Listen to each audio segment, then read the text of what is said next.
Kirile paikselt seda.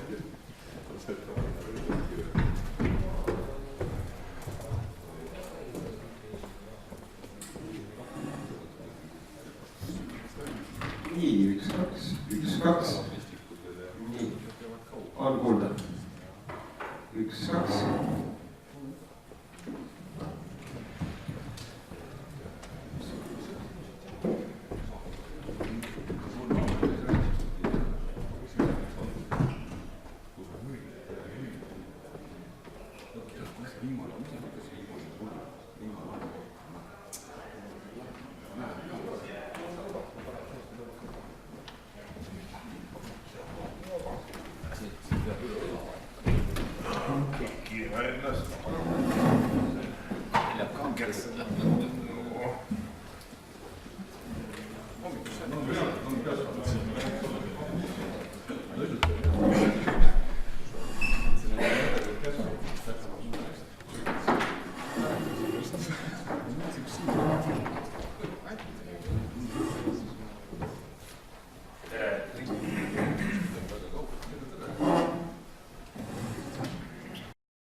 Nagu ikka töötavad asjad paremini, kui nad on sisse lülitatud. Nii et tere kõigile. Minu nimi on Siim Meeliste, kes mind veel ei tunne. Olen Elva vallavalitsuses projektijuht. Projektijuht on hea ametikoht, võib tähendada kõike ja mitte midagi. Minu puhul tähendab see seda, et me oleme Elva vallavalitsuse ja Lõuna-Eesti taastuvenergia keskusega koostöös kaasatud ühte projekti, mille nimi on Act Now, ehk siis tegutse kohe, tegutse praegu. Selle projekti põhisisu on siis aidata kohalikel omavalitsustel minna kaasa energia ja kliimaeesmärkide täitmisega, suurendada energiatõhusust, suurendada taastuvenergia kasutamist ja mis tegelikult väga praktilise poole pealt, mis selle tulemus on see, et me nendes samades kohalikes omavalitsustes lihtsalt mõtleks rohkem oma energiakasutuse peale. Ja selle projekti raames olemegi me täna kokku pannud sellise seminari, kutsunud mõned esinejad ja kutsunud külalisi. Ja loodame, et siis sellest üritusest on teile väga palju kasu. Ma ei ole küll meie esinejaga otseselt peaesinejaga kokku rääkinud, aga ma loodan, et talle sobib, kui me teda pidurdame meile sobival hetkel ja küsimusi küsime. Sellepärast, et selleks ta siin ongi, et meile kõigile kasulik olla, mitte niivõrd lihtsalt rääkida, mis mujal toimub. Päevakava on meie selja taga. Loodame lõpetada kella 5, korralik tööpäev. Siin ees pakume kohvi, lõunat, nii nagu kavas on ette nähtud ja tegelikult tänasest üritusest on ka otseülekanne YouTube'i, nii et me kõik oleme kuskil internetis laivis. Ja need klipid on ka hiljem järel vaadatavad, nii et kui tahate midagi üle vaadata, siis see võimalus on täitsa olemas.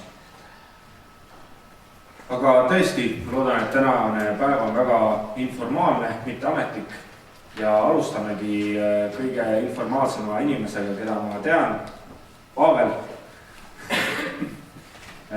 Pavel esindab Lõuna-Eesti taastuvenergia keskust ja räägib paari sõnaga tegelikult, ma loodan sellest, kuidas siin Elva vallas juba aastakümneid on vähemalt kaugkütte osas asja peale süvitsi mõeldud, strateegiliselt mõeldud ja strateegiliselt käitutud. Ja mis selle tulemus eurodes on?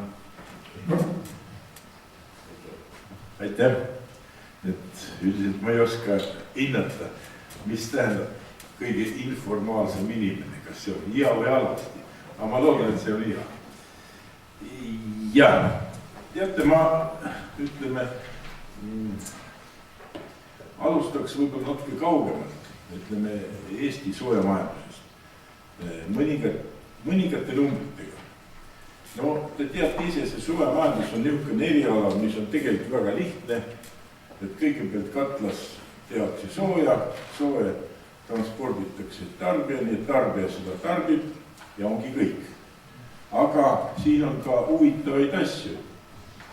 No, te teate võib-olla ise, nooremalt võib-olla ei mäleta, ei tea, sest Eesti Vabariigi soojamajanduse rekonstrueerimine sai tõelise niisugune suure tõuke 90. aastatel, siis kui Eestis anti Maailmapanga laen soojamajanduse rekonstrueerimiseks.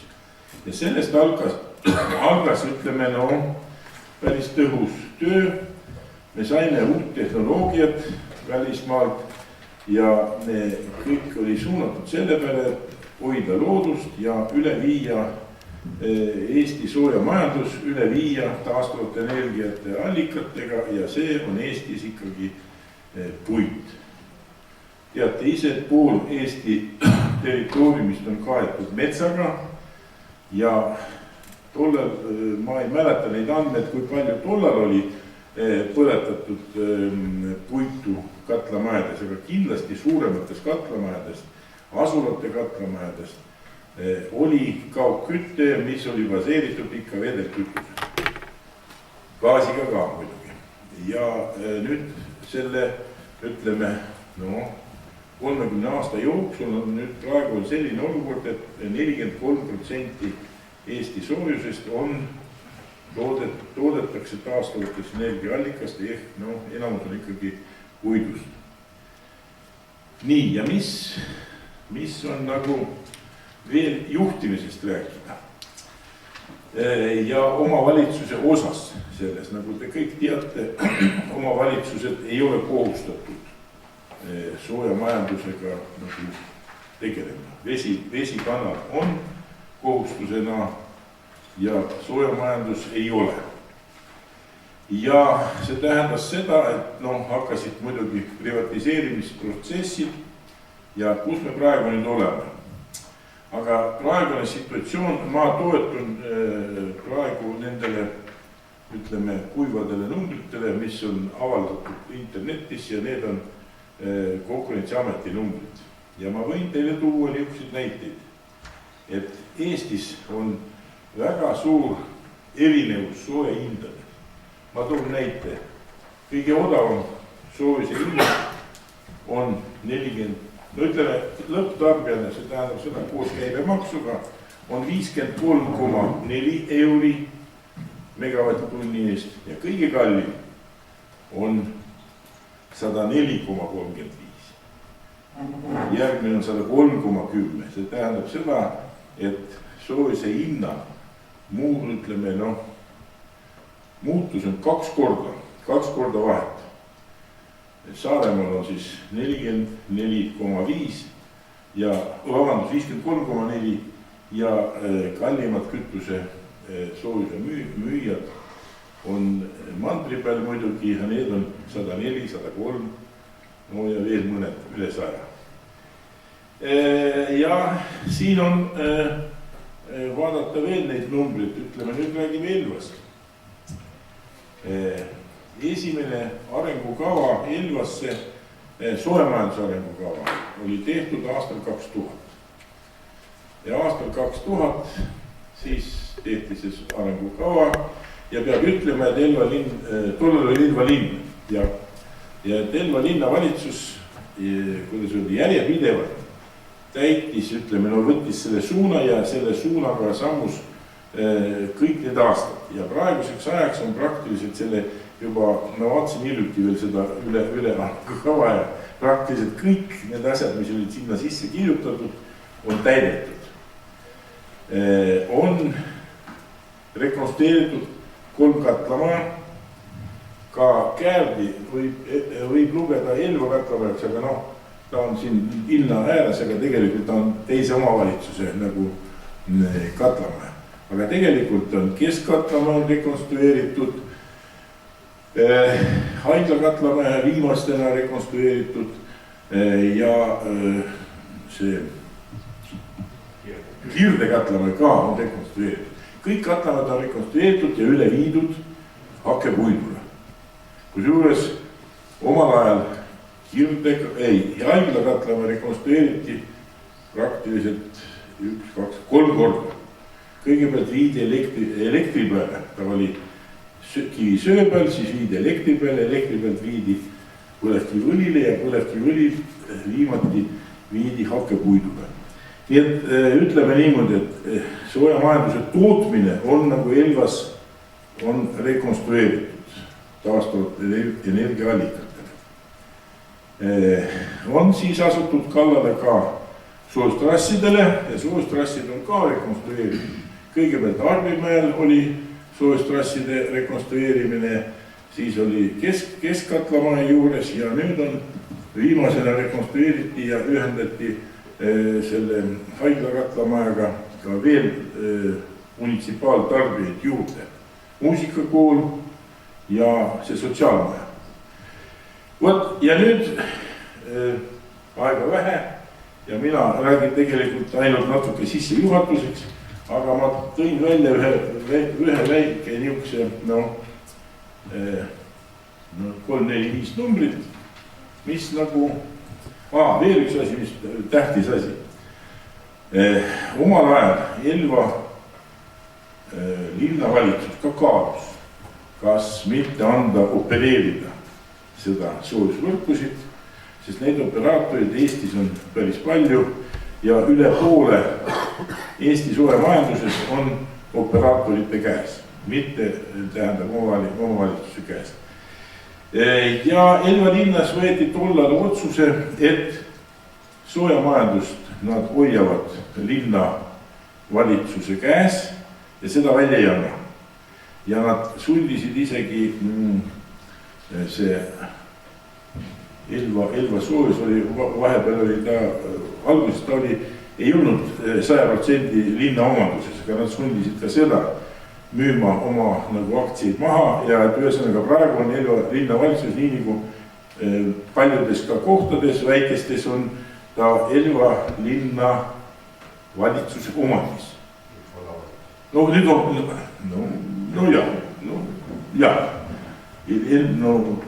sul on muidki olemas nüüd. Vanasti on Elva linn. Nii.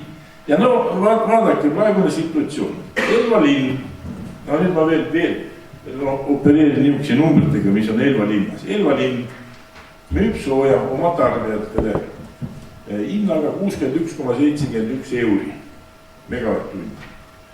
Võtame naabrid, Rõngu, teie naaber, müüb sooja 2 katlamajast, Nõo Tõravere. Nõos on 75 pluss 20% kallim, Tõravere 88,12 ehk 42% kallim.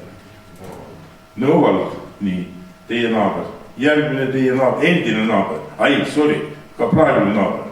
Endine teie naaber, Rõngu.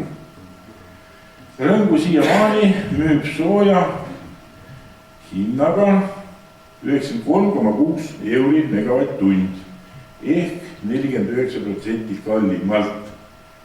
Käärdi, kes on ka nüüd teie oma, ta oli ka Rõngu vald, müüb oma sooja 81,25 ehk 32%.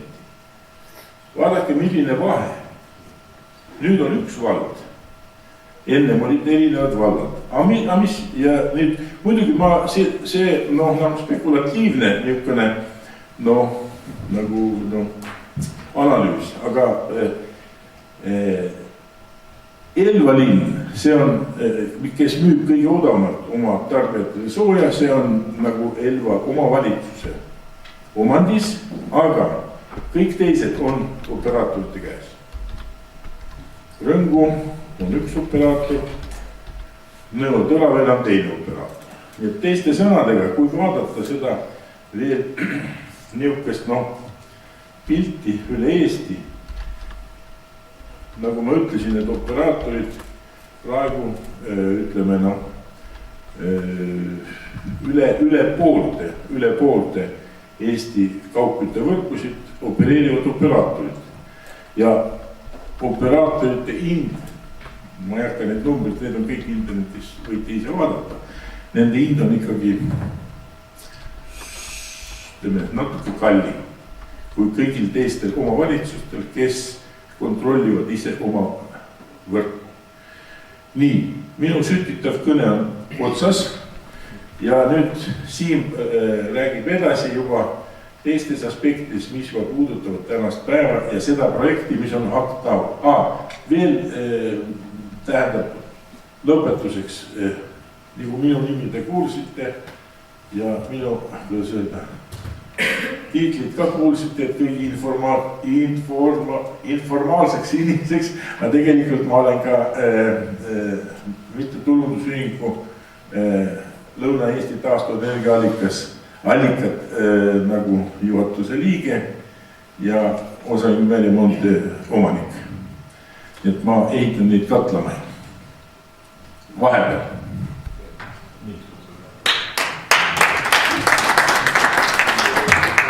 Aitäh, Pavel. Sütitav kõne tõesti ja tegelikult midagi konkreetselt mõtlemiseks, eks numbrid on need, mis Pavel ütles ja vahed on märgatavad. Ma jätkan oma veidi vähem sütitava kõnega, mis või võib-olla on just väga sütitav, eks sõltub inimesest, mis räägib natuke meie sellest projektist. Nagu ma ütlesin, projekti nimi on Act Now ja osaline on Elva vallavalitsus. Ma üritan väga konkreetselt rääkida sellest, mida me selle projekti raames tegelikult praegu teinud oleme. Me panime kokku energiatõhususe töögrupi. See oli esimene asi, mis me tegime.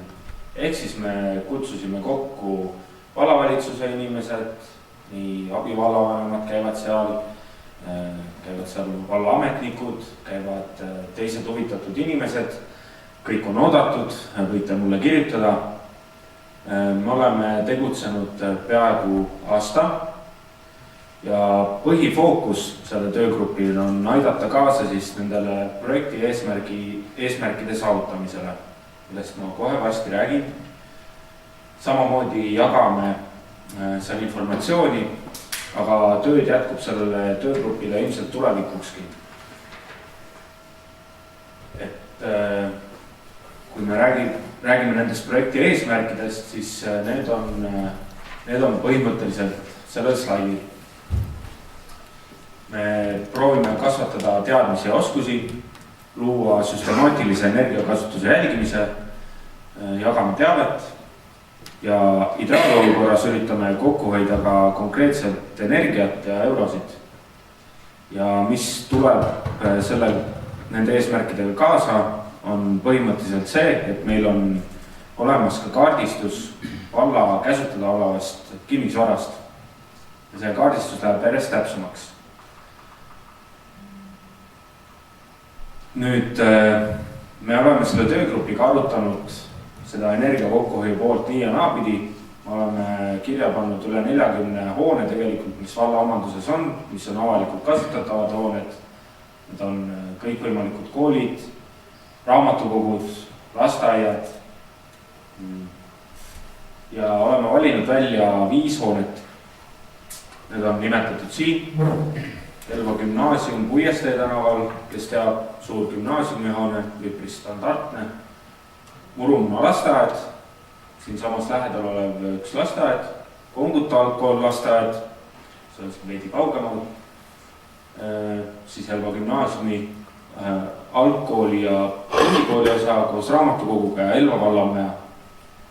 Miks me oleme need hooned valinud, on eelkõige sellepärast, et need on pindalalt suured hooned ja see tähendab ka seda, et tõenäoliselt seal on energiakulud suuremad.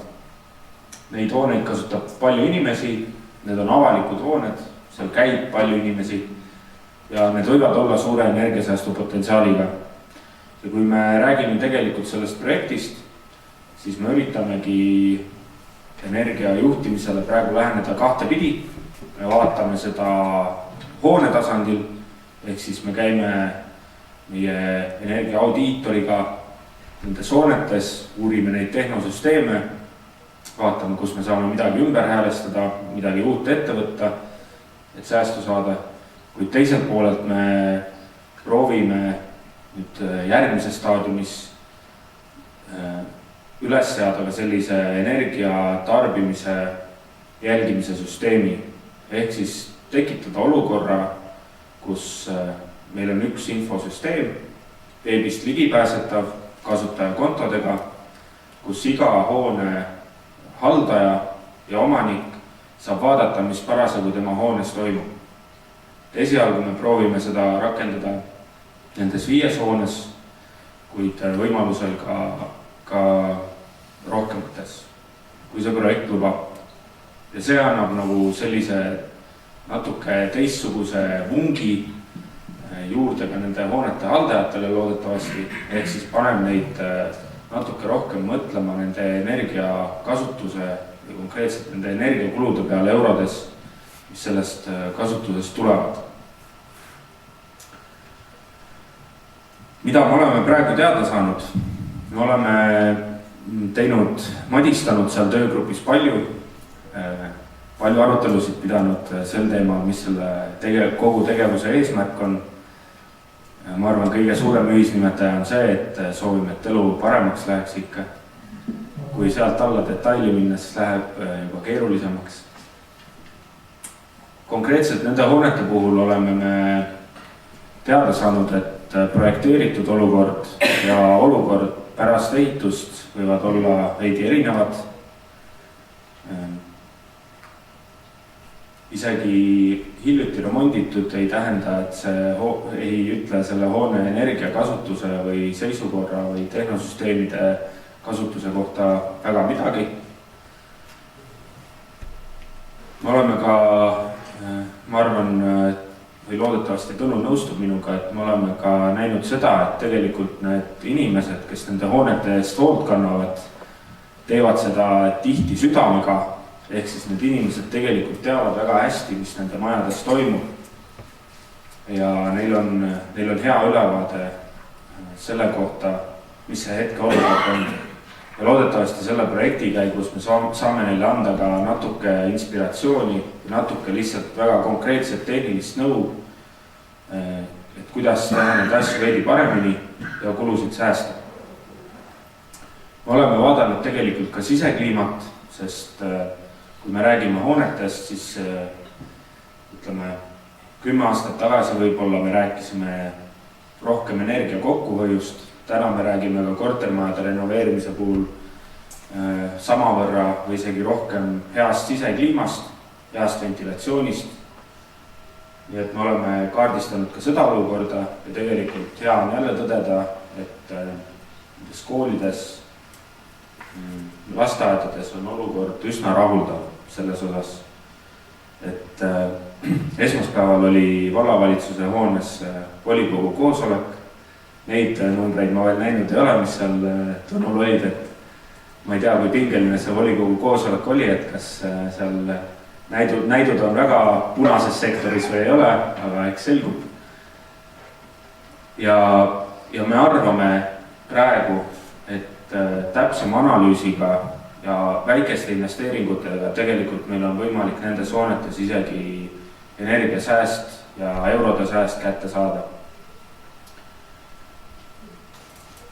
Ja mis me siis konkreetselt kaalunud oleme või mis kaalumisel on, see on selline avatud nimekiri, mõttetalgute nimekiri. Kõikidel nendel ventilatsioonisüsteemidel, mis isegi võib-olla hästi töötavad, ei ole kaugjuhitavaid süsteeme, ehk nendel ei pääse veebist ligi, seal ei saa panna sellist režiimi, et öösel töötab ventilatsiooniseade väiksematel pööretel, päeval suurematel, ehk siis väga minimaalselt me üritame selle funktsionaalsuse sinna juurde saada. Me teeme ka tõenäoliselt õhuhulga mõõtmisi, et vaadata, kas ventilatsioonisüsteem, kus ta nii hästi ei tööta, kas see on projekteeritud ja ehitatud õigesti või siis selliselt, et ta hea sisekliima tahaks. Samamoodi oleme tuvastanud, et inimestele ühest küljest meeldivad termostaadid, sest neid saab kruttida hästi. Ja see on selline võib-olla rahustav tegevus. Ja teisest küljest osadele inimestele ei meeldis termostaadid, ehk siis nad kipuvad mõnes koolimajas neid küljest ära lööma. Et proovime ka selle küsimusega tegeleda. Ja viimane bullet point, nagu näete, on 3 punkti, et lahtine nimekiri täitsa. Ja mis, ma arvan, mida meie järgmine ettekandja, põhiettekandja, millest ka räägib, on see, et me kindlasti paneme rõhu ka sellele, et me vaatame, mis on seisukord pärast seda, kui me oleme need tegevused ära teinud. Ehk siis, mis on seisukord enne, mis on seisukord pärast. Ja siin võtsin endale voli ühte graafikut ja ühte näidet demonstreerida. Siin on siis ühe meie mõõdetud ruumi graafik. Punane joon on temperatuur ruumis, mis paistab siin türkiissinisena on suhteline õhuniiskus ja sinine joon on CO2 tase ruumis. Kuna tegemist on haridusasutusega, on mõistetav, et siin koolipäevadel lähevad CO2 tasemed üles, kuid mis minu arust üks selline mõtlema panev seik on see, et kui me sinna ruumi läksime koos Tõnuga paigaldama siis seda sisekliima andurit, panime selle anduri riiuli peale. Ja samal ajal, kui me Tõnuga seal asjatasime, siis see maja haldur vaatas, et radiaatorid on keeratud peaaegu põhja ja keeras need keskmise sellise settingu peale, keskmise peale, ütleme maksimum 5, ta keeras 3 peale. Ja siis, kuna oli reedene päev, koolipäeva lõpp, siis need radikad jäidki 3 peale terveks nädalavahetuseks. See on see joon siin. Ehk siis 21 kraadi umbes. Üsna okei. Inimesi ei olnud sees, ruumis on 21 kraadi. Siis mida on siit graafiku pealt hästi näha, et kui esmaspäeval õpetaja tagasi tööle tuli, siis keerati radiaatorid tagasi 5 peale. Ehk siis siin esmaspäeva hommikust hakkab krõpp, temperatuuri graafik üles minema ja päeva keskel, kui õpilased ka klassis on temperatuur 24 umbes. Ja siis ilmselt siin väikene selline, võib-olla ei keeratud kohe radiaatoreid põhja, et väikene selline järgmine platoo on siin ka näha. Et see on siis selline huvitav asi, mis väga praktiliselt välja tuli ja mille peale mõtlema peaks. Ehk siis energia tarbimine on ikka ja alati inimese kätes. Et ma arvan, et Pavel nõustub minuga, et katlamaja annab ka nii palju kuuma, kui palju sinna ikka halgu sisse aetakse. Et nii see on. Okei, minu kontaktid on seal. Kui on mõtteid, võite kirjutada. Aitäh!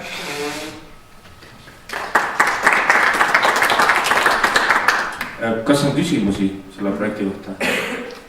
Tohiks kommentar. Siit on vist niisama kagu. Meil on veebi üles. Tõnu Jõesaar, energiaaudiitor ja töögrupi liige. Ma tahan natukene Siimu entusiasmi kahandada selles mõttes, et väga palju räägitakse energiasäästust. Aga tegelikult me räägime sisekliima tagamisega hoonetest. Kogu see energia, mis sinna sisse läheb, on ikkagi eesmärgipõhine selleks, et oleks tagatud sisekliima. See tähendab seda, et meil oleks toodud temperatuur, värske õhk, õhuniiskus, niisugused, mis inimesele on sobivad. Ja tõepoolest see ülevaatus, mis me tegime, näitas, et on küll paigaldatud seadmed, on tehtud igasuguseid tehnilisi lahendusi, mis on suunatud sellele, aga tihtipeale on need ettevõtmised jäänud ka poolikuks, võiks öelda. Et ei ole lõpuni mindud, kas siis võib-olla vähesest teadmisest tingituna või siis ka rahalisest põhjustest. Ja tõepoolest siin on üsna suur reserv, et kõigepealt sisekliima korda saada ja pärast seda hakata tegelema energiasäästuga. Ja Tehnikaülikool on teinud ühe päris hea uurimistöö sisekliima õpitulemuse tööviljakus, mis seob need asjad väga hästi omavahel kokku. Tähendab, kui meil ikkagi on klassiruumis CO2 tase tublisti üle 1000, seal aeg-ajalt isegi jõuab 2000 juurde, siis seesama töö näitab, et see on väga, väga tugevalt seotud ka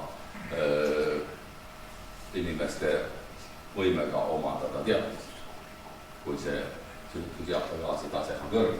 Süsihappegaas on väikestes kogustes täiesti neutraalne, õhus on teda 0,04%, ehk siis nendes ühikutes, mis me mõõdame 400 ppm, aga suurtes kogudes muutub ta mürgiks. Ja kui teda ikka väga palju on, siis see lõpeb surmaga. Nii et see on põhjus, miks me peaksime väga tõsiselt sisekliimaga tegelema, selleks, et meil oleks ikkagi töö tulemused head, et meil oleks tervis hea. Ja alles siis tuleb energia sääst. Kui me oleme oma sisekliima korda saanud ja oleme suutelised seda reguleerima otstarbe kohas. Aitäh! Suur tänu ja väga asjalik kommentaar. Okei, aga ma arvan, et lähme siis selle põhilise huvitava osa juurde loodetavasti. Kutsun siia Richard Morrisoni, kes on siis kolleeg Iirimaalt, kes mõtleb ja aitab meil kaasa mõelda laiemalt energiajuhtimissüsteemidest. Richard, palun. Thank you. Good afternoon, everyone. Good morning, everyone.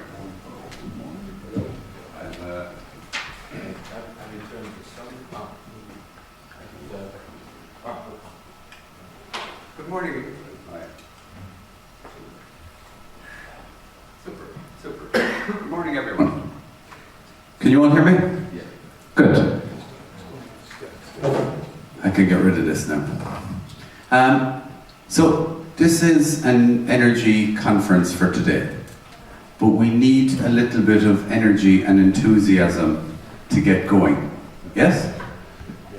Because I heard lots of words a while ago, but the only thing I understood was energetic. And for us to try and reduce CO2 emissions and global warming, we need to be very energetic.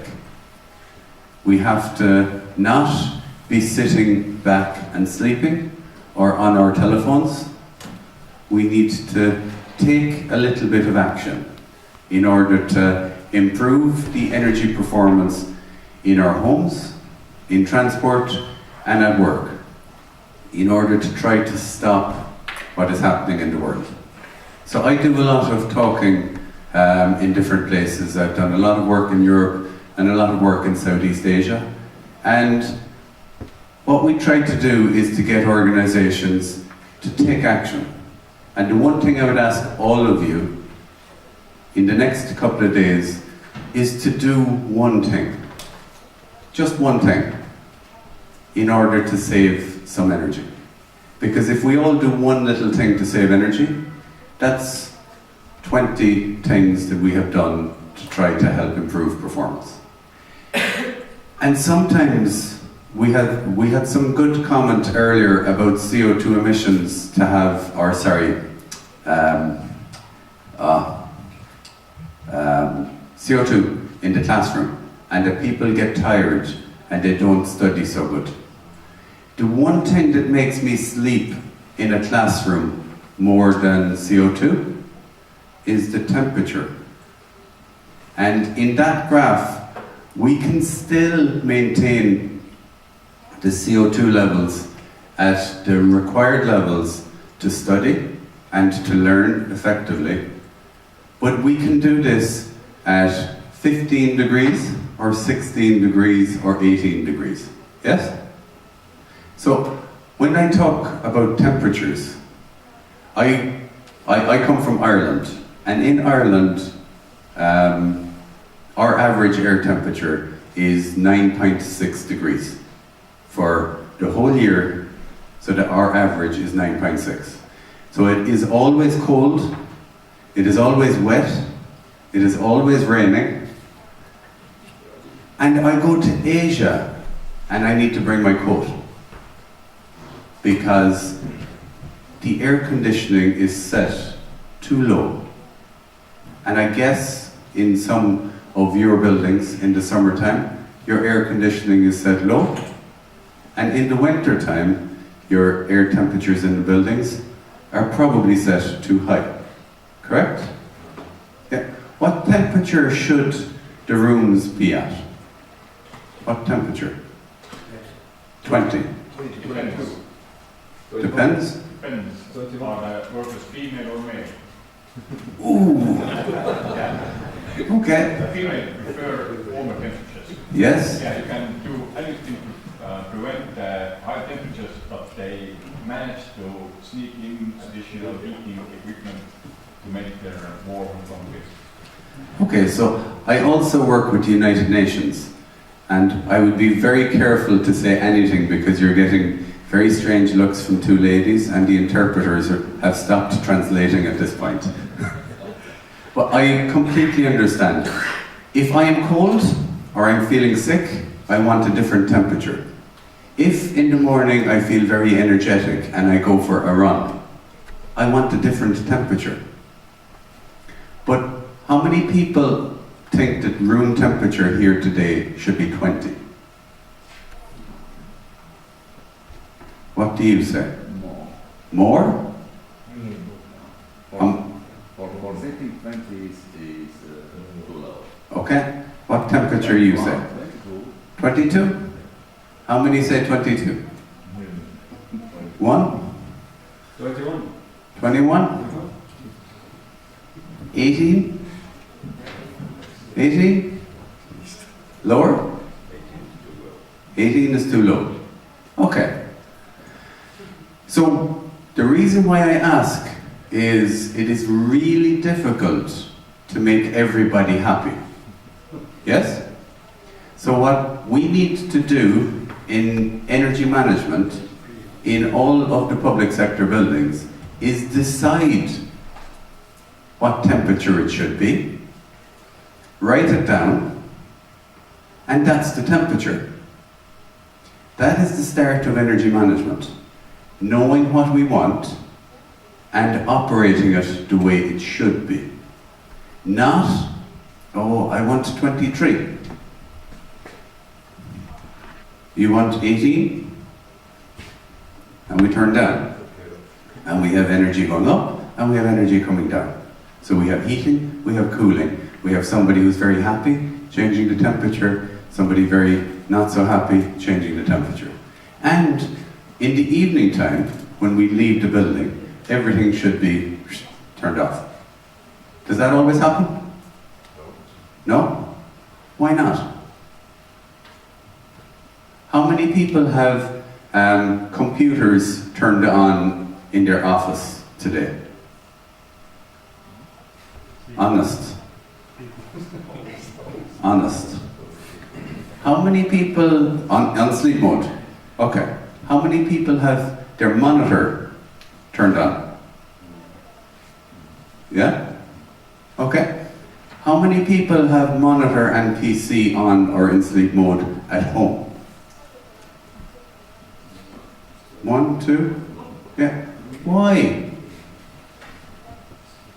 How many people have their car turned on outside to leave running? No?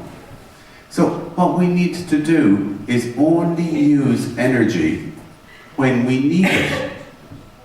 Not all of the time. Because I see in most organizations, we talk about energy audit. How many engineers? How many people for engineering? Okay. We are the problem. I'm also engineer.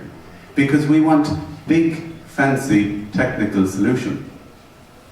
rather than actually what we want to do is use energy when we need energy, and then when we don't, it's just do this. Because we only need lighting. I already improved performance of this building, or this room, by 50%. Is okay? No, still lighting is okay, yes? So, just this is 50% improvement in energy performance for today. Everywhere I go, whether it is Vietnam, Thailand, Philippines, America, any country in Europe, we go into venues, too much lighting. I was in a venue in Malta, and I was talking about, all the lighting, too much light fittings. Somebody must be crazy to put so many light fittings into one venue. And if I meet the person who designed this room, I tell them leave Malta forever. And somebody put up his hand and say, I am design engineer. Because he is told, make this building beautiful. But you can make the building beautiful and also use less energy. So when we're in our factories, when we're in our offices, when we're in our municipality buildings, when we're in the school, we need to only use the right amount of energy. I work with organizations that use 100,000 euro worth of energy, and all the way up to 100 million euro worth of energy every year. I don't care how much we use, I care about how much we waste. And this morning, we were wasting 50% of the energy. And I would suggest, if we had redesigned at the start, I would have said, okay, I don't turn off the next switch, or maybe everything is gone. But maybe only 2 rows is sufficient for this conference. So maybe we can get 75% improvement if we have designed correct. Does this make sense? And this is just simple example for this room. So, energy management systems is not complicated. It is a really easy thing to do. I have one other thing. How many people here believe global warming is a very big issue that we must fix? How many people think it is not happening? Maybe?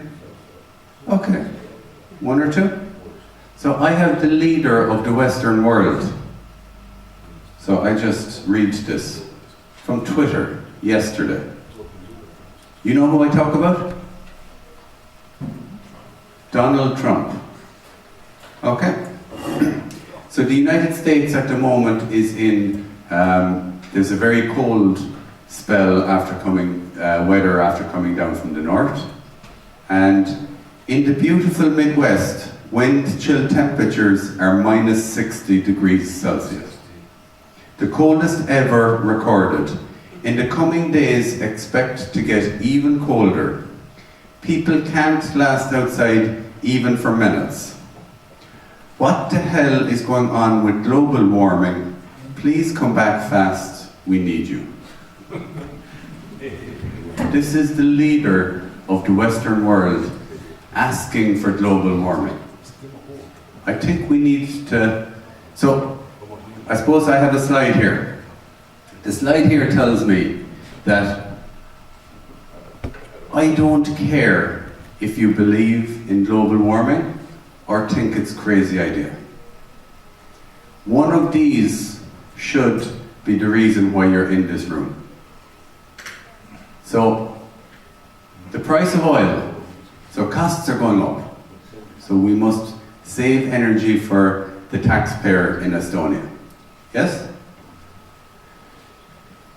Large environmental events. If you believe in global warming, then we need to try and reduce the amount of catastrophic events that are happening around the world. Environmental reasons. Okay, you can't have polar bears and penguins on the same continent, but maybe if we have global warming, we will have to move the polar bears down south. This guy, he motivates me to do something. He helps me to get out of bed in the morning to prove him wrong. But I believe that he is a very good advocate for climate change. Because of what he says, it drives other people into action. So I believe that in spite of what he says, he's motivating people to do something. Or, how many people are here because their boss say, you're involved in this project? Yeah, 1? Anybody else? 2? Okay. So, I don't care if you're here for this, or this, or this, or this, or this, or this, I don't mind. What I care about is that you do something when you finish here. If you learn one thing today, maybe it's to just turn off a light switch. Maybe it's to decide the temperature in your office and set it accordingly. And I don't mind. In Thailand, the office temperature in lots of the factories has been decided at 26 degrees. So 26 seems very hot, but when outside temperature is 38, 26 is a good temperature. But here, in the winter time, I believe that in the winter time your temperature should be maybe 18. In our country we set to 18 degrees and outside is 9. So 18 degrees should be okay for here in the winter time. Summertime temperature, what should be? Same. The same?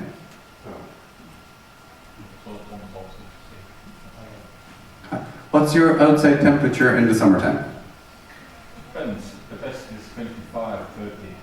Okay, Usually it's less than 20. 20 or 25. Okay, so I will be having the temperature to be 20 degrees in the summertime. So 18 degrees in the winter, 20 in the summer. That would be for me, which is comfortable. But that's not easy for everybody to agree. So we need what's called operational control. We need to decide and we need to write it down. So, energy is perceived as the problem. One of the problems is energy is an overhead. How many people see their energy bill for their organization? You see? You see? Okay, 3 or 4 people will see. And most people it's just, oh, the municipality will pay. So therefore, I don't know, I don't really mind. So if we don't see, we don't know. Lots of people also believe we cannot control. Only if we put in better insulation, natural ventilation, heat pumps, district heating, if we do big technology projects, do we make energy savings. But there's a lot we can do in operation control also. Lots of people believe it's too small to matter.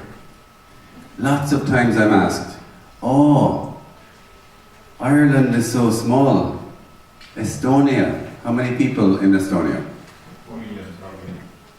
1 million. 1 million. Okay, Ireland is not so small. We have 4 million. Whoa.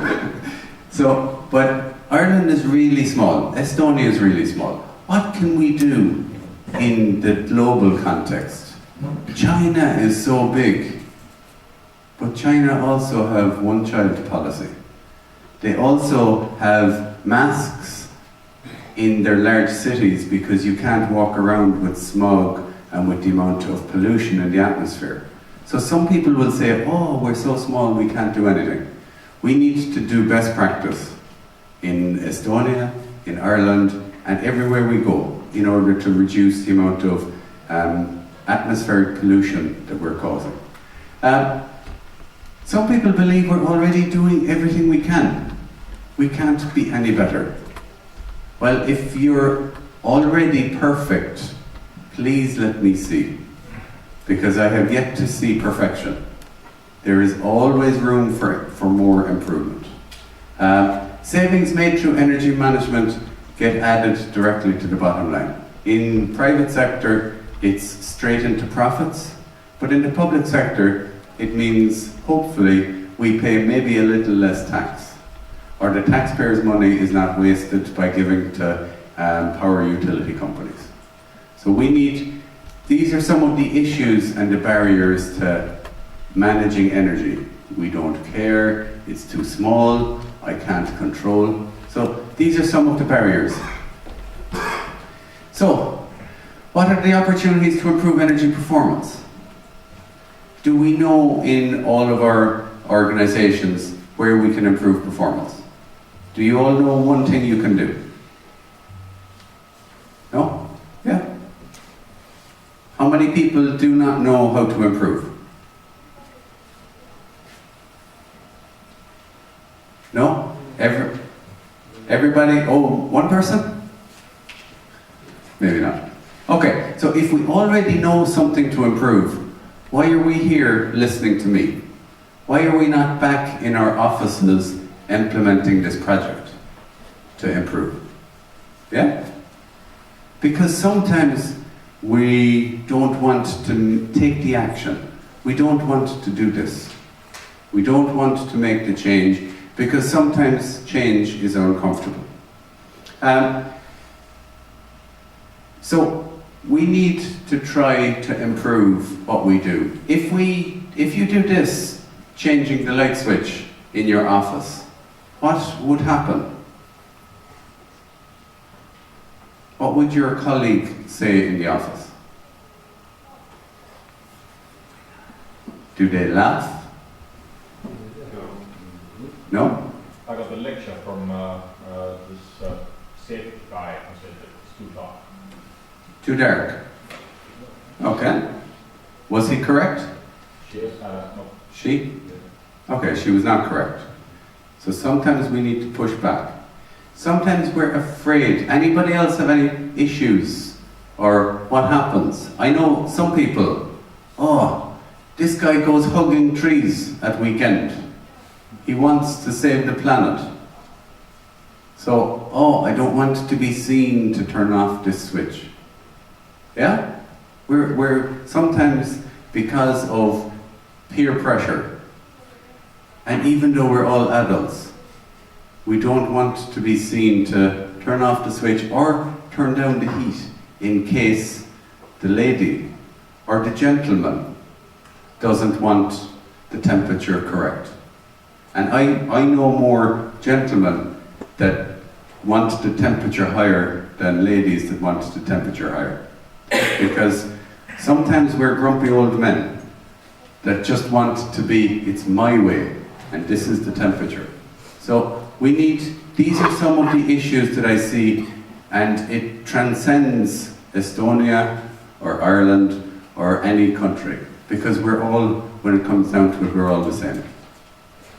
So we need to try and identify these barriers and remove them. I talk about change management.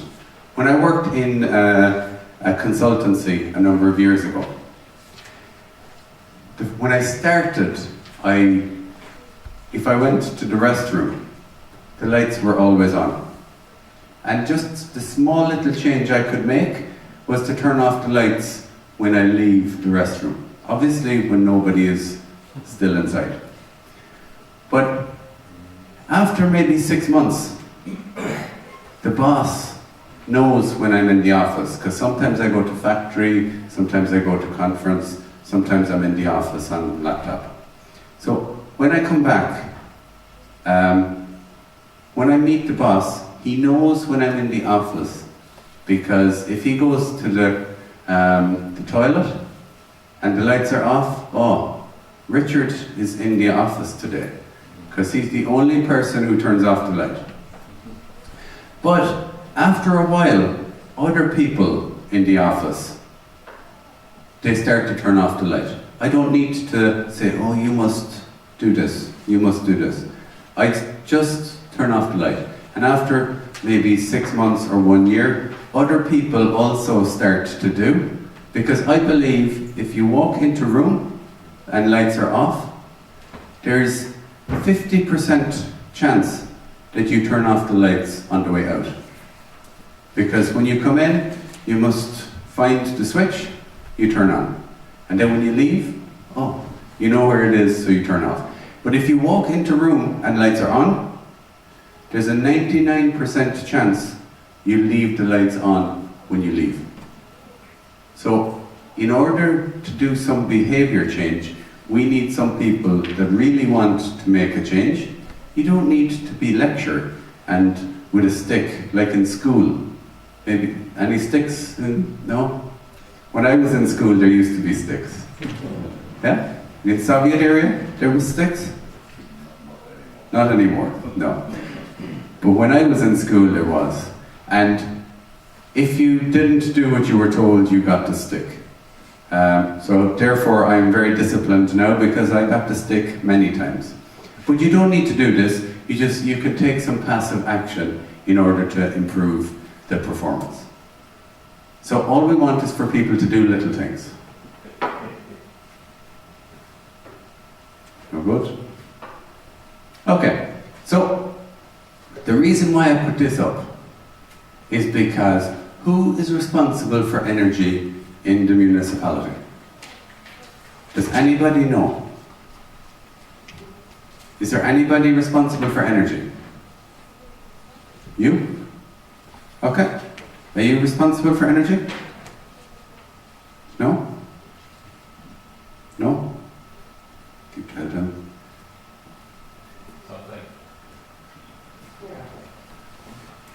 Little bit? Little bit? No? Not directly?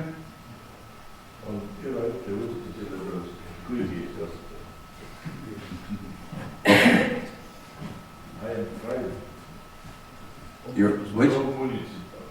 No municipality. Okay. I believe we're all responsible. It's not somebody else's job, it's everybody's job. If I use my PC and I'm finished, I should turn off.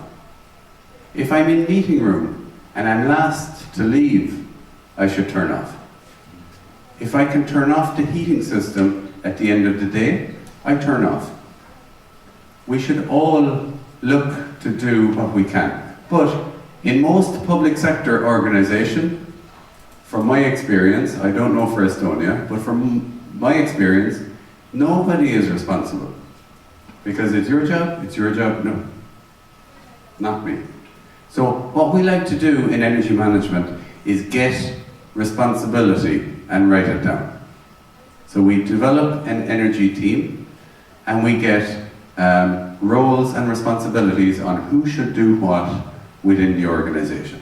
So that's all we're looking for, is to develop roles and responsibilities to know who should do what within the organization.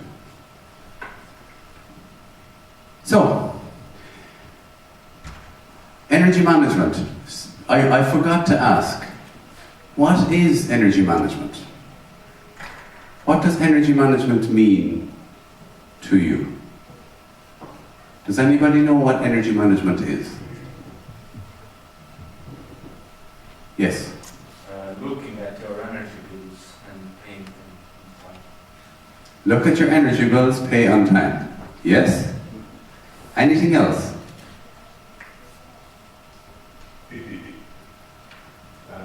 Knowing where the energy is going or where you use it. Yes? Knowing where energy is going and where you're using it. Yes? Correct. Anything else? Does anybody have energy management system at home?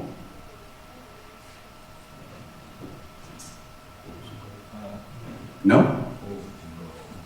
No? He has a wife, she's Yes. Me also. But she is the managing director in my house. I am just on the energy team. not the managing director. But we all have energy management system at home, in transport, and at work. Because energy management is just what we do to manage energy. So an energy management system, if it is take the bill and pay it and do no more, that is your energy management system. If it is I do what my good wife tell me at home, that is also energy management system. So when we talk about energy management system, we talk about getting a system in place in your organization to manage energy. And then we have ISO 50001. We all hear about ISO, yes? All we want is for our energy management system to be best practice. Best practice in energy management, best practice in what we do to manage energy in our organization is ISO 50001. And that's what we will hope to talk to over the course of today. There is nothing special and there is nothing difficult about it. What I'd like you to do is talk a little bit about the driving forces. Why do you want energy management system? Why do you come here today, and why would you want energy management system in your municipality? Anybody? To save energy. Okay? So this is good. Yeah? Any other reason? High costs. High costs? So we want to save money? Okay. Anything else? How about want to look good in front of the boss? Yeah? Maybe it gives you promotion prospect. Yeah? Maybe? Okay. What are the restraining forces? Why is it difficult to do this in Estonia? Any reason? Budget. Budget. No money. No money. No human resources. No human resources? Okay. Anybody else? Is this the only reason? Maybe also in Estonia, in the future, in some areas, the population is decreasing. Okay. Okay. And this is impacted by budget and resource? Yes, partly. Okay. So, I helped factory in Moldova to save energy as part of a United Nations program. And the owner of the factory, he said, I don't want to join the program. He comes to an information event and he said, I don't want to join the program because I don't have money. I don't have resource. So I said to him, you come to the training because you have no money and no resource. Because I don't want engineer with lots of money. I want to start with the low-hanging fruit, with turn off the light. And this organization in Balts is the name of the place in Moldova. They save 22% on their natural gas bill. 22% with zero investment. How could they do this? They do this by closing the steam to the factory when they're finished production. When area A is finished, they close the steam. When area B is finished, they close the steam, rather than before, we wait until area A, B, C, and D is finished, and then we turn off the steam. And this businessman, owner of the factory, he said, I give 10% of all of the savings to my employees. So the business owner is very, very happy he puts 90% in here. But the employees are also very happy because for small changes that they need to make, such as then the steam is turned off and they get a little bit of extra money. And this is basic energy management in that factory, and they save 22% with real simple measures. And then the boss now has some more money. Now he can make investment in better refrigeration plant or better boiler or other improvements. So starting with the easy stuff. In your organizations, you should look to know what are the restraining forces, what's stopping the organization from implementing energy management, and then looking at what are the driving force so that I can overcome those barriers within the organization. I don't believe money is a barrier, and I don't believe resource is a barrier. Resource is a barrier if only one person is doing this. But if everybody does one little thing, then it's very easy. That's all we're looking for within the organization. So, what can it save? Ad hoc approach. Do you understand ad hoc? Do a little bit, then think of something else. And then come back and maybe do a project and then go away thinking of something else. So not a systematic approach. This, in Ireland, in our country, it saved maybe 1%, 2007 1%, 2008 5%, 2009 1%, 2010 not so much. So it's very little savings.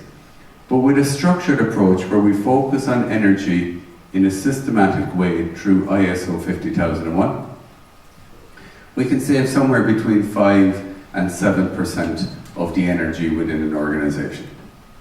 So it's looking at energy in a way that we go, how can I reduce how much I'm using?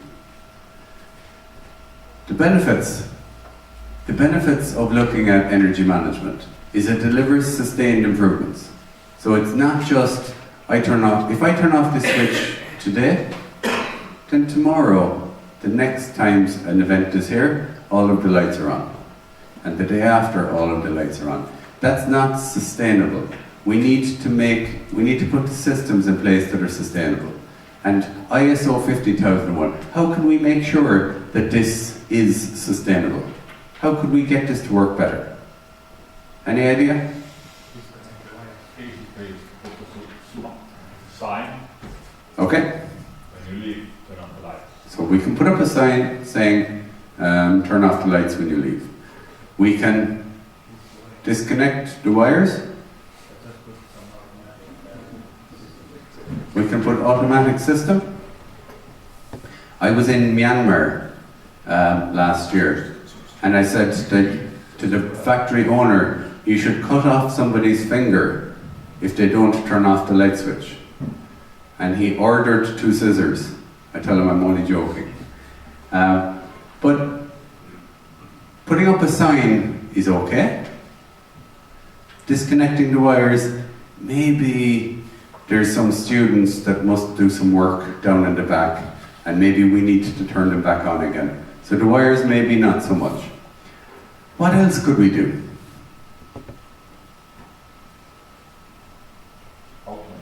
Automate? Okay, but how do we automate? Motion? Presence. Presence? Yes, but we have 3 or 4 people in the back, so because they're there, the lights will be on. I don't want them on. So presence detection, maybe not so good. How could we get this to work better? Ask them to leave. Ask them to leave? Come forward. Maybe there's a chair here, and there's another one here, and we could come forward, yes?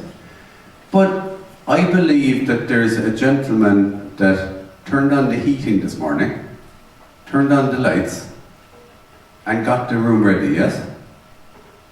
This person should be trained that don't turn on everything, only turn on what is required.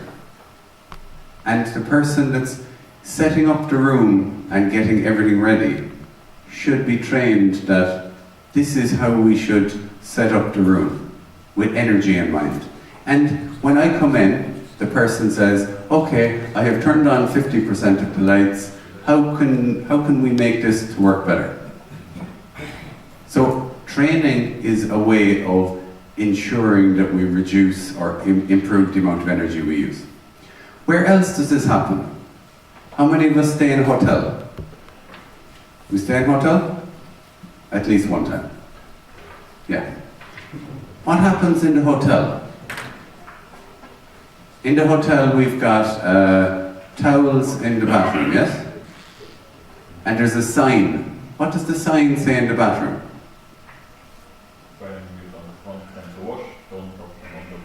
Yes. You've all seen this? And what happens most of the time in hotels? They change the clothes anyway. Every time. Today, I'm staying in the hotel, and when I go back this evening, and I leave the towels all hanging up, every time.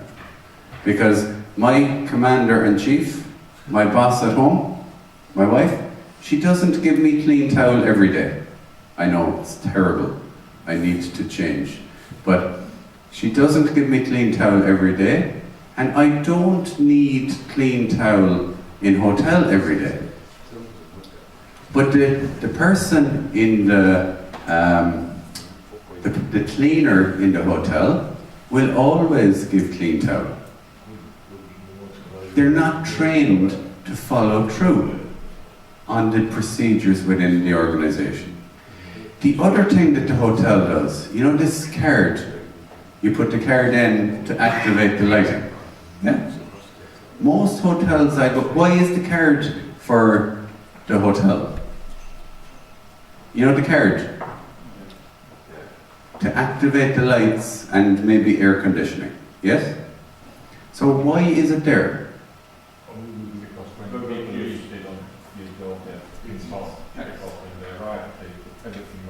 Yes. You can put the random card in the Yes, but muide, see on väga kehv süsteem, aga ma tahan laadida oma kompuutrit. sorry. Ma tahan, et tulles sinna tuppa, mul oleks ikkagi 20 kraadi sooja, mitte niimoodi, et läheb see nii allapoole temperatuur.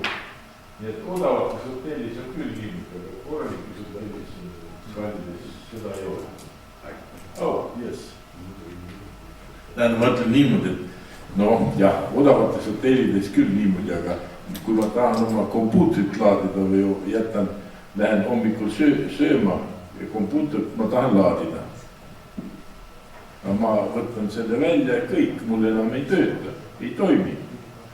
Peale selle temperatuur, ma olen ka hotellides olnud, kus ma nädal aega elasin ühes hotellis, ma pole kedagi näinud oma toas, aga läksin, kui ma kas või 5 minutiks läksin ajalehte ostmas, tuli tagasi, kõik oli kiiratud peale 0 peale. Mina keerasin jälle tagasi 5 peale. No, odavates hotellides ja niimoodi, aga kallites korralikes hotellides on mugavus tähtsam ja mugavus maksab.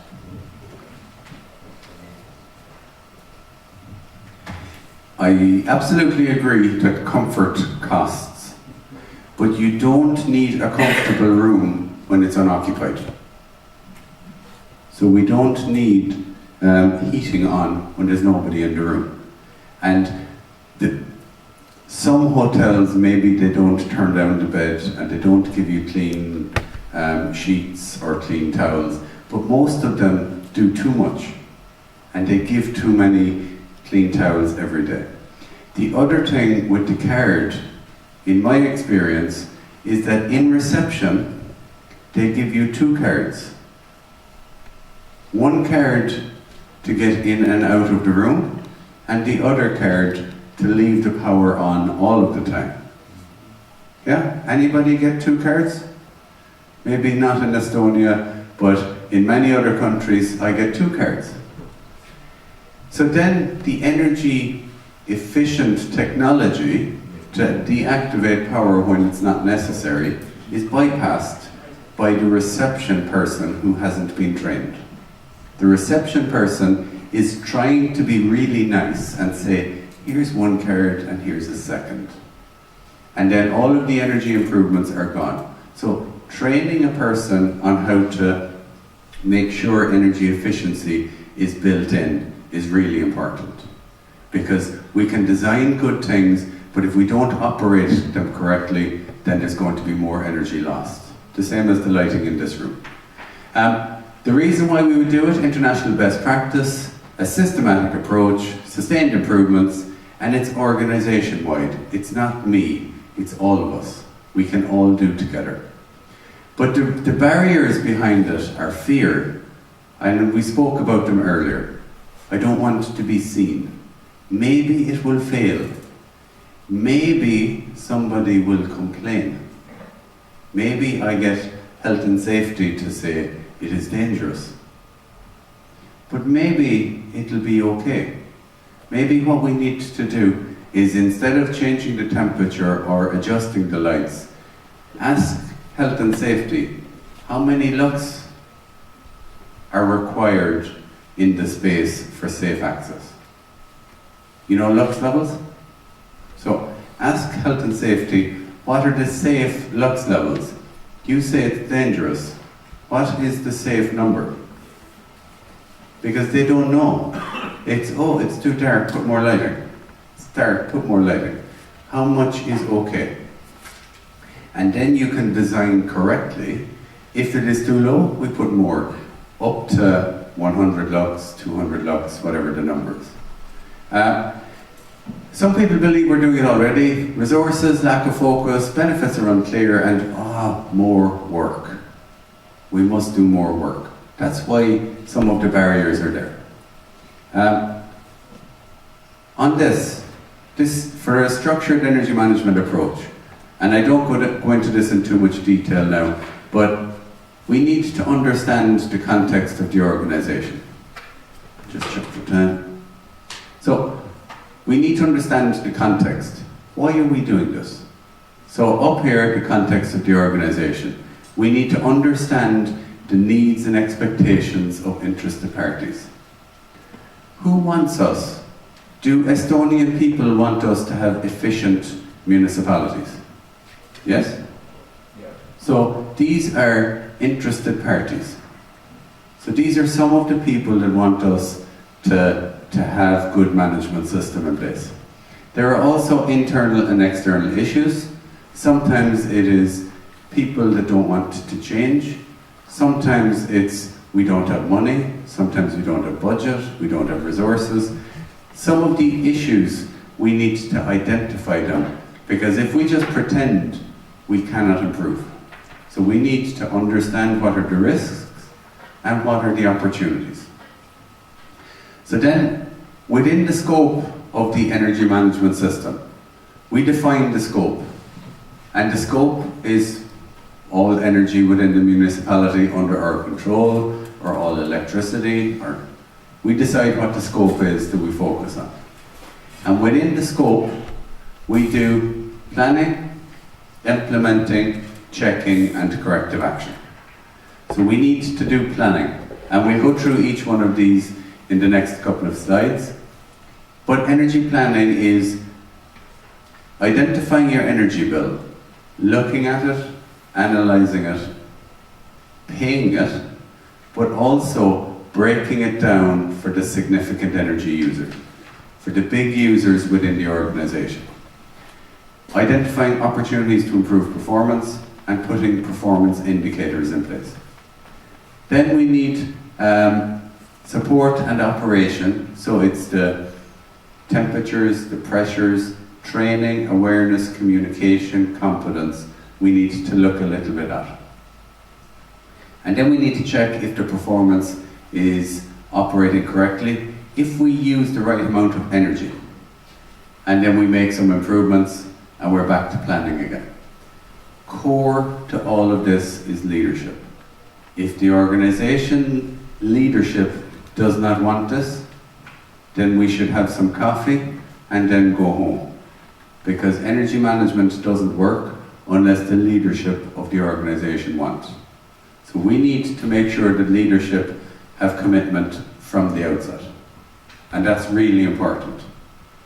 So it's what the boss wants, the boss will get. So we need to make the mayor or the political personnel within the municipality interested and committed to energy management in order to make sure all of this works. Is that fair enough? So, key concepts. These are the 6 things to write down. These are the 6, if you learn nothing else today, this is how to manage energy. So, you need commitment from the boss. It needs to be there, otherwise it doesn't happen. So, number 1 is commitment. Number 2, I want to know what are the big energy users. I don't have time to look at every energy user in the municipality. What I want is to look at the big energy users. We've all heard of Pareto, yes? 80-20 rule. So I want to look at the 5 or 6 or 10 big energy users that account for 80% of the energy within the organization.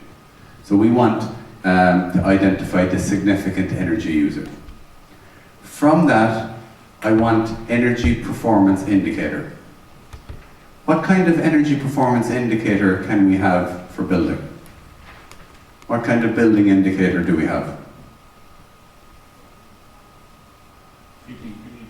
Heating? So heating in kilowatt hour? Okay. Electricity? Anything else?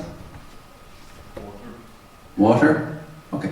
So if we look at heating, kilowatt hour. So how do I know if the kilowatt hour is good or bad? How?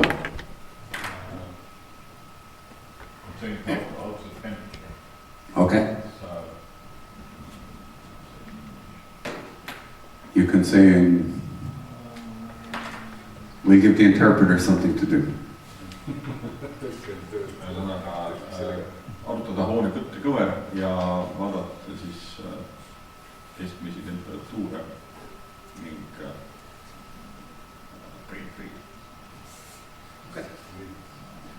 Okay.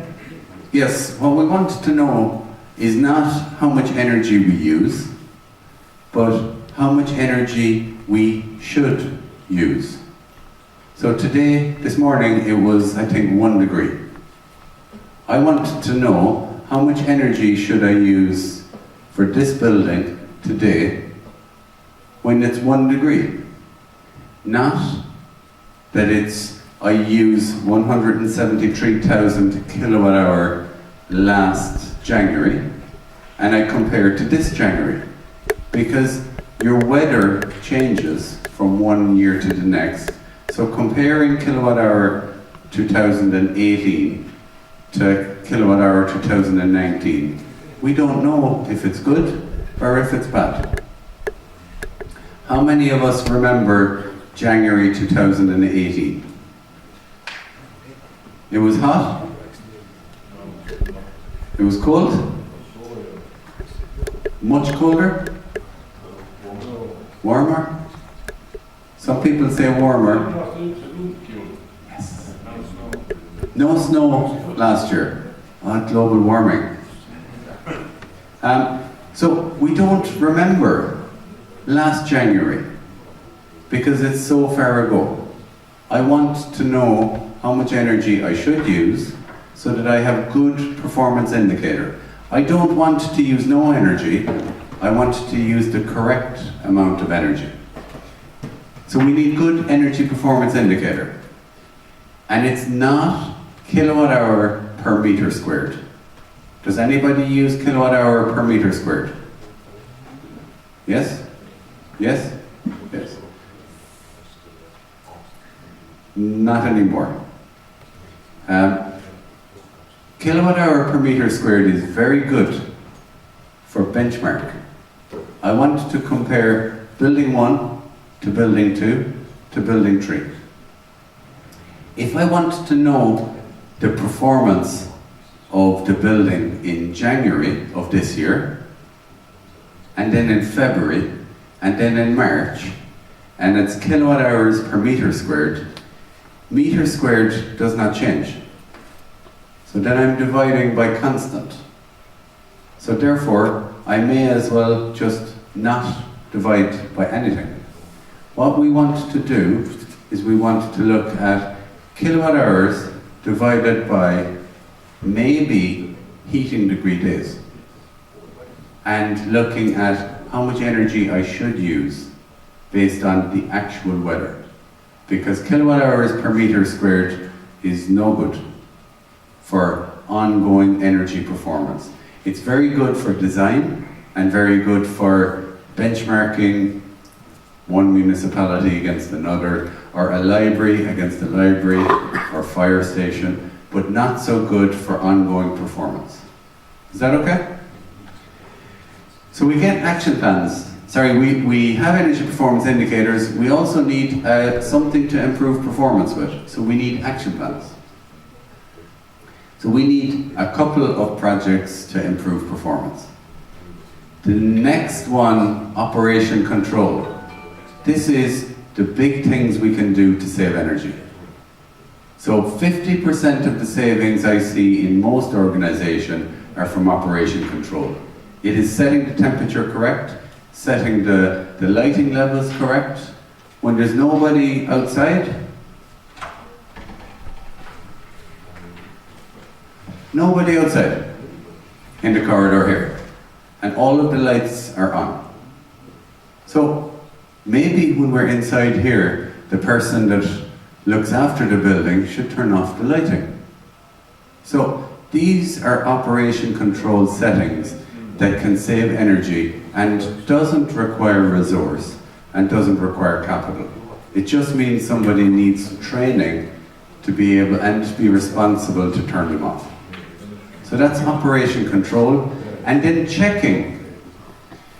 Checking is just doing internal audit or check to make sure that the lights are off, that we have energy performance indicator, that we do some action plan, and that all of this works okay. Does that make sense? Easy? Very easy. So commitment.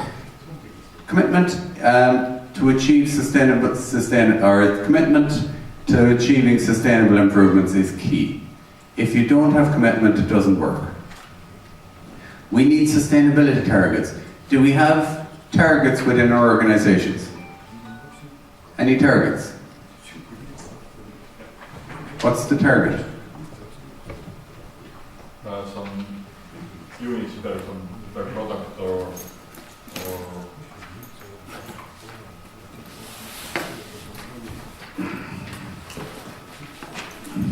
Sorry, the target is? some units per product. Okay, but in your organization, it's kilowatt hours per unit. Okay? And what about other municipalities? Do you have any target to save energy? No? Some municipalities have this covenant of mayors. Covenant of mayors, yes. So how many of you are in covenant of mayors? Nobody? One? Okay.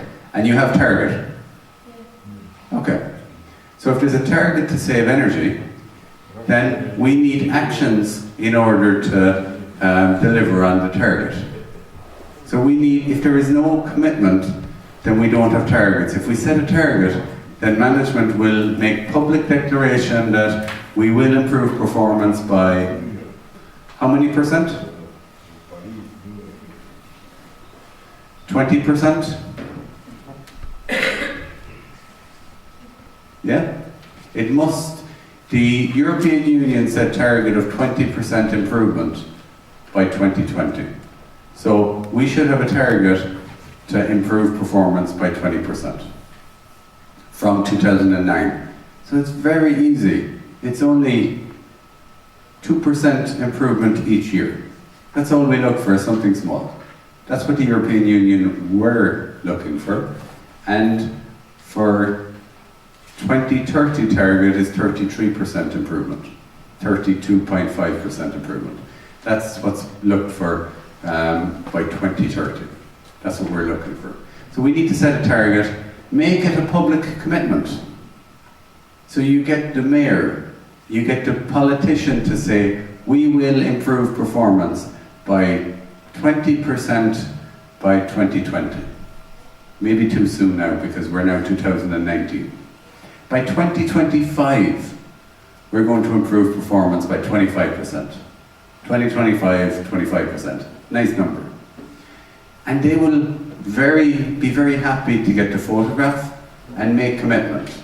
And then they will need to resource it afterwards because they don't want to look bad on the newspapers. So it is a good way of making the commitment. Aligned to the target I mentioned, and we need to make this evident in the organisation. We need to try and get senior management committed. The resources that are required, there's actually not a whole pile of resources needed, because the resources that are needed are for all of us to do a little bit. We need an energy team. So we need to have a sustainability or an energy team within the organisation, and it needs to be at an appropriate level of management. It can't be all the ways down here. We need people at different levels in the organisation.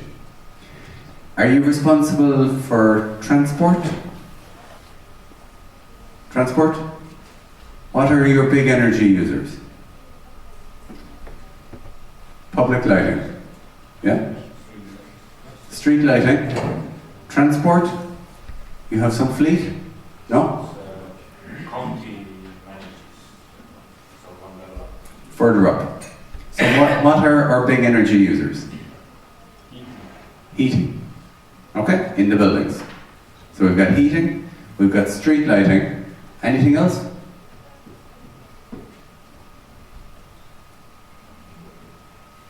IT? IT equipment? Small? Okay. So the start is being able to say we don't know.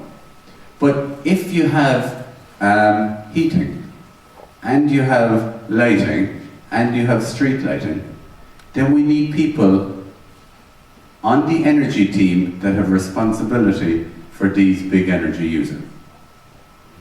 There's no point in having 5 people from administration in an energy team if they can't impact the energy performance. So we need people in the right areas doing it.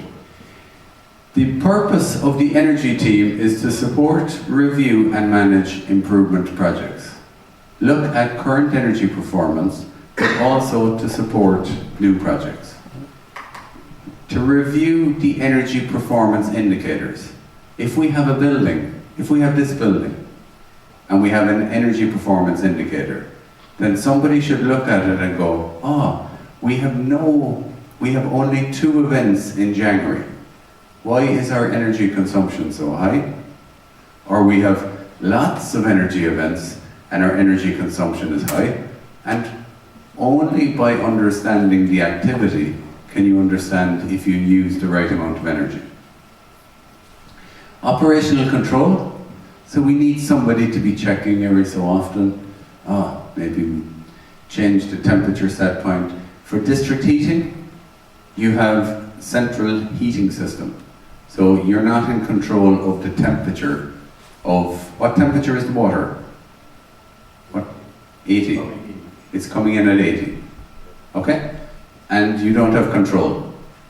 It comes in at 80 and you don't have control of the temperature coming in. That's the central system. Yeah. Okay. This water was coming in the house.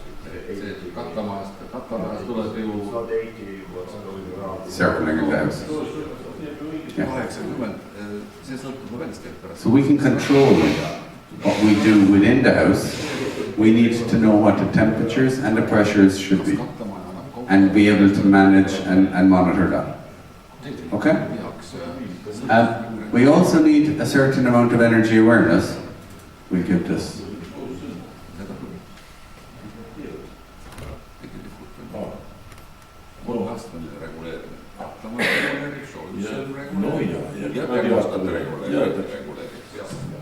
ei no süsteem on, katlamajas tuleb stabiilne temperatuur. Temperatuuri reguleerimine toimub lokaalsetes soojussõlmedes, mis asuvad igas hoones eraldi. No ja juba ruumide kaupa juba käib radiaatorites. Et minu teada teil on munitsipaalhoonetes kõigis on olemas automaatsed soojussõlmed.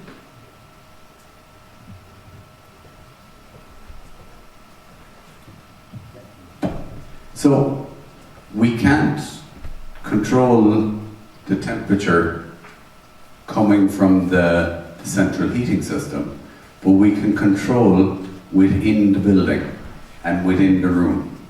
So we can change the setting for here, and we can change the setting within the building. I'm not suggesting that we try to change the central district heating system. That's outside of our control. We can't do anything with that.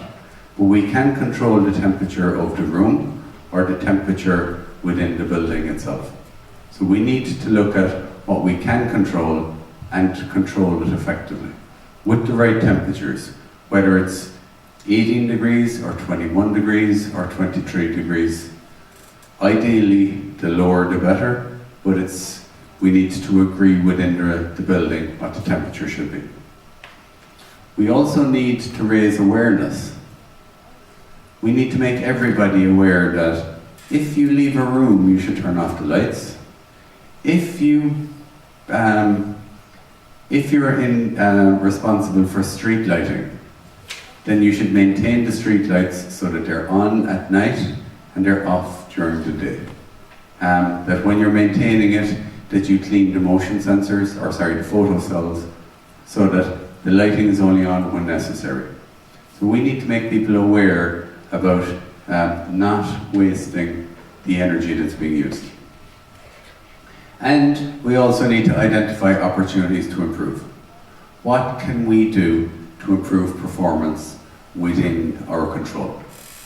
So there was a good example earlier on shown about the school, where the temperature set point was increased on Monday morning and it stayed going. Was that for one day or for a week? For a week. A week. Okay. What I don't notice, so if on that, you have that slide here. Is here? So if you could just put that up for 1 sec, because I want to ask.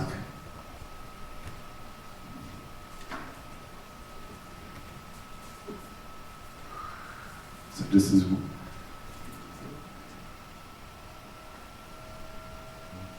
so this is ppm and the temperature. So this is the temperature over 1 week. Yes. Okay. So can anyone see opportunities to improve in this slide? What opportunities for improvement could we see? It's 4 days. 4 days. Okay. So there's 4 days of data. Anybody see how we can improve energy performance based on what we can see here? If you take that you wanted to put the temperature down to 18, then there is 6 degrees of improvement. Yeah. So we can, so all I want is opportunity. I don't want, yes, there's problem. The teacher doesn't like the cold, the students don't like the cold, blah, blah, blah, blah, blah. That's okay. But for now, if we just talk about opportunity. So one of the opportunity is to reduce from 24 degrees to 18. Okay? Probably in the nighttime you can reduce it even more. In the nighttime. What can we do at nighttime? I think the key factor is to turn the ventilation off. Turn the ventilation off? Yes? At nighttime. Okay? What else could we do?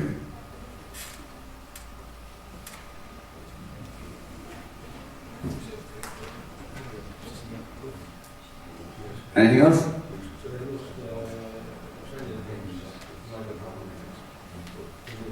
Reduce the temperature at night time. So if your schools are like our schools, what time do they start? 8 o'clock. And finish? 3 o'clock. Okay, so from 8, 9, 10, 11, 12, 1, 2, 3. 7 hours. But we have 24-hour heating in the room. So we have a 60 or 70% improvement that we could make. Yes? Does that seem reasonable? Does every school turn off the heat when there's nobody inside? Why not? Yes? So why would we keep the building hot? It depends. Because some schools are very, they can't reduce because you can't rise up in the morning when they cool. Ah, Or kindergarten. excellent. Too old system, too old structure there. It depends. Okay, excellent. Right, so we can't reduce the temperature because we can't get it back up. We invest in one school, biggest school, like 40,000 euros. Yep. And the salesman told us, you save this money about after 2 or 3 years. But now, what you see, we didn't save this money, even we pay more. Because there are the automatization systems. Each month we pay to 100 about, this is 0. Okay. So good salesman. Each class, each regulator has the temperature. Thermostat. It comes the central system. You can control each room. There are window sensors when they open it. Yep. Then they know it and sound it. But you invest, no savings. Okay. Why no saving? Maybe this was Okay. Not good building. Okay. Põhjus on veel ka selles, et lühiajaline temperatuuri alandamine tegelikult ei anna meile energiasäästu sellepärast, et me peame pärast temperatuuri tõstmiseks kulutama selle sama energia ära, mis me oleme alandamisega säästnud. See on lühiajaliselt. Kui meil on pikaajaliselt võimalik temperatuuri alla viia, ütleme näiteks on koolivaheaeg, siis on sellel juba mõte. Ja nagu te ütlesite, et tegelikult säästu ei tekigi. Palju suurema säästu me saame sellega, kui me saame seda sama keskmist temperatuuri alla viia. Kui siin on praegust 24 kraadi, eks ole, mis ilmselt klassiruumi jaoks on liiga soe. Kodus ei ole kellelgi 24 kraadi, milleks me siis koolis nii hoiame. 1 kraad temperatuuri alandamist tähendab 5–7% energiasäästu. Ja kui me saame 2–3 kraadi alla viia, siis meil tekib sääst ja see on pidev, mitte lühiajaline. Seal on 2 vahe, mis on nüüd selle poliitikuna maha ja see paneks tööle, see tähendab tulemust, aga tulemus on saame hiljem. Jah, aga praegu räägime poliitikast, räägime asja sisust. Aga see on 2 pool. Ärge unustage, on olemas sanitaarnormid, mida tuleb täita. Ja kui sanitaarnormides on kirjutatud, kui mälu ei petta lasteaedades, peab olema 22 miinimum. Ei ole. Energiatõhususe miinimum. No ma ütlen 23. Seda peab tagama. Energiatõhususe miinimum nõuetes on 21 kraadi seade temperatuur, millega tehakse arvutused. eks ole. no ma ütlen nii, on olemas, ei, ma ütlen, on olemas seadusega pandud paika normid ja neid tuleb täita. 24 on palju, minu arvates 24 on tõesti üle paisutatud, eks ole. Ma ei mäleta, et üks norm ei ole, aga see on üle, jah. Okay, so one thing I've noticed from the discussion is that there's lots of opinion, and opinion wastes a lot of energy. In my opinion, my mother-in-law has lots of opinion, mostly about me, but also about some other things. But we can't have opinion, we need fact. So we need fact on, is there a requirement for kindergarten to have temperature of 22? Yes? No? Yes? No? If yes, it's legal requirement, must have. End of discussion. If no, maybe there's opportunity to reduce to 18 degrees. But opinion, like my mother-in-law, wastes energy. So we need to try to understand what it should be. So we have a very good graph here earlier. I believe we could save 70% of the heating in this building just by looking at one graph. But we need to be looking for opportunity. So we have 24 degrees. We can reduce to 18, 20, whatever the temperature is. But we can reduce from 24, we can reduce. At night time, this period of time, we should be able to reduce. Because I'm a nice guy, I like to maybe have the temperature hot at 8 AM when people coming to school and are cold, and then after 30 minutes or 60 minutes, the temperature is coming down a little bit. Once people are settled in and the room heating is warm. So we could reduce the temperature over the course of the day. But to your point earlier, you mentioned about example where the building we cannot control. There's other opportunity if we can't turn off the building. Opportunity is to insulate the building or put better controls on radiators. At this point we're only talking about the list of ideas. But we need to understand what the operational control set points should be and looking at where the opportunity for improvement can exist. Is that okay? And we don't need lovely graphs and charts. We can do this with asking the teacher, does the heating turn off at night? Or does it not turn off? So we don't, you install sensors and monitors to check.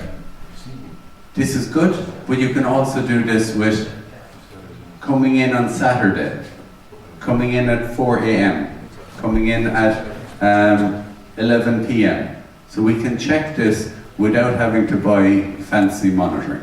But fancy monitoring is good for a European project and for making good reports. Is that okay? Do we need to go for lunch? In 3 minutes. 3 minutes. Very efficient. Okay. So what we need to do is we need to look at the information that we have available to us and we need to look at the information that's available to us and identify ways to save energy. But what we need to do then is we need to go back and give the boss that gave us commitment to improve performance. No point in engineers having good ideas. We need to go back to the boss with the list of ideas in order to save energy and with the ideas and see, can we get the money or the capital to improve? So the planning process, we need the register of legislation. We need to know what are the legal requirements. In the kindergarten, if there is a requirement for 24 degrees, then it should be in register of legislation. If there's a requirement to improve performance by 20%, it should be in register of legislation. The Energy Efficiency Directive. Has anybody understanding of Energy Efficiency Directive? European Union EED. There's requirements to carry out energy audit. Yes? Or have energy management system. Okay. So this is legal requirement to do one or other, and we talk in the afternoon about legal requirement. And we evaluate compliance. Do you have, in this country, you have Energy Performance of Buildings Directive? Yes? Every public building is required to have BER? Building Energy Rating? No? Yes, and not public, but also private. Public and private. Okay. Is it required to be displayed? No? Yes. That is Displayed. Okay. Yeah. Yeah, same in our country. So, if this is legal requirement, then the first step is, what must we do to comply with the law, and are we doing it? So if there's requirement for BER in public place for building greater than 250 meters squared? 500. 500? Yeah. Okay. Maybe it's changed to 250. Maybe? No. Okay. In our country it was 500 and then reduced to 250. Oh, okay, maybe. So, but either way, if there's requirement, then this is what we need to check in order to comply with the law. Forget about all of the rest of it until we comply with the law. First step, we comply with the law, so we need BER, we need to have energy audit if we're public building.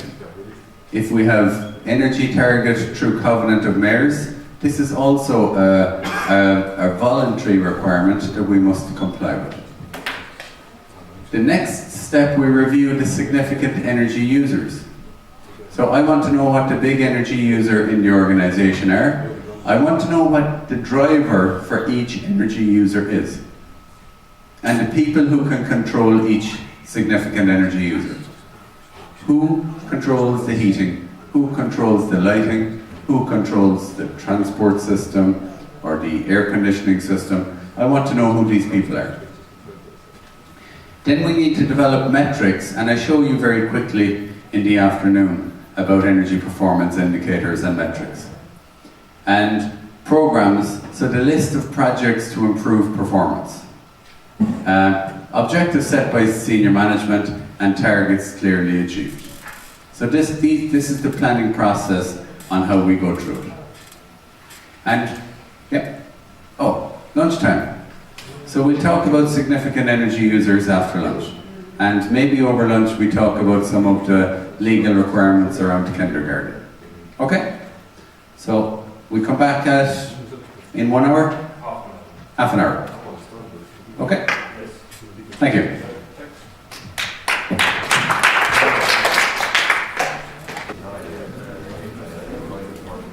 Tere tulemast tagasi.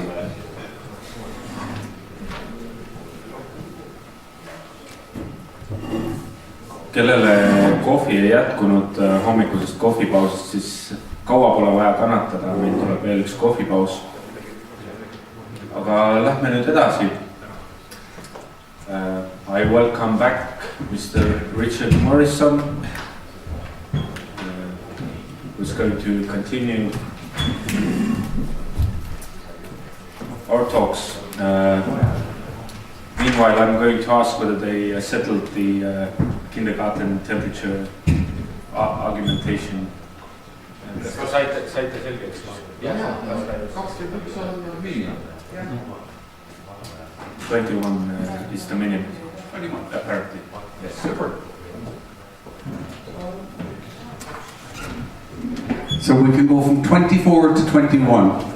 And but this was school room. What was on the graph? yes, Yeah.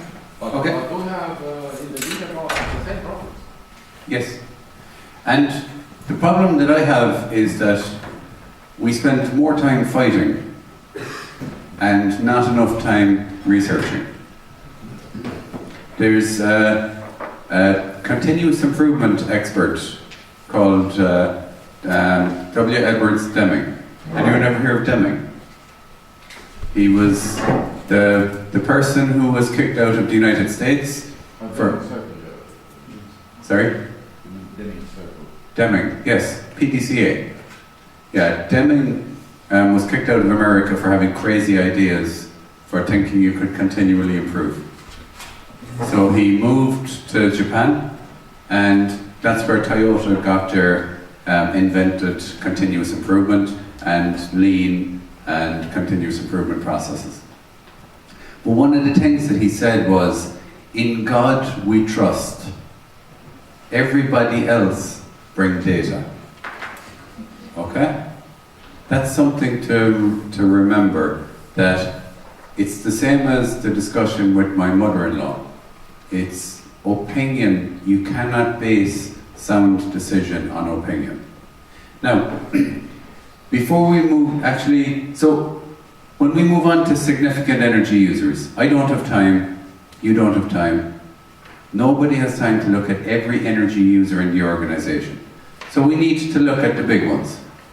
And this is just a simple illustration of, we should be looking at process cooling, or building cooling, or production line 1 or 2 or 3, because this is where the big energy usage is. There's no point, most organizations, large factories that I go into, we talk about lighting. Oh, we've changed to LED lights. And I was in a brewery in Vietnam, and the factory manager was really proud of changing all of the lights to LED.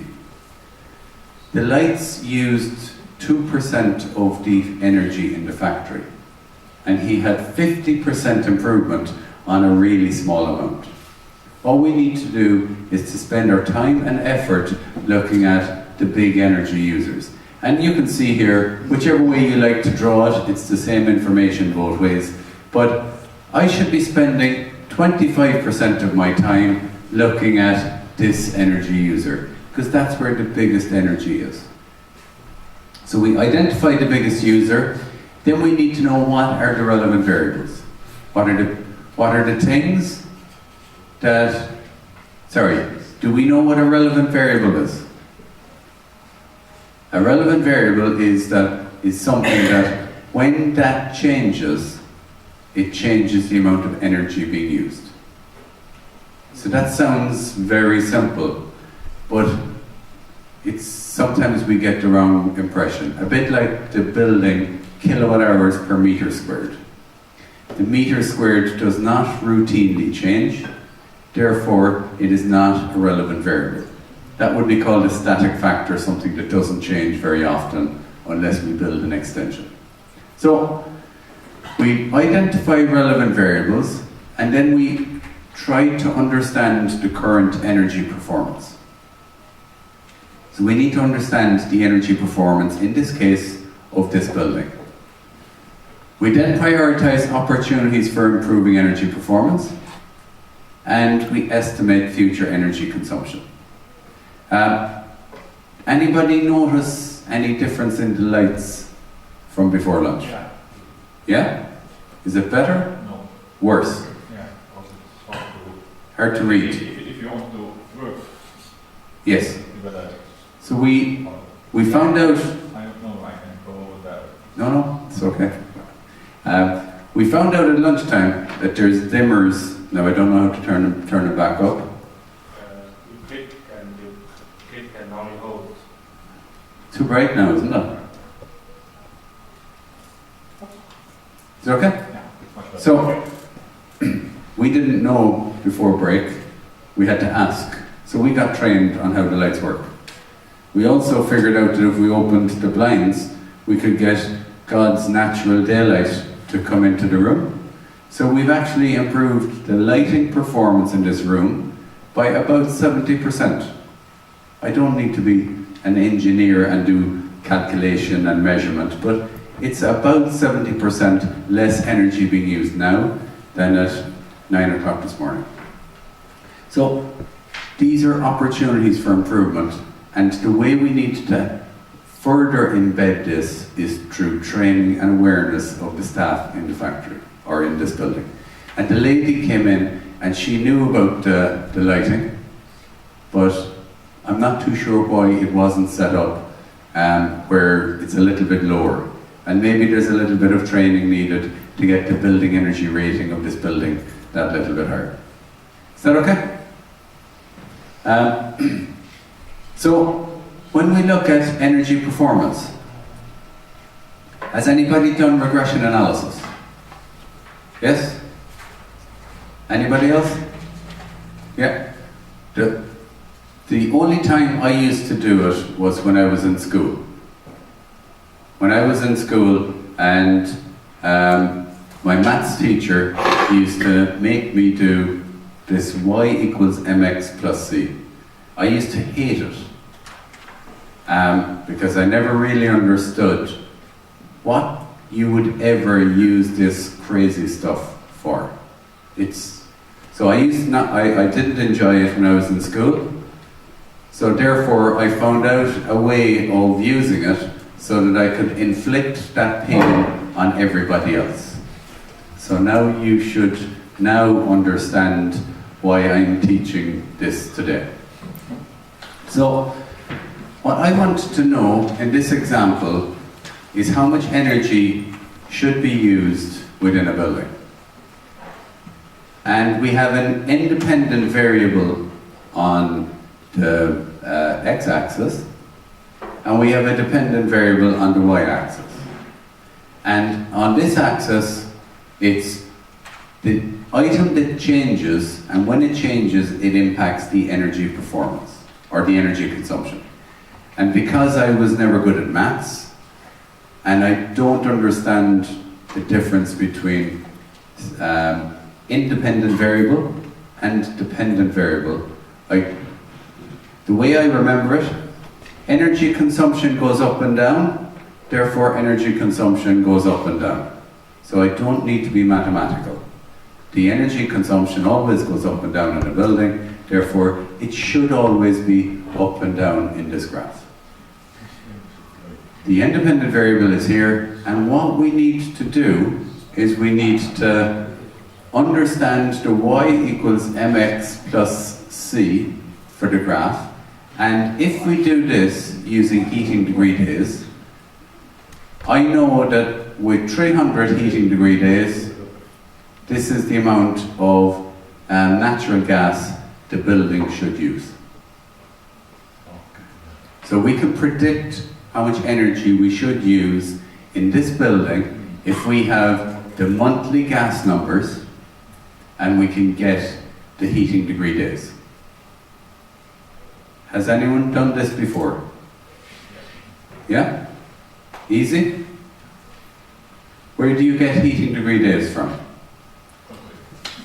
Calculate?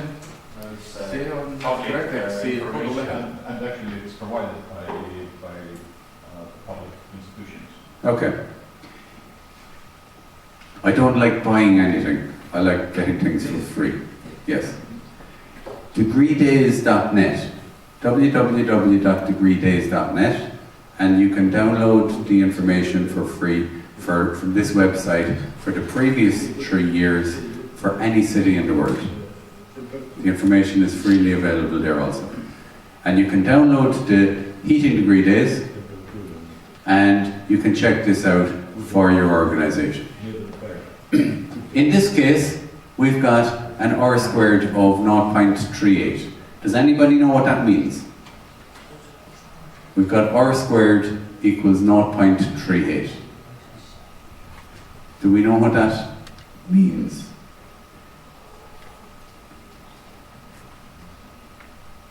What it actually means is that 38% of the variability in energy consumption is accounted for by variability in the weather. So only 38% of the variability in this example is accounted for by the weather. So if I compare the weather to the amount of natural gas used, I'm only 38% sure that the answer is going to be correct. So heating degree days. So let's just say that this is for this building. What could we say about the energy performance in this building, if that graph is for here?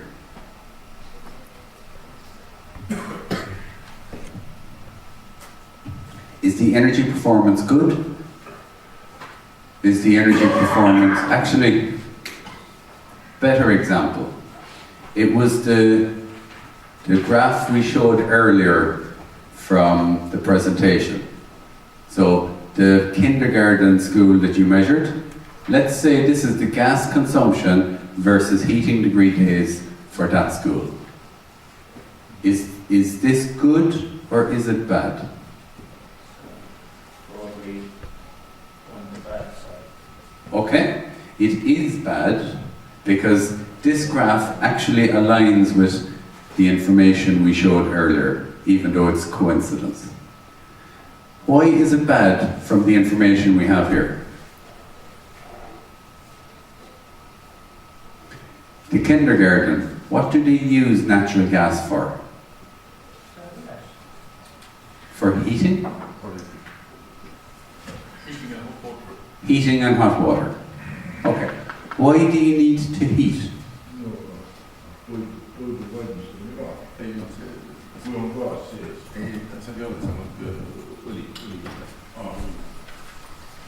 ma ei tea täpselt, mille kohta see graafik, aga tavaliselt kui on objekt klassifitseeritud, siis seal tarbitakse väga palju ka toidu valmistamiseks gaasi. See tuleb lahti lüüa. Gaas küttakse, gaas valmistada. Ja see ta praktiliselt toidu valmistamiseks ta ei sõltu temperatuuri, sest ta on konstantne, enam-vähem iga päev tehakse süüa. Maybe even the hot water consumption is a bigger factor. Yeah. Hot water is heated by gas. Yeah. Anything else? I believe that you will be cooking roughly the same amount every day. Thereabouts. You will be using the same domestic hot water every day. All of the ladies wash their hands, all of the gentlemen never wash their hands. So we will be using the same hot water every day. Thereabouts. So most of the variability will be driven by the weather in the school. And I would be expecting very good relationship between temperature and weather. And here, I don't have good relationship. So now I am thinking that the control of the heating system is not so good. So now we have opportunity to improve.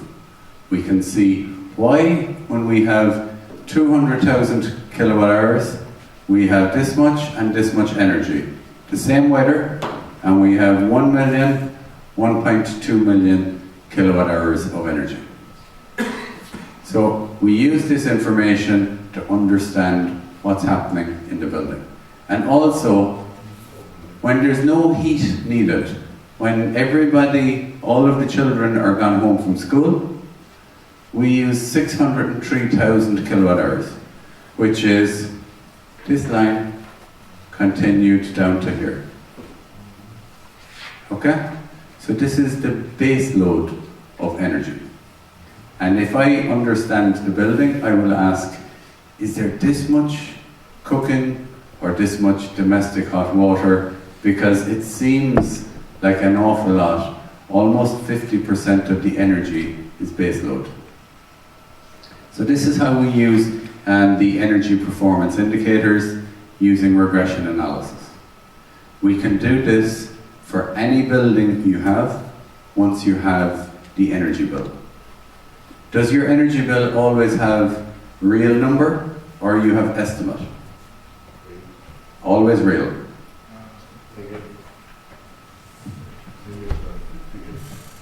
Seesama kool, millest mis oli seal graafik ja teistes kohtades ka, seal on õliküte, aga õlikütte arved tulevad sellele vastavalt, kuidas ostetakse õli sisse, mitte ei kasutata. Ja selle tulemusena saame niisuguse suure hajuvusega küttegraafiku.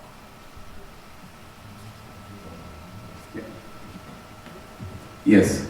So if you have oil deliveries, then it's not so good, because then you have delivery data rather than consumption data. So maybe there's an opportunity to put in a heat meter in order to get the right information to understand how much we use. Or a level probe to see how much it drops, but it's difficult. Easier for heat meter. But these are some of the things that we can identify. Energy performance indicators and baselines.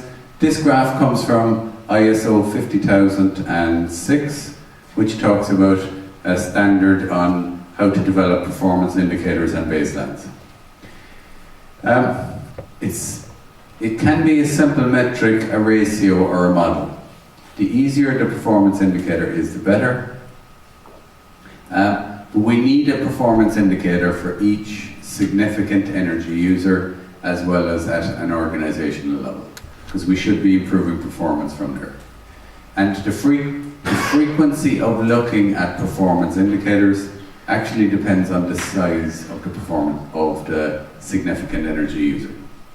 So if you have a very large energy user, maybe you need to look at this every day. If you have a really small energy user, maybe you look at it once a year. So it depends on the size of the various energy users. Some of the municipalities in my country, they have a performance indicator for street lighting. Do you have a performance indicator for street lighting? In some places in Estonia, they do have. Okay. And how do you measure? Or what's performance indicator? I don't know actually, the process itself. I know that they have made drivers for the street lighting to control it very much. Yeah. So Okay. Yeah, so what I try to do with public lighting is understand the watts per pole. Because lots of the street lighting is not connected. It's not metered. In our country it's not metered. So we have an unmetered register. So we know how many poles there are, and we know how many, the wattage of each street lamp. So over time, when we move to LED, we can see the performance improving by changing the number of lights from incandescent to LED type lights. So it's moving the technology forward. But then for other buildings, we have energy performance indicators where we look at it every month, where we look at the natural gas bill and the electricity bill, and we compare it to the weather, and we compare it to the number of people within the building, just so that we know if the energy performance is improving or not. Energy efficient energy efficient operations. When we're talking about operation, and I spoke a little bit about it from lighting and heating earlier today, but from an energy efficient operations perspective, we need to look at the critical operating parameters. The critical operating parameters are the temperature set points, the lux meter readings, in a boiler system it might be the temperature, it might be the excess oxygen levels. So it depends on the parameters that impact energy performance and how often we need to check it. We need training. So we need training on the significant energy users on how to operate it. So we need, in this simple example, the lighting. But in that kindergarten, we need somebody to be able to turn on and turn off the heating, or to automate the heating so that it comes on when needed and is turned off when it's not needed. We need to only focus on the biggest energy users. The big energy users in the organization is where we focus most of the effort, because that's where we get most of the benefit. Lots of operation logs. Do you have logs in your various buildings? Temperature, humidity, RH, pressures, all of this kind of stuff. If you have logs, I have seen many organizations that write this stuff down every day and never check. The job is to write it down, not to check or to analyze. So we need to make sure that we check the logs. If you don't use information, don't write it down. It's a waste of time. Many organizations in my country, they write down the gas pressure. I don't care what the gas pressure is. If the gas pressure is too low, the boiler does not work. So then you know you have a problem. So you don't need to keep writing things down if it's unnecessary. So only write down the things that are good, or the things that will indicate when performance is poor. Effective communications. So communication, again, a label or a description on how to operate the building, how to open or close the blinds, rather than how do we do this? And you're looking behind a curtain to see how do you do this. So training people on how it should work, and awareness on the role and impact on energy performance. The receptionist outside, she can impact the energy performance of this building much more than any of the rest of us. Such as turning off lights when they're not needed, setting up the temperature correctly, understanding the temperature profiles. So, this is a question for yourselves. Can you give an example of poor operational control within your own organizations? Question. I know it's after lunch and people like to sleep, but do we have a question, or do we have an example of poor operational control? For example, same here.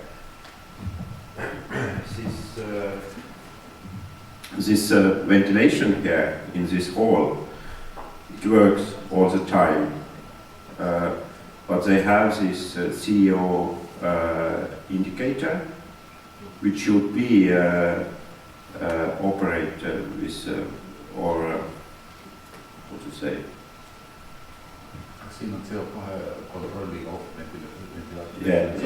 Yes. But it's not work. This ventilation works all the time. Doesn't matter is there any people in here or not. Okay. So I think it's poor operational control. Okay. And how about within your own organization, back in the office or back where you work? Yeah, I'm coming from Estonian University of Life Sciences. We have a lot of reconstructed buildings, and one of our pride is our sporting hall or gymnasium, where we have the issue that we have a ventilation problem. There is not fresh air, so they turn it on, so the room went colder, and instead of heating up the air in the ventilation or doing something similar, they turned up the heating system. So the air went warmer and warmer, and they couldn't cool it down with the ventilation, so they opened the roof windows. The room went colder, and then they turned up the heating because it was cold. And the conclusion was that the heating was in full power, the ventilation was in full power, and all the windows on the roof were fully open. So maintain the climate inside, and it was totally awful. Thank you. Let's say another building from the same university, the Institute of Technology building, has similar problems. For example, Erkki didn't mention lighting problems, but the technology building, but the automatic lights. And there are a lot of problems. For example, the lights switched on after the workday and stayed on for the whole night. And at first, then the automation problems got solved somewhat. And also the overheating is one problem in the renovated building, like the other one also. Yes. Any examples here? No? mul on üks niisugune küsimus, aga kuidas mõõdetakse välisvalgustuse efektiivsust? Näiteks kuritegevuse langemine, kuritegude vähenemine, traumapunktide vähem nagu külastus, kuidas seda efektiivsust mõõta? Välisvalgustus, tänav.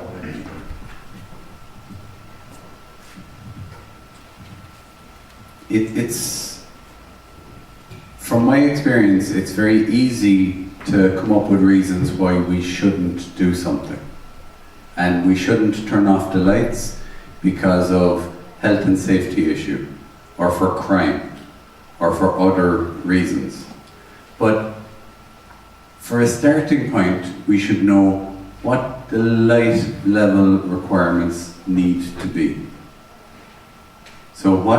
So in my local village, there's lighting around a park, and the lighting is left on until from darkness at 6 p.m. until 6 a.m. There is no crime there, there is nobody there, and the lights are on unnecessary. 11 p.m. everybody is already gone home. But from a crime point of view, putting lighting in place and wasting energy, thinking we feel safer because there's lights there. I know that in New York, there's plenty of lights and there's also plenty of crime. And I think there's many, many reasons why we don't want to change, but there's many reasons why we should be advocating change in trying to, as to the measure of the societal benefits of lighting. That's for social and economists more so than for energy management. Our job is to run the systems as efficiently as we can. If somebody decides we need light outside, okay, not my decision, but my decision is to help make it as efficient as we can. If it's needed, okay, we put a light outside. But how long do we need it for? How long do we need it illuminated for? And what are the lux levels that are required in order to make the society benefits that you're looking for? But most of the time it's, oh, we want lighting, so we put light. And then it's on for 12 hours every night and maybe not necessary. Does it make sense?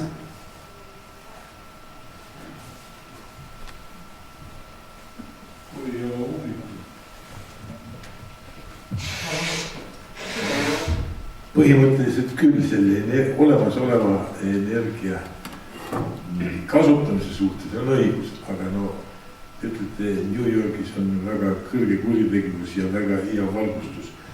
Aga kui see valgustus oleks natuke väiksem, võib-olla see kuritegevus oleks veel suurem. Kui seda pole uuritud, siis seda ei ole võimalik väita. Aga ma sain teie vastuses õieti aru, et seda ei ole uuritud. Ja vastust ei ole.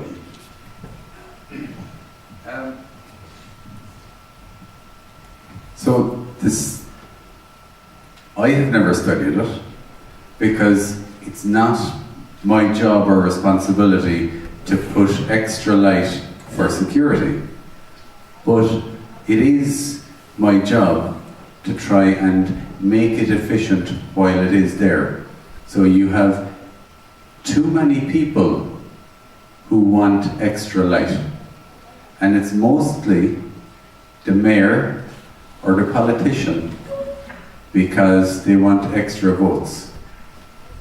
And maybe it's not for security, maybe it's because I like or I want your vote. And if I put street lamp and it's very nice, then maybe my property is more valuable and therefore I give you my vote. If the reason for putting in street lighting is correct and legitimate, then absolutely we put it in. So I don't understand the societal reasons. That's for behavioral economists, but not for me. Is that okay?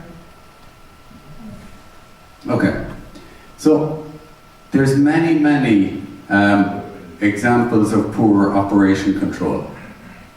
Thermal system leaks, water leaks, doors that are opened. So we're trying to heat the building and it's 0 degrees outside. IT equipment remaining on, unnecessary. Lack of insulation, passing valves, temperature set points changed, filters blocked, vehicles idling, external lighting on, many reasons. And this morning we looked at the same reasons within this room itself. For me, energy efficient design is one of the big areas for energy management. When we build a new building, we need to build it correct. So, is this a good designed and constructed building? This building here. Good? Must be good. Must be good? We hope so. How many people believe this is good building? Okay. How many people think it could be better? Yeah? What's wrong with the building? We have an expert here. I'm not an technical expert, but I just noticed the energy performance letter next to the door is D. So it could be C, could be B, for starters. So we have a performance for the building, which is a D. Do you know if we built this building today, what it should be? A. It's legally required to be A3. The worst building we should be building in Estonia now is A3 in your municipalities. Because there's a legal requirement on the Energy Efficiency Directive, Energy Performance of Buildings Directive, requiring A3 buildings from the 1st of January 2019. So there's many things that should be improved in this building in order to get to A3. And we need to achieve near zero energy buildings from now on for new buildings. So there's lots of things. Yes, there's nice LED lighting and we have motion sensors and photo cells, but the building fabric is driving a lot of the poor performance within the building itself. So it's a nice building and much better than lots of other buildings we've been in, but there's many things that we could do to improve this. How long will this building last? How many years? Before we must demolish. It's only 2 years old. 2 years old. So, how many more years? 48. Yes. 50 years before the building is... Yeah? So we build a D building and...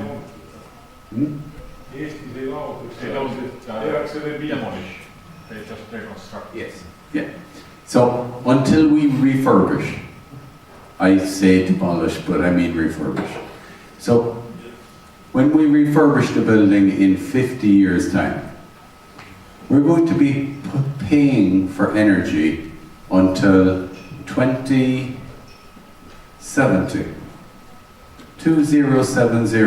before this building has deep retrofit.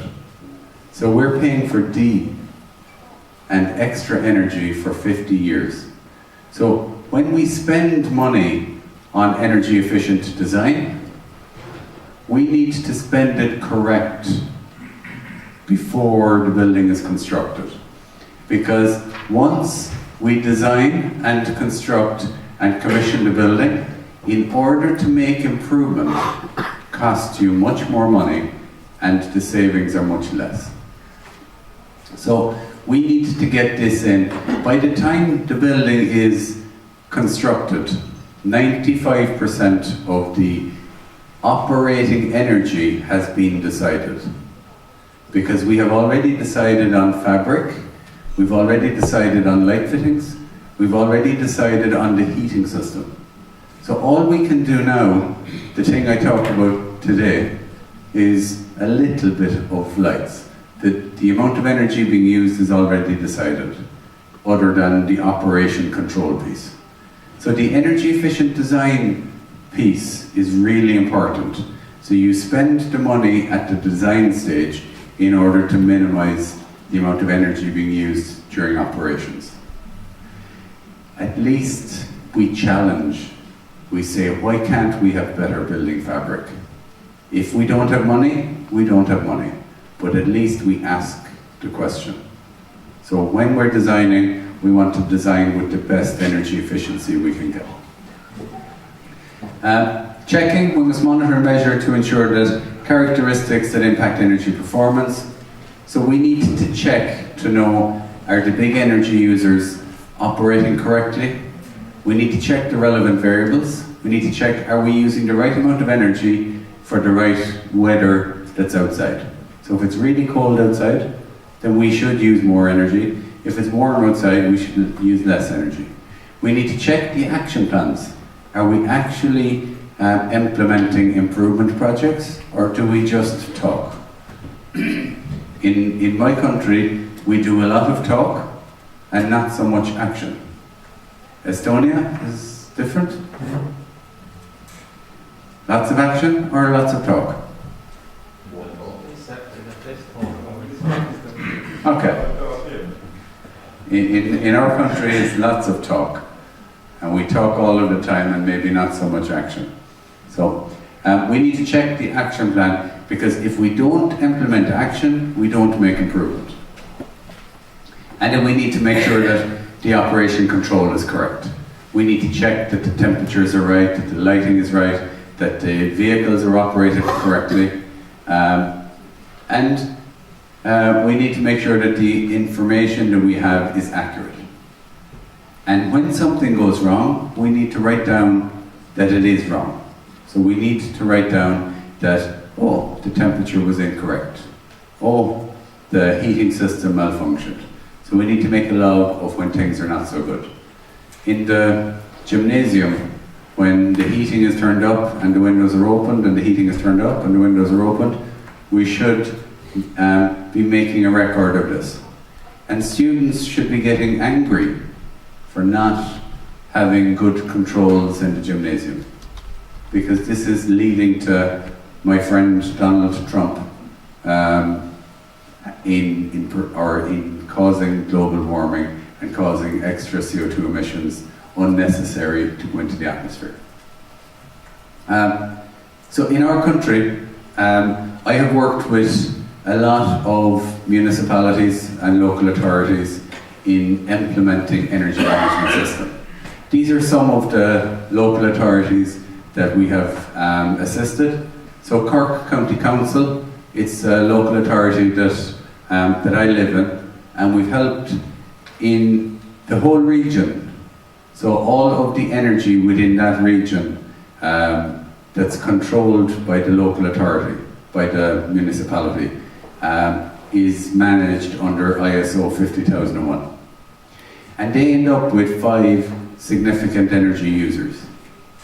They have public lighting, they have a transportation fleet for the maintenance department, they have one large central, it's called a county hall, but it's a large central administration building. And they have 2 leisure centres. So they were the 5 energy users, and those 5 energy users account for 85% of the energy consumption of the county. So all we need to do every month is look at those 5 energy users to see if the county is operated and maintained correctly. The others, just as examples, University College Dublin. So it's an academic, a college, and there's a management system in place there, and they end up with, even though they've got 150 buildings on the campus, they have 10 significant energy users. So all the science buildings are a significant energy user. The student accommodation is another energy user. So and the leisure centre is another significant user. So they've broken them down into, I think they have 8 significant users in that organisation. Gas Networks Ireland is the organisation that pumps gas around the country. They're also certified. The Postal Service, the Rail Service, the Defence Forces, and the list goes on. Any organisation that spends energy can have a management system in place. And it's applicable to both public and private sector, and even in your own home. Maybe you don't write procedures about how to control the temperature or the lighting at home, but you can do a lot of the good practices as you should be doing within your organisation. Where to start? So there's lots of things being spoke of this morning. You start with a meeting with your boss to know, are they committed? Do they really want this? Do they want to improve performance? Will they give you some time? You do a gap analysis. Understand your current processes and procedures. What do we currently do? And see, is there improvement opportunities there? You need to write an energy policy. Does anyone have an energy policy? So, you have? I think you have for the Covenant of Mayors as well. You should have one for the Covenant of Mayors. So, an energy policy is a one-page commitment that we will continually improve energy performance. There's a few other things. We comply with the law. We consider energy in design and procurement. We set objectives and targets. So, there's a few things required in a policy, but it's a commitment from the boss to say we will improve. You need to set objectives and targets, and then you need to look at legislation. What do we need to do to comply with the law? Carry out an energy review to understand where the energy is going within your organisation, and then develop a list of action plans. And then the last 2 pieces are the operation control, to make sure we're operating correctly, and then checking that everything is working as we set out. So that's what to do in the management system piece. Any questions on how ISO 50001 or the management system works? Clear? Yeah. I have a question. For example, we have also the mandatory energy audits for non-SMEs in Estonia. And we get a lot of questions from companies that are operating in buildings that they don't own themselves. So they rent, for example, there are supermarkets or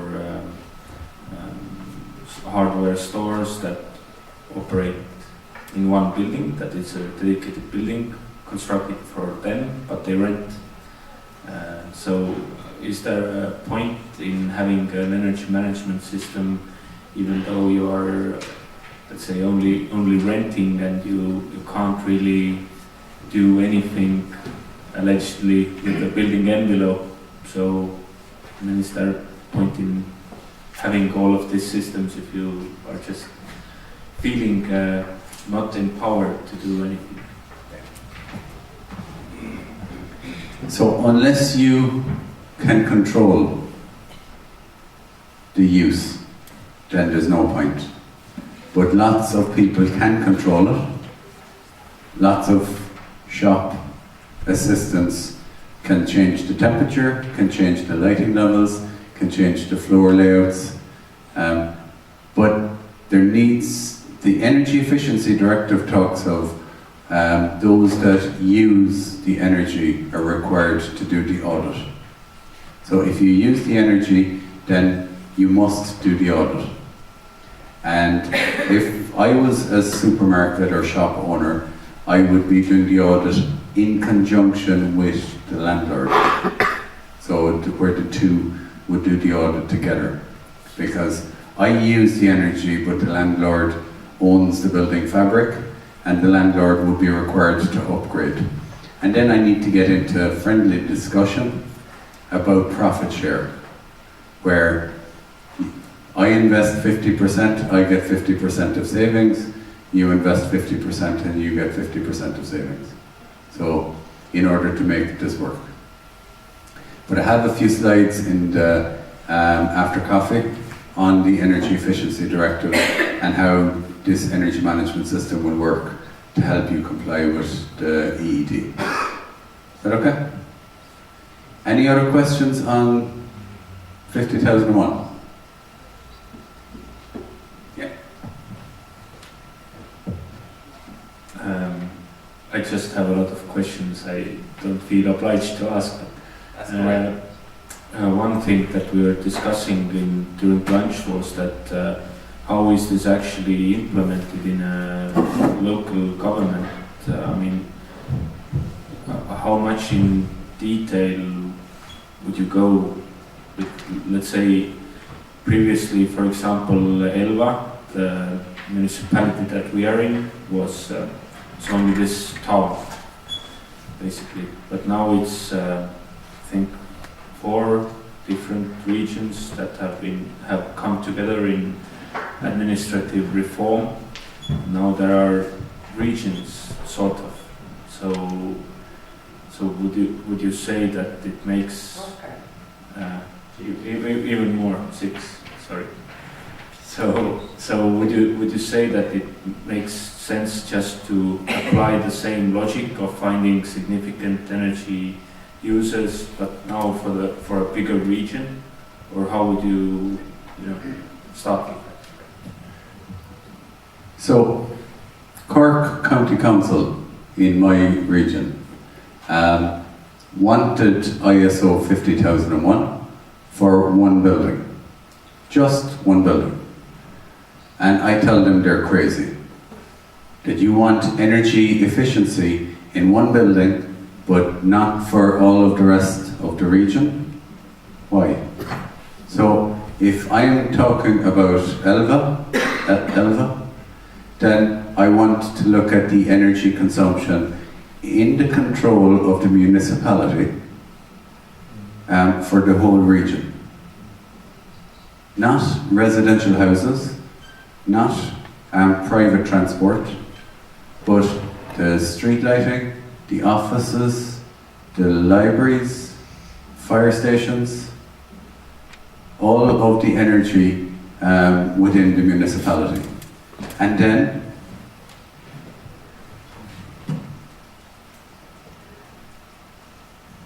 here I draw this.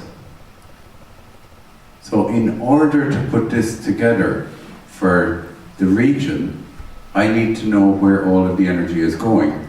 And then I figure out how many SEU.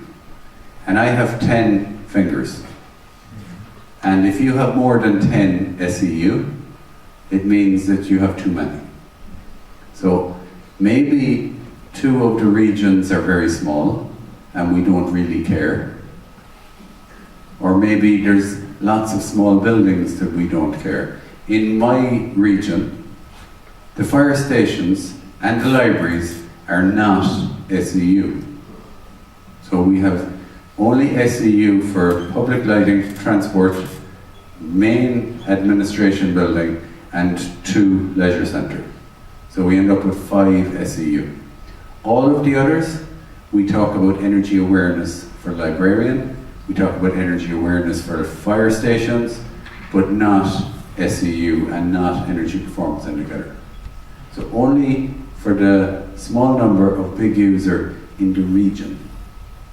And it's very easy.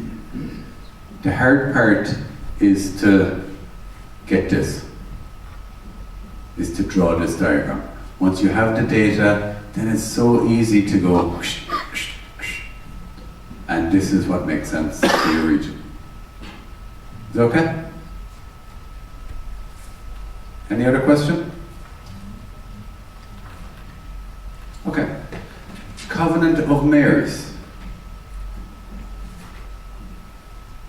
How many organizations have Covenant of Mayors? One or more? We were hoping to have more here today. Okay. Should have been 3. Okay. So the Covenant of Mayors, there's a requirement to have sustainable energy and climate action plans, correct? And again, the local region that I work with has a climate energy, or has a sustainable energy and climate action plan. Have you got your plan already finished?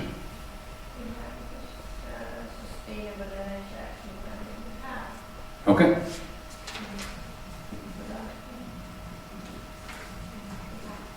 For a long time? Not long. Okay. One of the good things about the Covenant of Mayors is that you must publish. So it goes up on the Covenant of Mayors website and everybody can see what you must do. But also, every other region's action plan is also up there. So it is a very, very good resource to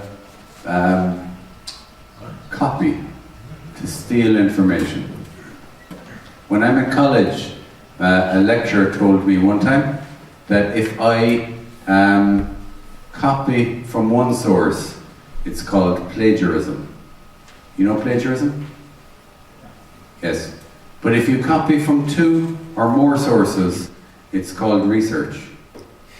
So for the sustainable energy action plans, look at 3 or 4 or 5 action plans and you get some very good information on how other municipalities are actually improving their performance.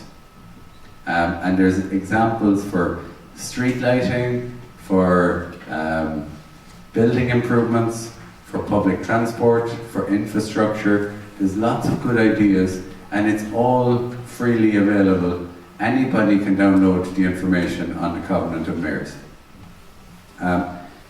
For the Covenant of Mayors, you're required to have a policy. For 50,001, you're required to have a policy. So there's lots of similarities between the two.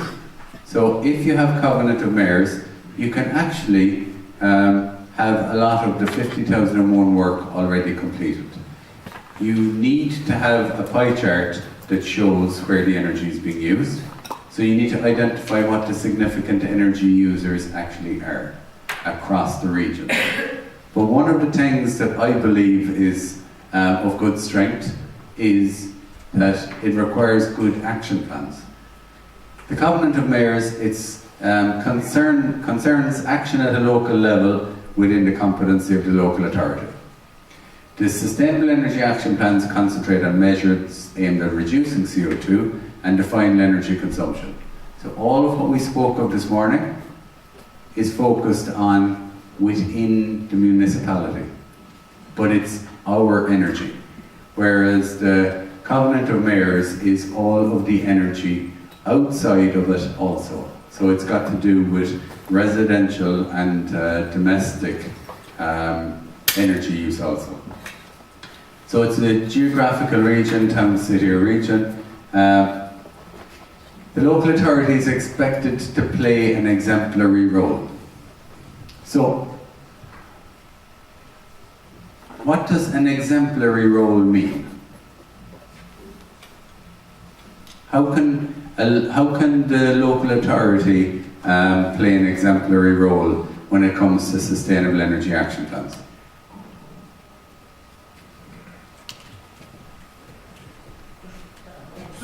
mul on üks põhimõtteline küsimus.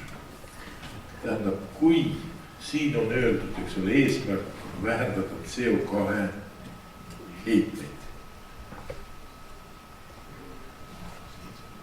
Sain ju õieti aru? Okei. Nii, aga nüüd siis mul on niisugune küsimus. Kui linn või omavalitsus viiakse üle taastuvate energiaallikatele, näiteks puidule. Ja sellega tegelikult selles linnas või selles oma valitsus, ma olen Saksamaal selles üle pikalt diskuteerinud, aga tegelikult selles linnas CO2 emissioon, tegelik emissioon, mida hingavad selle linna elanikud, kahekordistub. Võrreldes maagaasiga. Mis asi siis see on? Kuidas saavutada seda eesmärki, mis on siin kirjas? Sest CO2 arvestamine taastuvates energiaallikas, see on spekulatiivne nagu meede Euroopa poolt, Euroopa Nõukogu poolt selleks, et toetada finantsiliselt üleminekut. Aga tegelik emissioon selles omavalitsuses või selles oma linnas on suurenenud umbes 2 korda, sest põlemisprotsess ilma CO2 heitmeta ei ole võimalik.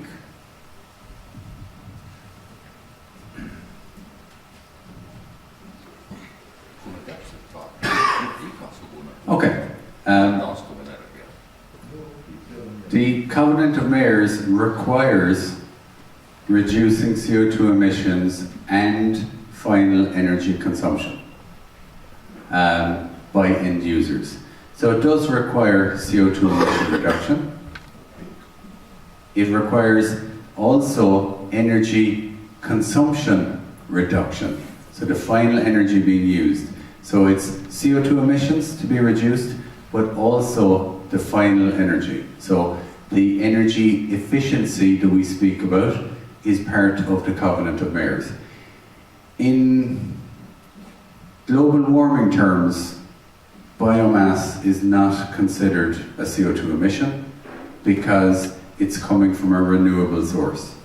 So even though you are burning fossil fuels or you are burning biomass fuels and it is going into the atmosphere as CO2, it is considered a renewable CO2 because it's brought back in from the trees rather than burning oil or natural gas.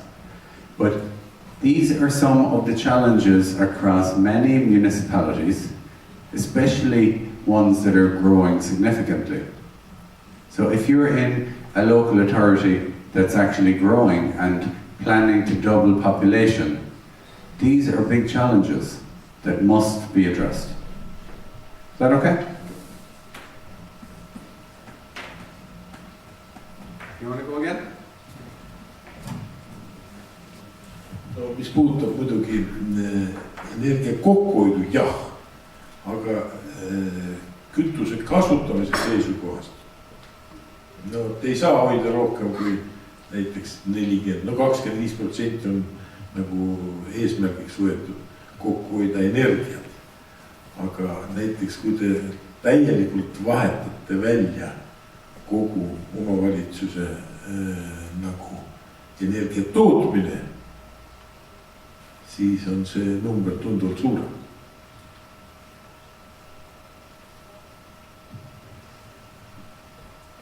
Teiste sõnadega, selles omavalitsuses elavad või selles linnas elavad inimesed hingavad rohkem CO2, kui nad põletavad puitu, kui nad põletaks maagaasi.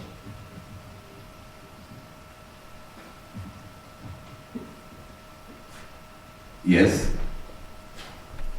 correct. But the goal is still to reduce CO2 emissions. And let's fast forward to 2050. You know, the Paris Climate Change Agreement that we all signed up to. 190, there's only 2 crazy countries in the world that didn't sign up to it. Requires 80% decarbonisation by 2050, so an 80% reduction in CO2 emissions by 2050. So we're looking for CO2 emission reduction in all of the municipalities, the same as in all of residential, commercial and industrial organisations by 2050. If we think it's crazy, that's what we must do in order to reduce global CO2 emission levels. And that's what will have to be done. And there are compromises along the way, but there's lots of organisations that have actually committed to being 100% renewable by 2025 and by 2030. Especially in the US, there's a 100% committed campaign going on at the moment. So that's what's required from the Covenant of Mayors. And the local authorities decide what the targets need to be and how they need to be delivered. So it's up to each organisation. This piece is straight out of ISO 50001. So this section 6.2 is one of the elements that I believe is useful in Covenant of Mayors. If you do this for, I suppose I've seen a lot of action plans from Covenant of Mayors, and they're very, I would like, and I may, and it will happen at some stage in the future. And it's like my wife. I tell her I will fix the door, but I never get to fix the door. I will fix the light switch, but never get to fix the light switch. If you write down what you're going to do, when you're going to do it, what resources are required, then it becomes much more real. I will fix the door on Saturday. That becomes much clearer, and on Sunday, if I don't have the door fixed, then I'll get this. So we need, as part of Covenant of Mayors, we need to be adopting what's required in 50,001, which, such as the objectives, targets and action plans. And all this is asking us to do is, don't worry about this, next slide. What will be done? What resources are required? Who is responsible? And when will it be complete? So for each of the actions in the Covenant of Mayors, we should have this. And then the last piece, the example that was given earlier about the school that was overheating with the heating system.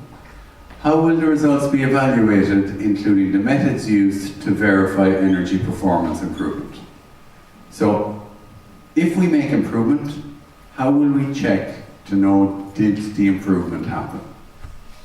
So, before I spend money, I want to know how much will I save and how am I going to test did it happen at the end. So, in the example earlier on the heating system, if this was done at the outset, and you don't give all the money until you can demonstrate the saving, then you have a hope of making the savings better.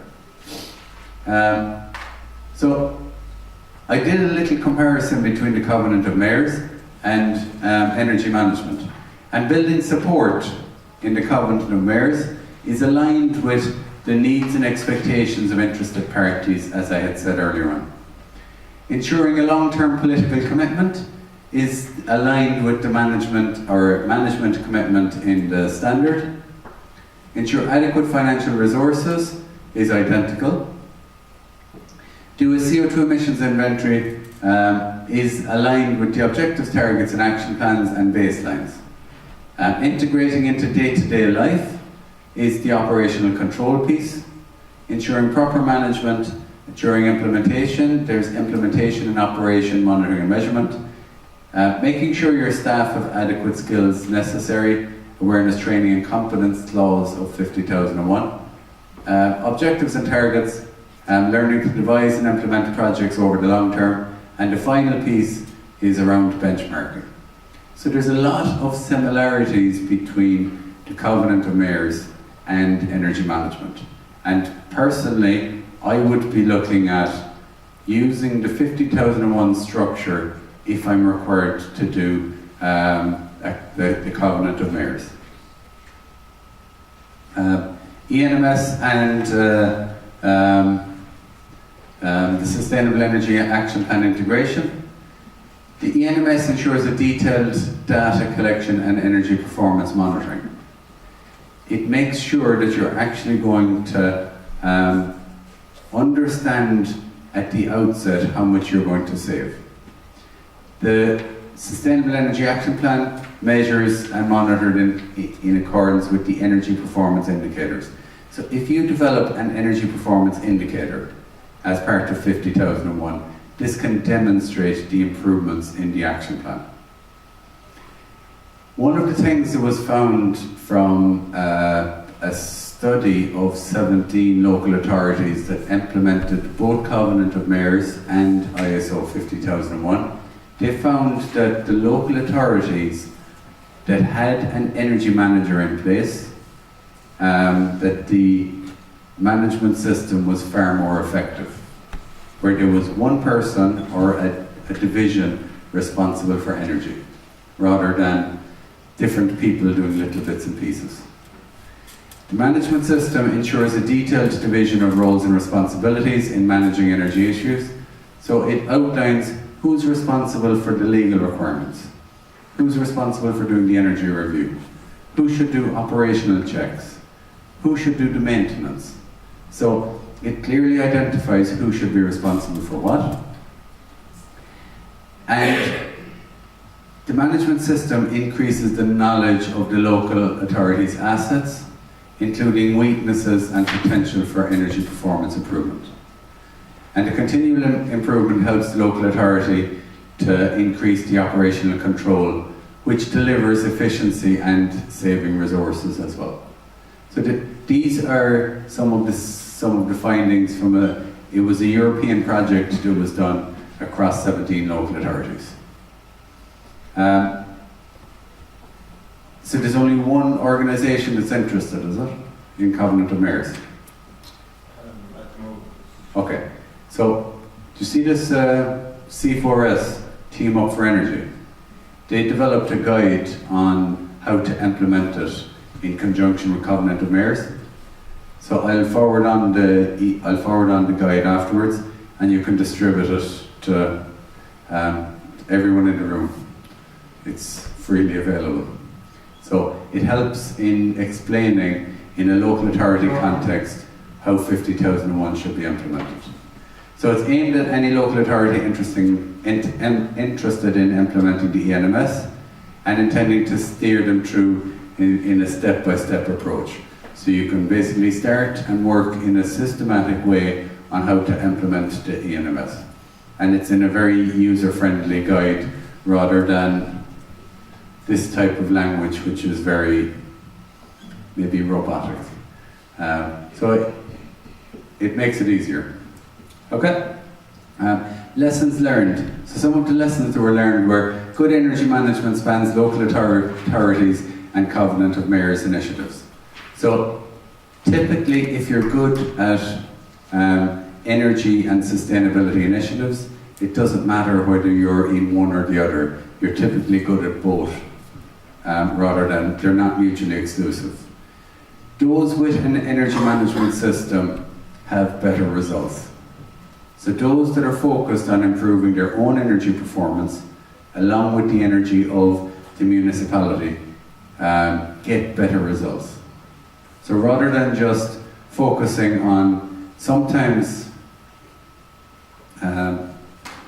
when we focus on something that's far away, that, oh, I'm going to help everybody in the community, and we're going to have a program to improve performance for everybody else.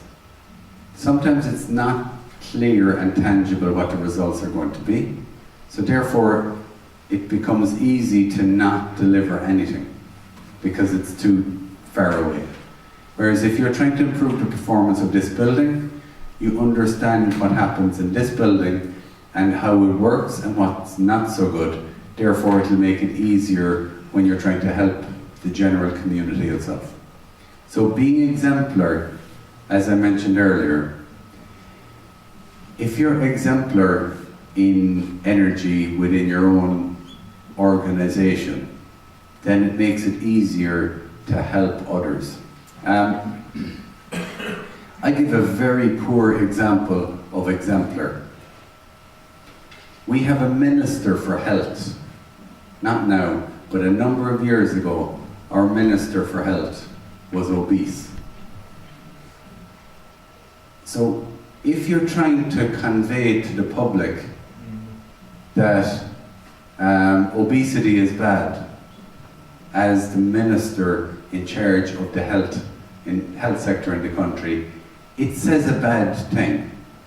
Similarly, a number of years ago, we had a Minister for Health who used to smoke, even though there was campaigns to stop smoking.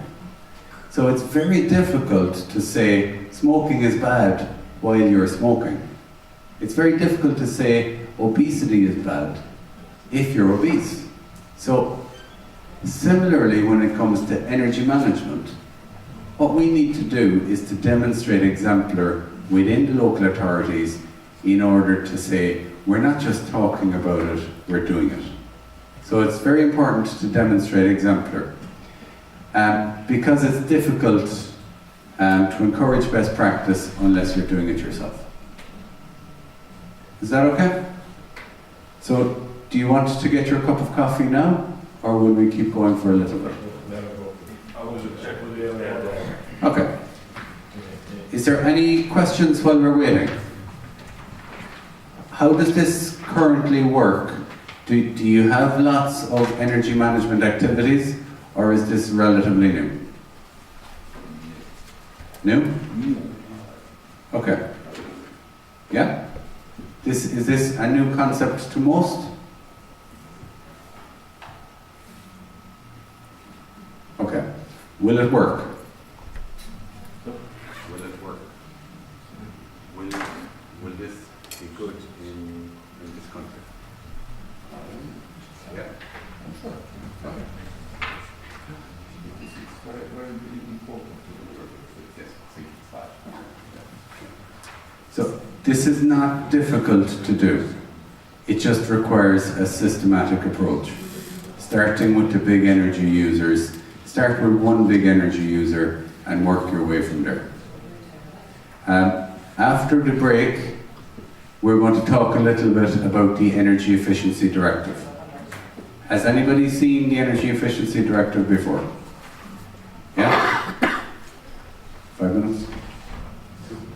2 minutes. So I need to stall for 2 more minutes. So I need 1 or 2 more questions. No questions? Yes. Te olete toonud Iirimaa näiteid. Aga ma küsin niimoodi, kas Iirimaa seaduste järgi munitsipaal, moodustistes, ütleme linnadel ja nii, kas nendel on seadusega pandud kohustuseks soojamajanduse juhtimine ja korraldamine, ütleme oma. No näiteks Saksamaal on, Austrias on.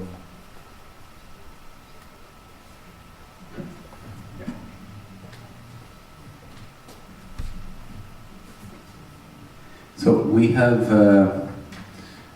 where most of what we're talking about today is under the European Union Energy Efficiency Directive or the Energy Performance of Buildings Directive.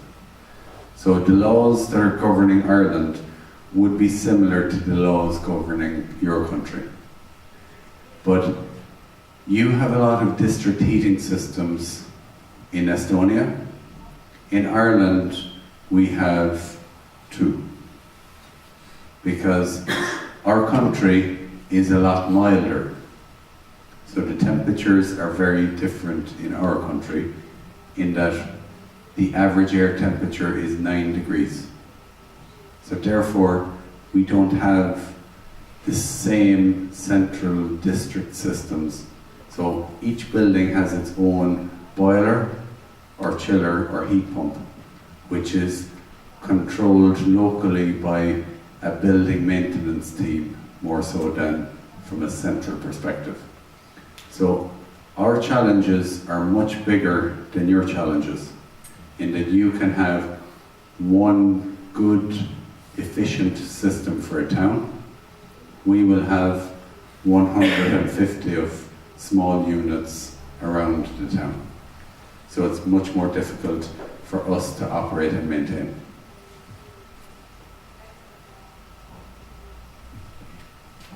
Neid haldab ja käitab linn või maja omanik või objekti omanik, kelle omanduses need on?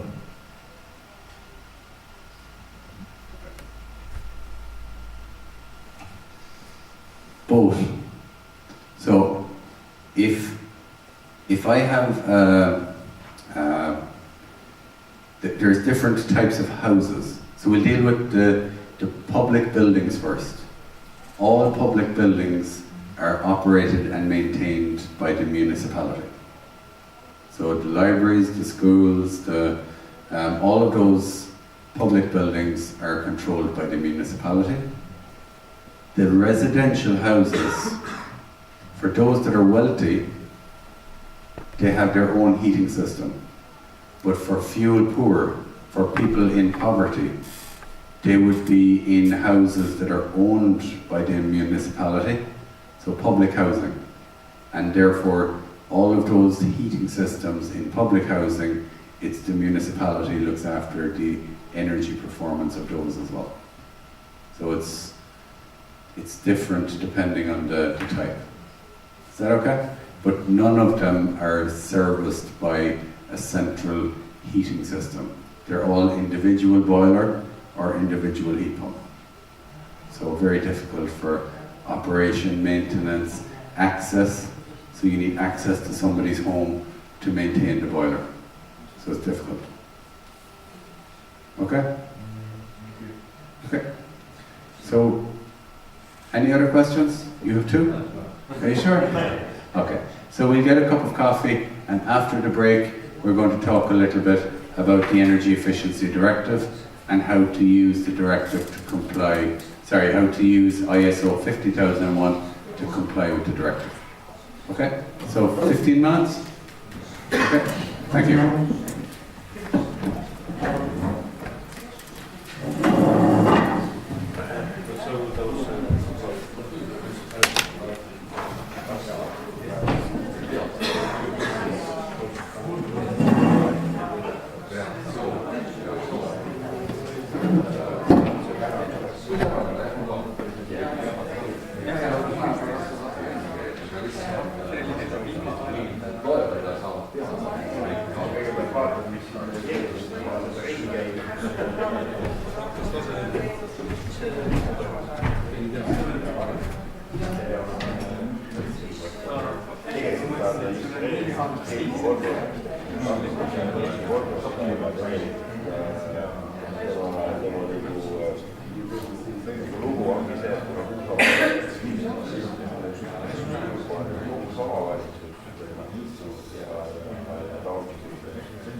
sir.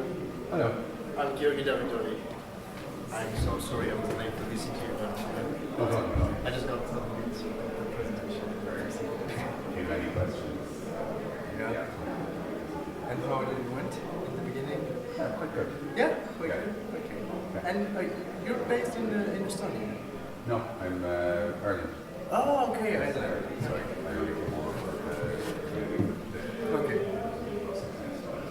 Oh, okay. Nice. Right.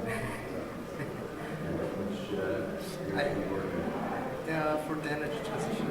Okay. Yeah, we do related to Horizon 2020 projects. Okay. I'm not going to be presenting some projects, but I work at the University of Tartu. Okay. Based in Estonia here. Very good. Yeah. Yeah. Thank you. Good to meet you.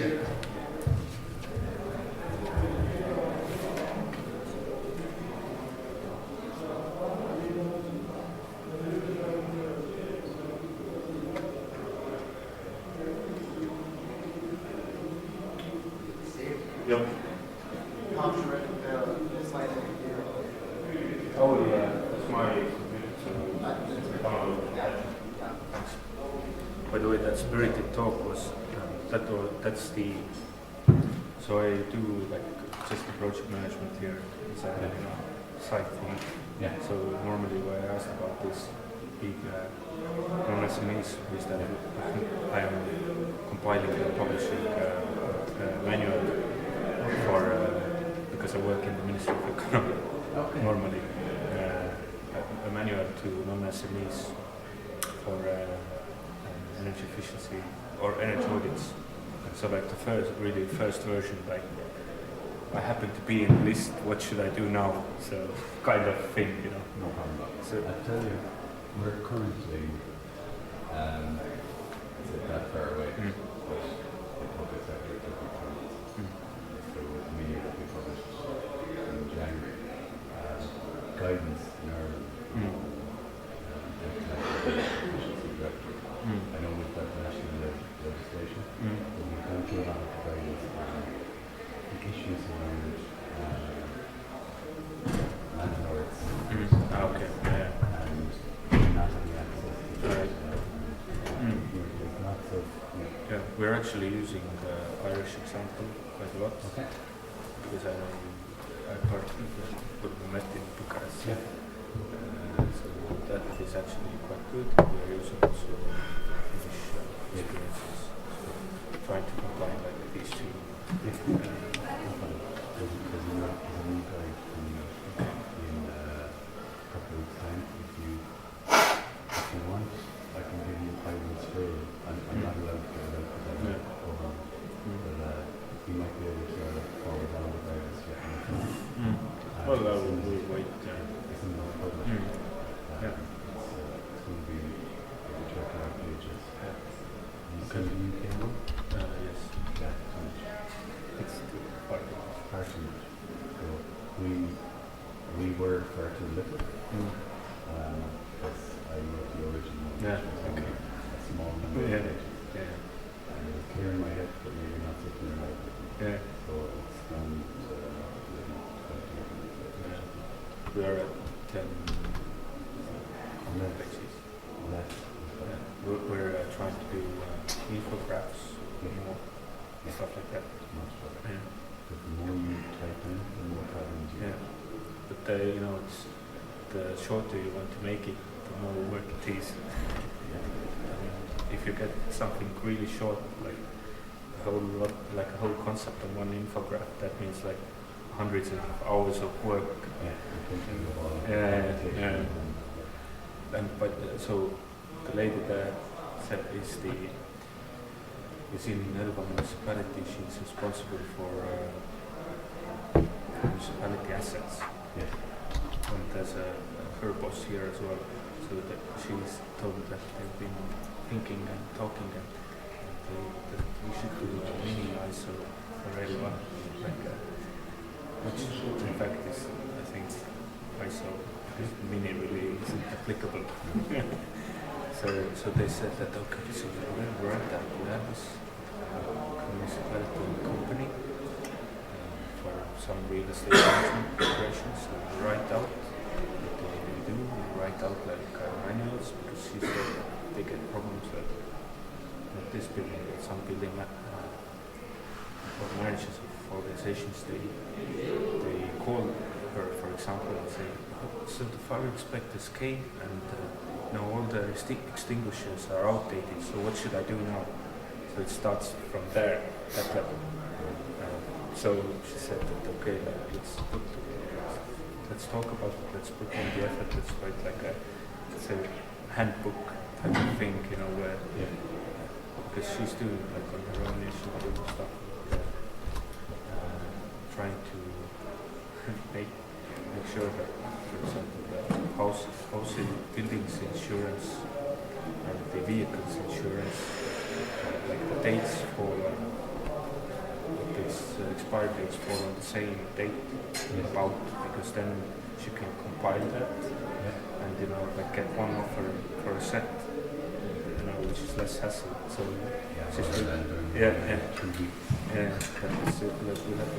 had this administrative reform come into effect end of last year, so it's really been like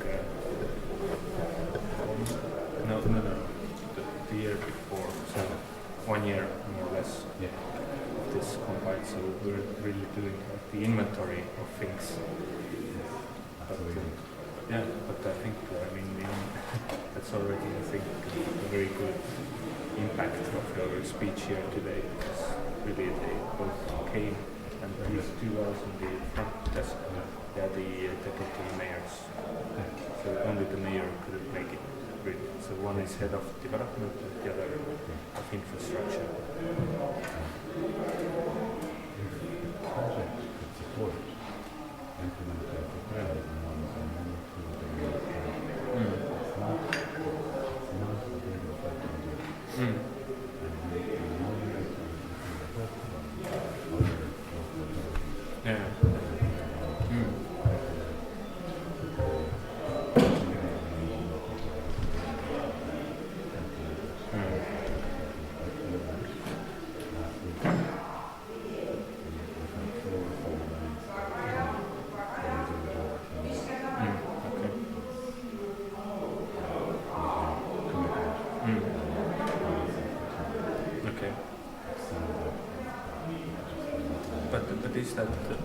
Is that really like, let's say, like in the end of those 2 days, you actually have like the draft commitment or agreed commitment already? Yeah. Okay.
So maybe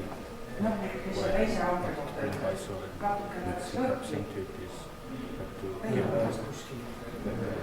possible outcome of this and so like okay, not be ambiguous, like we need to think about this, about that, it's good to have this, to have like okay, so we could get like a certificate system, like a plan or something. So next time we don't have a bit this problem that we don't have like 50,000 a month. We need to change the public law where we made it possible for energy intense companies to get differentiated excise duty rate, provided they have ISO 55001. That meant some Bureau Veritas Polish certification, but we don't have actually like the prerequisites. We don't have. Okay. Notice company.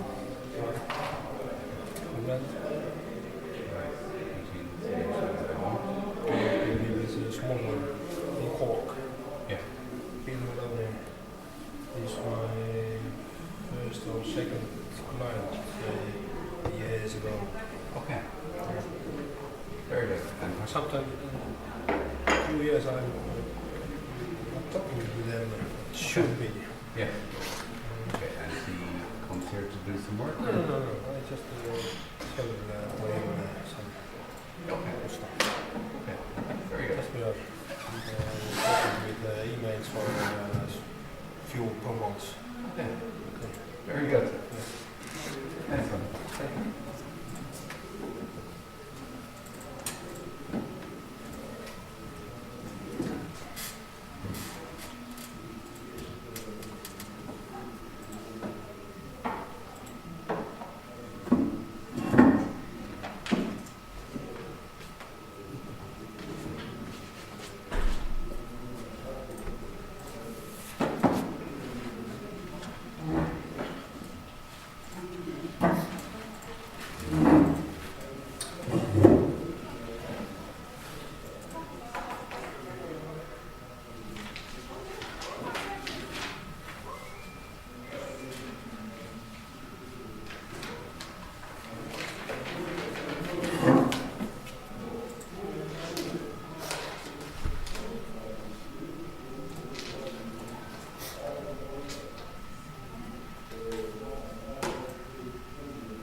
energy plants can stocks or something like that. This is more later. Keep safety money. see kooli väide siin. jah, see on kohutav väide, jah? Maybe 100,000, 10,000. no vot, seal ongi kooli osas ei ole endile, see on lasteaias on ventilatsioon.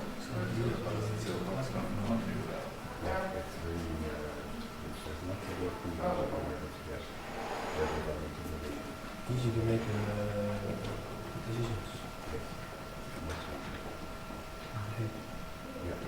We can money back. Yeah, not so easy.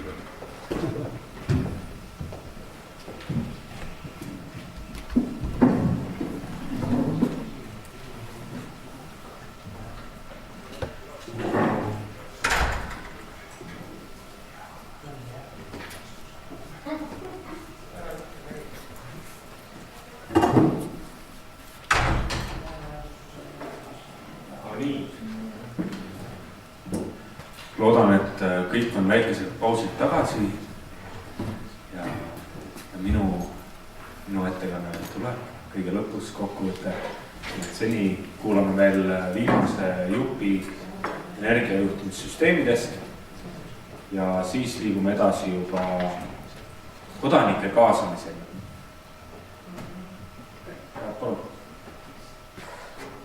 Thank you. So you must be tired of listening to me at this stage today. But I have one more presentation to give, and it's got to do with the Energy Efficiency Directive. So there are many benefits of implementing an energy management system, but some of them have to do with saving money. Some of them have to do with a nice green public image. But some of them have to do with complying with the law. And there's a legal requirement in the Energy Efficiency Directive to carry out an energy audit of large organizations or implement an ISO 50001 management system. In your municipalities, how many buildings are there? How many buildings would be under your control? 10? 20? 35. Okay. How much would it cost to audit 35 buildings? How much money does it cost to audit 35? Next week. Next week? But next week I'm already gone home. A lot. A lot. So it costs a lot of money to do 35 buildings. So one of the things that I tell organizations is, if you have ISO 50001, it's cheaper than carrying out audits. It's better than carrying out audits, because if you do an audit, you can get a nice report, and then you put it on the shelf. And then you don't need to do any more, you don't need to improve. But if you get ISO 50001, you must improve. In order to maintain the certificate, you must continually improve energy performance. So it's a very good way of making sure that we improve performance within our organizations. Because an audit, it's a bit like going to a fitness class. You know, fitness class. And the first time they give demonstration on how to do the exercise. And you're sitting there going, okay, I see how it's done. And an energy audit is just like that. You just get a report and you read it and you go, this is nice. Good information, and you can put away. But for 50001, you must continually improve, otherwise you lose the certificate. And there's a third-party auditor comes in to check to know, do you improve? So it's much better for your organizations in order to ensure you improve performance. Hang on. You don't want to go through all this again? It'll take a little bit too long. So we're talking about why the management system is a more effective solution to comply with the Energy Efficiency Directive. In order to do an audit, in order to comply with the directive, we must do an audit every 4 years. So 2015 was the first time, and the 5th of December 2019 is the anniversary of it. How many people have done in 2015? Do we know? About 40. 1-4 or 4-0? 40. 4-0. So maybe I give a short explanation. Yeah. Lihtsalt väike eestikeelne selgitus, et millest ta räägib. Energiatõhususe direktiivis on nõue, et kõik suurettevõtted peavad tegema iga 4 aasta tagant energiaauditi. Ja suurettevõtted on kõik ettevõtted, mis ei ole väikesed ega keskmised ettevõtted. Ehk siis väikesed ja keskmised ettevõtted saavad olla ettevõtted, kus on alla 250 töötaja või millel on käibe üle alla 50 miljoni euro või siis bilansi maht alla 43 miljoni euro. Ja kõik, kes väikesed ega keskmised ei ole, peavad tegema auditi. Eestis on selliseid ettevõtteid umbes tegelikult täpselt 372 ja siia ei ole sisse arvestatud siis selliseid gruppe, kus ühe omanik ettevõtte käes on, kes on ise väikeettevõte, on mitu väikest ettevõtet. Ehk siis selliseid andmeid tegelikult kätte ei saa. Et vastavalt siis sellele Euroopa Liidu direktiivile või määrusele peab võtma ühe omaniku kontrolli all olevaid ettevõtteid ühe ettevõttena, aga selliseid me Eestis üles ei leia. Et meil on mitusada ettevõtet tõenäoliselt, kus selliseid auditeid peaks läbi viima ja majandusministeerium praegu teeb nendele ettevõtetele väikest juhendit, et kuidas seda kohustust täita. Esimene auditiperiood, millest Richard rääkis aastal 2015, sellega kooskõlas olemiseks tehti Eestis üks koolitusprogramm ja igast ettevõttest said inimesed tasuta sellest koolitusprogrammist osa võtta. Kõik, kes sellest koolitusprogrammist osa võtsid, need pidid siis lõpuks tegema sellise lihtsustatud raporti. See oli nagu erandina esimesel korral nii, aga nüüd selle aasta lõpuks, nagu Richard ütles, peavad olema sellised täielikud energiaauditid kõikidel nendel ettevõtetel. Natuke täpsustada, mitte energiaauditid ei ole ettevõtetel, vaid ressursiauditid. Ei, energiaauditid. Ressursiauditid on muu teema, aga ma räägin energiaaudititest. Energiaaudit võib olla ressursiauditi osa, aga ei pea olema. Ja teine alternatiiv, mida need ettevõtted siis valida võivad, on see, et nad võtavad endale kas ISO 50001 sertifikaadi, millest me oleme täna rääkinud, või siis võtavad ISO 14001 sertifikaadi, juhul kui selle osaks on siis samalaadne audit. Ehk siis selline keeruline nõue on ja asja mõte tegelikult on selles, et Euroopa tasandil liikmesriigid leppisid kokku, et suured ettevõtted on need samad suured energiakasutajad ja kuna suurte energiakasutajate potentsiaal on kõige suurem energia säästmiseks, siis nemad peavad need auditid sunniviisiliselt tegema. Selline on see loogika vähemalt siis ministeeriumi vaatevinklist.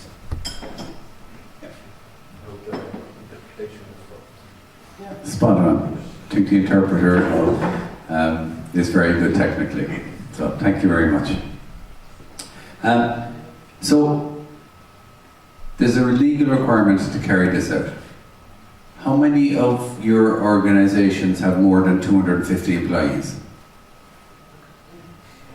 Oh, okay. So you must carry out audit or have ISO 50001. And it is cheaper to do ISO 50001 and more beneficial to your organization than doing audits. So that's my experience across many organizations. The only issue in Estonia is the certification process. You will need to bring somebody from outside of the country because the skills for 50001 certification may not be here. But you have Bureau Veritas, you have BSI, and there's a whole load of them, DNV, that will actually do the audits, or will come to the country and do the audits for you. Do the certification audit. So the audit, the difference between the audit and the energy management system, the audit is done once every 4 years. So you do your report and you can not look at it for 4 more years. It has a defined start, middle, end. You pick up the phone, you ring auditor. Auditor? Your auditor? Yep, so I can make a telephone call, you do the audit, I pay you, you give me a report. Start, middle, finish. Yeah? And then I don't need any more until 2023. Don't need to do any more. So it's very easy to do this. Minimal resource required by the organization, just I give you purchase order and finish. And no need to improve, no need to do anything, just do audit. If you have energy management system, it's continuous improvement, so it's continuous process. It gives you a roadmap towards 2020 and 2030. So it'll give us an organizational improvement target. It requires ongoing senior management commitment. So it requires the boss to meet for management review every year for ongoing support in order to implement improvement projects. It requires external certification. So no good just talking, we need to demonstrate that we do. And requires a lot of input from the organization. So it requires pieces around lighting, heating, ventilation, monitoring and measurement, checking, all of these things should be done by the organization. But this is far more effective in improving performance for large organizations. So this is what we're looking at, and we'll go through the requirements of the directive now and explain how 50001 meets these requirements. So the system, obviously I think energy management is better because of the way the tilt is. But it gives structured approach, continuous improvement, helps change culture within the organization. So it's not crazy person with a tie coming in doing one audit and finish.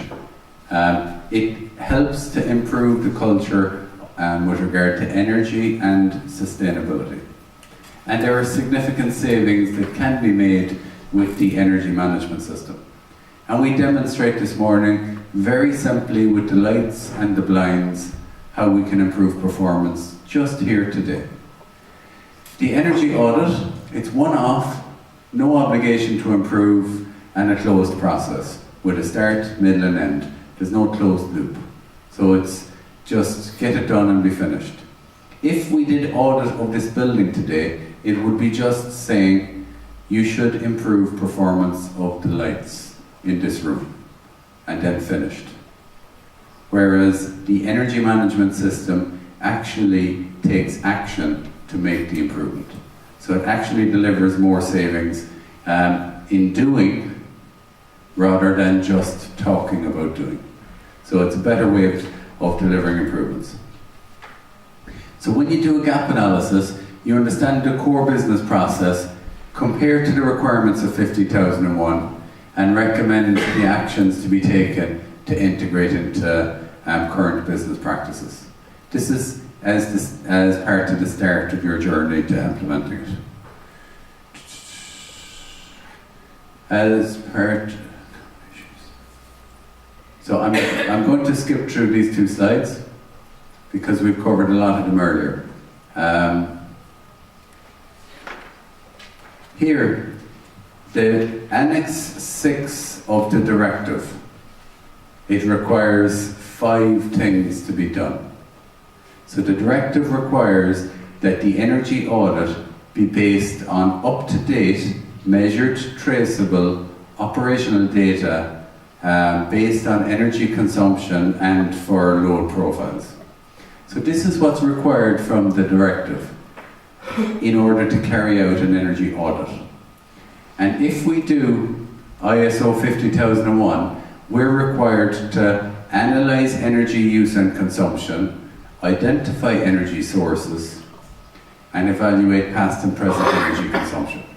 So by doing the energy review in 50001, it meets this clause of the energy audit scheme. So this shows that the energy audit and 50001 are similar from an energy review perspective. The second thing that we're required to do is to do a detailed review. And as part of the detailed review, we need to comprise a detailed review of energy consumption and load profiles of buildings, groups of buildings, industrial processes, including transport. So again, the energy review in ISO 50001 requires us to identify the significant energy users. And if we identify the significant energy users and the relevant variables, as I discussed earlier, and we determine the current energy performance, that's equivalent of doing the detailed energy review of energy consumption profile of buildings. So by carrying out the energy review requirements of ISO 50001, it actually meets clause B of the Energy Efficiency Directive also. The reason why this is struck true is because this is required in 50001.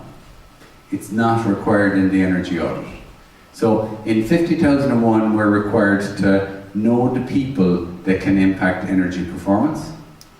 But in energy auditing, we don't need to know or care about the people. So this is above and beyond the requirements of the energy audit scheme. It's not above and beyond the requirements of 50001. So, and the last piece is source depth and analysis across all energy sources. So it's not okay to ignore certain energy users. Item C, build wherever possible on the life cycle analysis instead of simple payback periods in order to take account of long-term savings. How many people have done life cycle costs? Anyone? One? Anyone know what it is? We have a person here who knows what it is.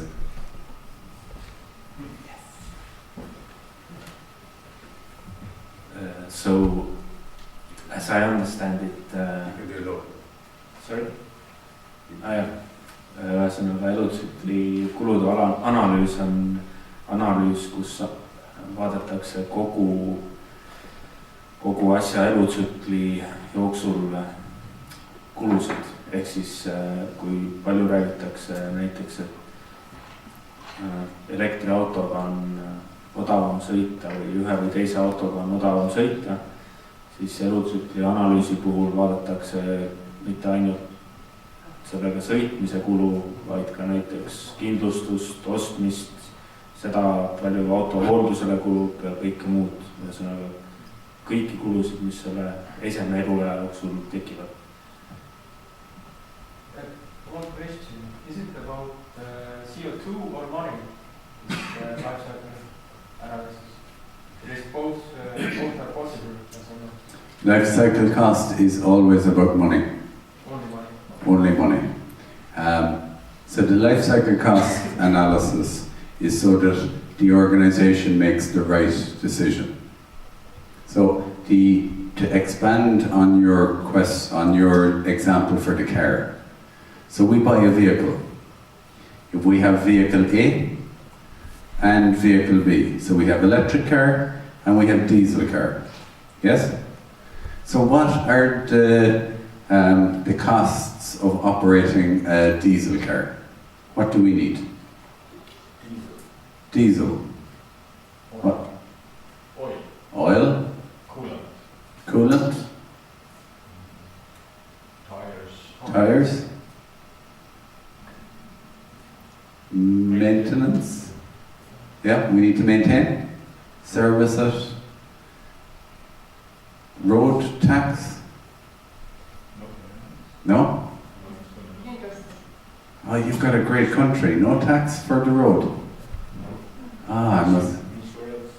Insurance? Okay. So in our country you pay tax on the car based on the size of the engine. So that's diesel. For electric, what are the costs? Electricity? Does the municipality get it for free? No? Okay. So you pay at home. Okay. What else in order to keep the car going? Maintenance. Tires. Insurance. Okay. Enough? Which one is better? Depends. Depends on the distance and the climate conditions. Yes? So, how can I make decision? If I have short distances during summertime, electric car is much better. How do you know? I'm I'm an engineer. engineer too. So, I provoke to get the correct answer. That's all. Actually, there's one also factor, it's cost of capital. The electric car is more expensive than for the start to buy than the gasoline or diesel car. Yes. But you have to take some loan or Yeah. pay for it. Okay. So, in order to get the correct answer and not to have my mother-in-law opinion, that we do calculation. So the cost of the car, the cost of the maintenance, the cost of the insurance, the cost of the fuel for electricity, and we do the same for diesel. So, and you add them all up together and you figure out which one has the least total cost of ownership. And you must factor in the distance, because the performance of the car changes depending on the distance, but it's based on a real calculation rather than, I think that this is the right answer. And whether that's for a vehicle, or an air conditioning system, or a heating system, we should be basing decisions on life cycle cost rather than just simple payback. Because the directive is asking us to make decisions based on the total cost for the factory, or for the decision we made. I just make an example for a vehicle, but this is for, should I put in LED lighting or a different type of lighting? What type of building fabric do I put into the building? So I can put in better building fabric, which means I have less heating system required for the building. Which one is better? Which one costs less for the organization over 30 years? So you can do a cost analysis to figure out which one is the best. Is that okay? Questions? Yeah.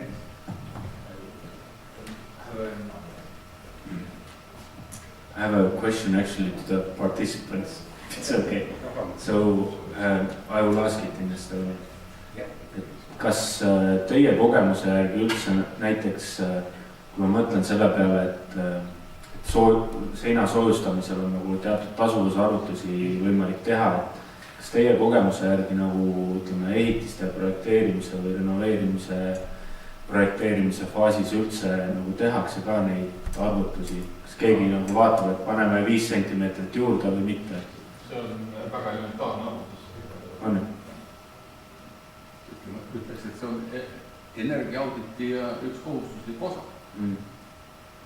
Tähendab, kui me räägime auditist enne renoveerimist. Aga kas see nagu, kui tihti või kas tehakse ka see valik, et ma investeerin nagu täna rohkem soojustusse näiteks ja nagu selle arvestusega, et ma selle 30 aasta jooksul näiteks või 20 aasta jooksul maksan siis nagu küttekuludelt vähem või see arvutus tehakse ära, et juhul kui ma nagu panen, sest ma olen ka kuulnud erinevaid seisukohti, et näiteks et üle 25 sentimeetri näiteks ei ole mõtet kivivilla panna, sellepärast et 25 sentimeetrist edasi nagu iga järgneva kihi kasutegur soojustamisel on väiksem või see lisanduv nagu soojustamis piirkasulikkus on väiksem, eks. Jah, aga kas keegi teeb nagu, kas tihti tehakse siis see otsus, et ma ikkagi panen rohkem või siis pigem öeldakse, et okei, suva, et ma tean küll, et seal 15 aasta peale võib-olla ma säästan raha nagu lõpuks või ütleme, et 15. aastast edasi ma säästan raha, aga ma praegu ikkagi nagu, mul on vaja see maja võimalikult odavalt valmis saada, et panen siis vähem. Kui me vaatame näiteks nagu enda ehitavad, need tipud tegelikult panema rohkem. Ja tegelikult tegema mõningaid projektsioone. Aga see on samas, ega seda keegi seda veot ikka 5 sentimeetrist ei pane, sest torki ei, ma mõtlen lihtsalt, et mingis. Et kui vaadata nagu siis kaasaegse projekteerimistava, siis kogu see süsteem on nagu modelleeritav, see on väga lihtsalt modelleeritav. Ja kui me hoonele soojusdünaamika arvutusi teeme, siis me tegelikult laome mudelis seinad, aknad, uksed, asjad paika ja siis me hakkame seda soojustust panema juurde ja vaatame, mis siis see nagu tuleb ja inimesed tegelikult kipuvad panema rohkem. Ja rohkem panekuga tegelikult vahepeal saavutatakse vastupidi on olukord, kus me saame siis seina soojustuskihtide vahelise hallituse, niiskuse kogunemise ja tegelikult ilma sillasnik me tegelikult nullime ära selle efekti, mis me tegelikult oleks saanud põhjama isolatsiooni. See on nagu teostuse probleem? See on teostuse probleem, aga see on ka selle nagu üleplaneerimise probleem, et pigem vist ikka teostus. Sest ülesoojustamisega hallitust ei kujuta ette, kuidas seda saab. Sinna tekib lihtsalt see, et see õhk ei ole meil absoluutselt kuiv. Meil on õhus alati õhuniiskus olemas, kui me natukene niiskame ilmaga paneme seda vilda seina, siis sinna jääb mingi niiskus sisse. See tähendab, et aurudõtki on panema. Jah, aga see on konstruktsiooniga, mitte soojustusega. Paks soojustust ja kuulema. Jah, seda ma kuulen, sellega ma olen nõus, aga see paks soojustus ise, sellega ma nõus olla ei saa.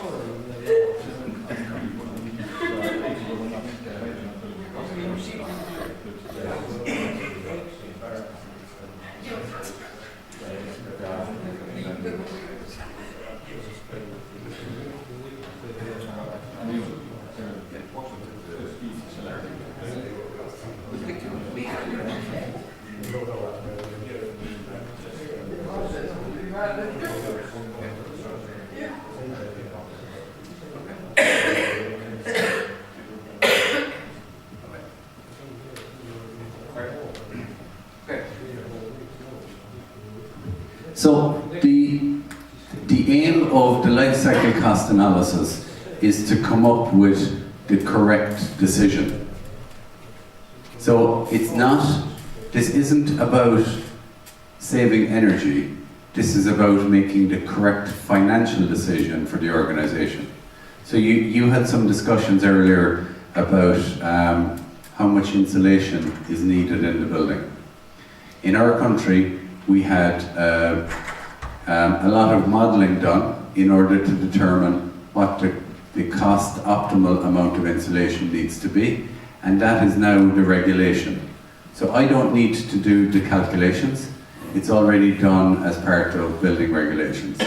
I need to put 100 millimeters of insulation of this U value in order to meet building requirements, and the decision has been taken. But if I want to buy a pump, or an air handling system, or a boiler, or an air compressor, then there's different types you can get. Some with fixed speed, some with variable speed, and how do I make the decision?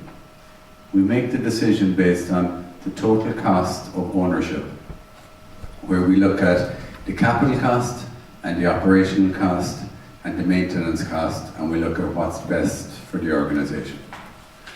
That's what's required for the energy audits, and if you're doing energy audits, then doing some life cycle assessment is required to meet with the Energy Efficiency Directive. And also in ISO 50001, in the energy review, we're required to identify, prioritise and record opportunities to improve performance. And one of the ways of doing that is using life cycle costs analysis. And then you maintain the action plans and review how the opportunities have been prioritised. So you should have financial analysis, simple payback and life cycle cost where appropriate. And you don't need life cycle cost analysis for very simple opportunities. It's only for those opportunities that have a large investment. So those ones that require us to spend a lot of the organisation's money. Point D on this requires us to be proportionate and sufficiently representative to draw a reliable picture of performance. So what this means is that the audit is representative of the organisation that I've carried out the audit for. That it's not just I focused on leisure centres or I focused on buildings. The audit needs to cover the full municipality or the full area that the organisation is working for, or that the audit's carried out for. And in 50001, the management review also requires the same thing. To review the organisation's performance to ensure continuing suitability, adequacy and effectiveness. Making sure that the objectives and targets have been met, and making sure that the action plans are being implemented. So if we do ISO 50001, it meets with all of these requirements. In our country, it's not okay to just do the audit. You need to get somebody who's a registered energy auditor to check to know was 50001 implemented correctly. So if I'm checking a company to know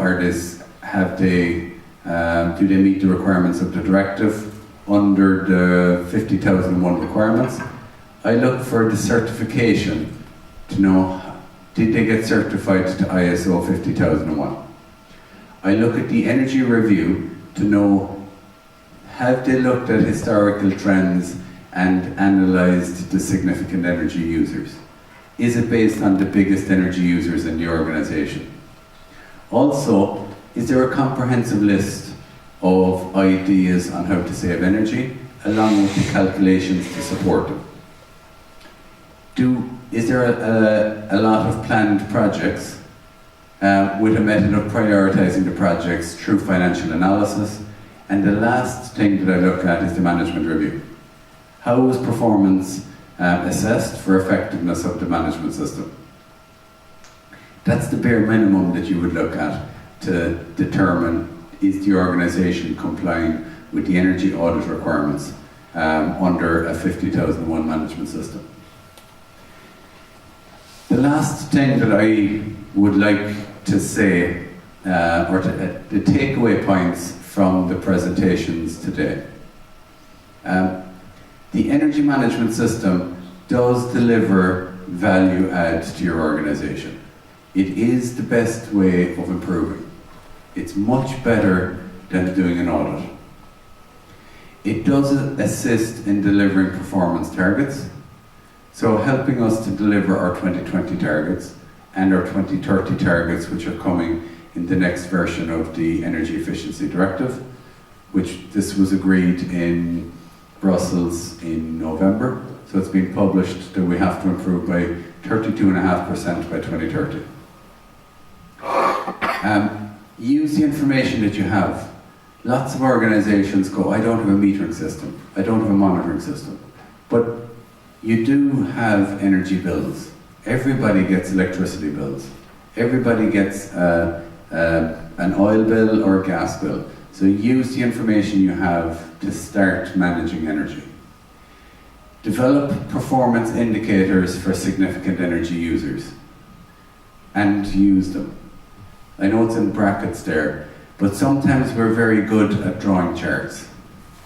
Just like the chart this morning. It's nice to draw the chart, but we need to ask ourselves, what's it telling us? How can we identify ways of improving as a result? And not just looking at, why is it consistent? There's nobody in the school from 4 p.m. until 8 a.m. Why is the temperature maintained? And even though that might be the way we've taught for the last 30 years, we should be challenging ourselves to change the way we do things. Einstein once said, the definition of insanity is doing the same thing over and over again and expecting a different result. So if we want to change, we need to change what we do. Otherwise we keep getting the same results. So I suppose one of the things I say is don't just do an audit, take action. Maybe do an audit, but from the audit findings, actually take action or do something. And the little Lego thing here just asks us, are we too busy to improve? Are we too busy doing the same thing every day without realizing there's an easier way of doing things? And I spend a lot of time talking to organizations about efficiency. One of the things I tell everybody is efficiency is just intelligent laziness. There's an easy way of doing things, and the easy way is normally the right way. And if we do things the right way, such as having an energy management system in place, it actually makes things much easier, much better, and the performance will improve as a result. So on that note, I've come to the end of my presentation. Is there any questions or comments on what we've gone through this over the course of today? Any questions? I love it when there's no questions. Okay? Oh, there's always one. Nii, ma tahaksin Richardi sellele viimasele väljaütlemisele nagu toetust anda, et ärge piirduge ainult auditiga, vaid siis on vaja edasi minna parendustele.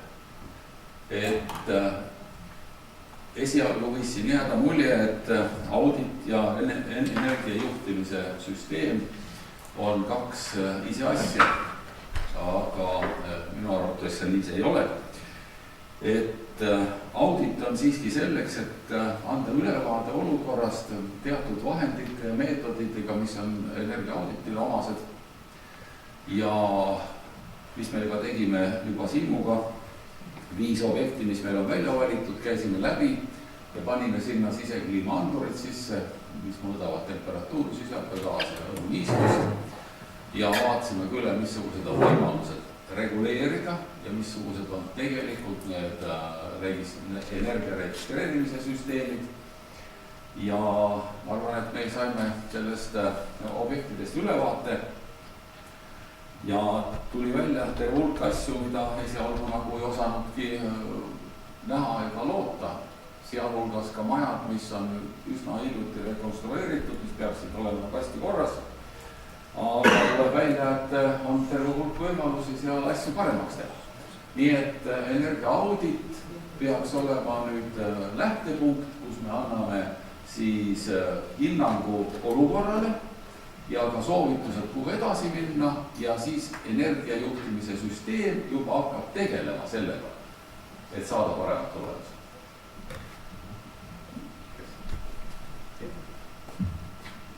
So the energy audit and the management system are complementary. They help each other. One informs how to manage the improvements within the organization. Yeah. Thank you very much. Any other questions? Okay. Thank you very much. Thanks a lot. Ma arvan, et Richard on ära teeninud suure aplausi.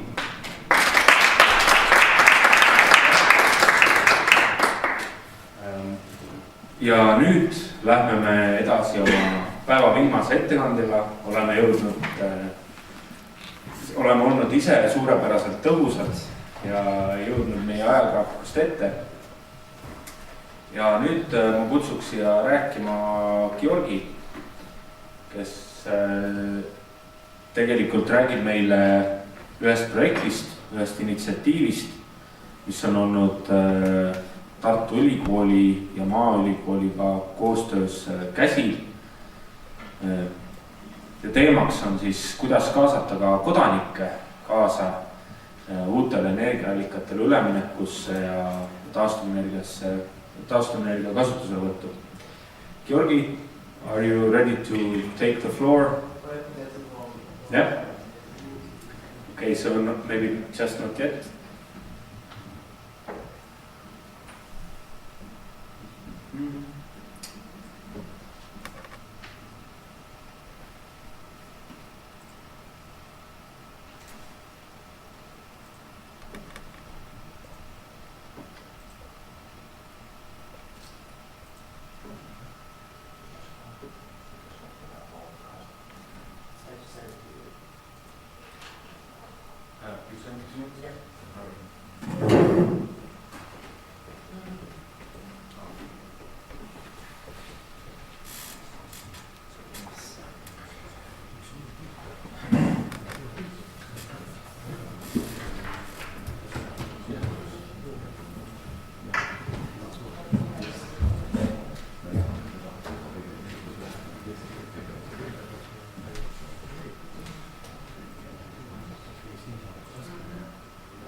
So, okay, it sounds perfect.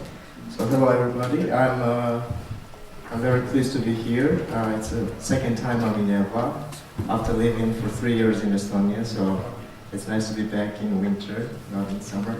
I'm Giorgi Davidovi. I'm working at the University of Tartu and working as a project manager and dealing with the energy efficiency and energy transition projects and working with the Commission, European Commission for the sustainable development projects, and mainly the focus that the University of Tartu is taking part in the energy-related projects is the structure, the governance process of the energy transition, the stakeholder engagement, the policy analysis of the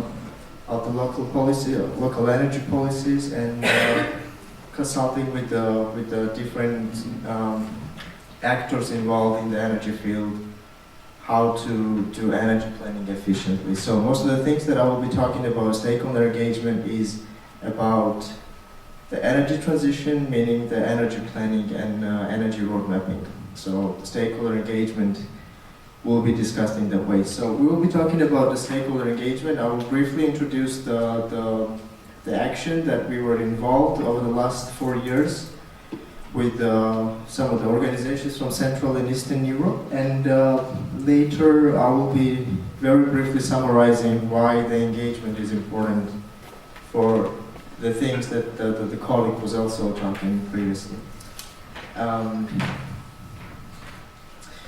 So the project that I wanted to present and I'm presenting is Partnership for Energy Leadership 2015, which involves 13 countries from Central and Eastern Europe, and there you can see the map.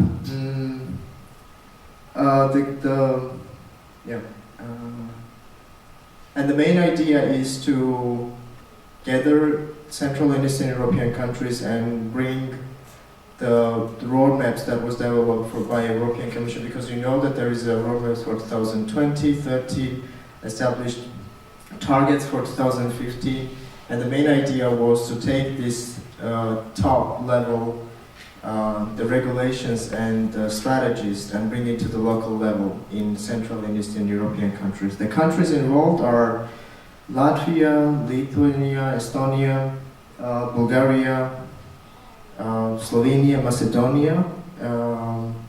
We have Poland, and I think I'm not leaving anyone else. Yeah. The main idea was to identify and support and build the capacity of foreigners, and I will later describe and explain why we use the foreigners and what we mean by the foreigners, and push sustainable energy transition.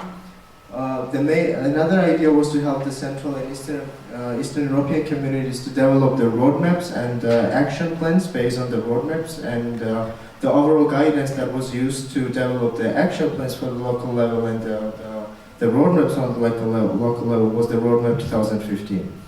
So this is why that we were pushing and trying to establish the discourse of 2015.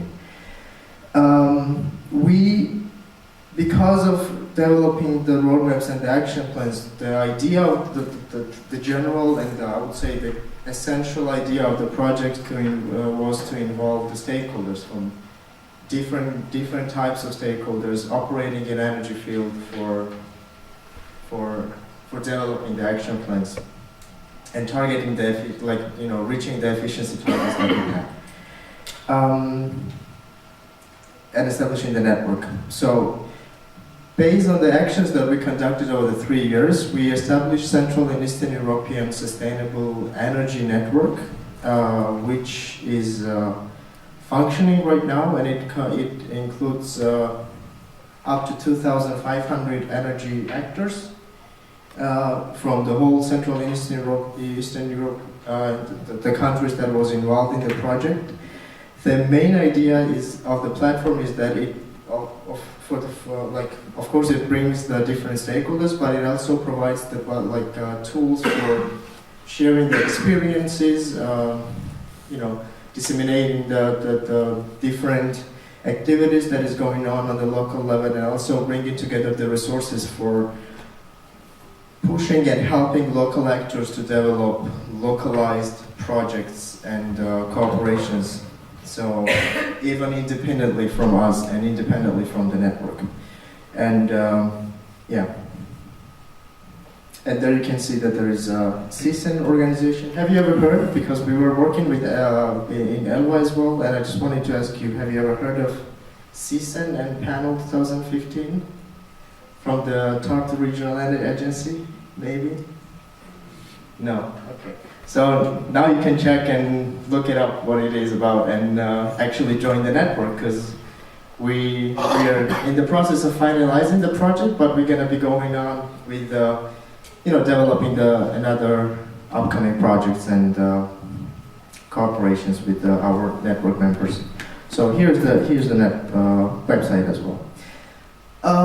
Main idea, and I will start with that, and later on I will describe why I'm showing the model and the idea of this Central and Eastern European Sustainable Energy Network. Main idea was to, first of all, bring the stakeholders together, build their capacities, and then help them to develop the roadmaps. So the building the capacity was a critical part of the stakeholder engagement process. We did trainings. Obviously, we did workshops about different topics, about how to do energy planning with the local municipalities. We did trainings on fundraising, getting funds for the efficiency projects.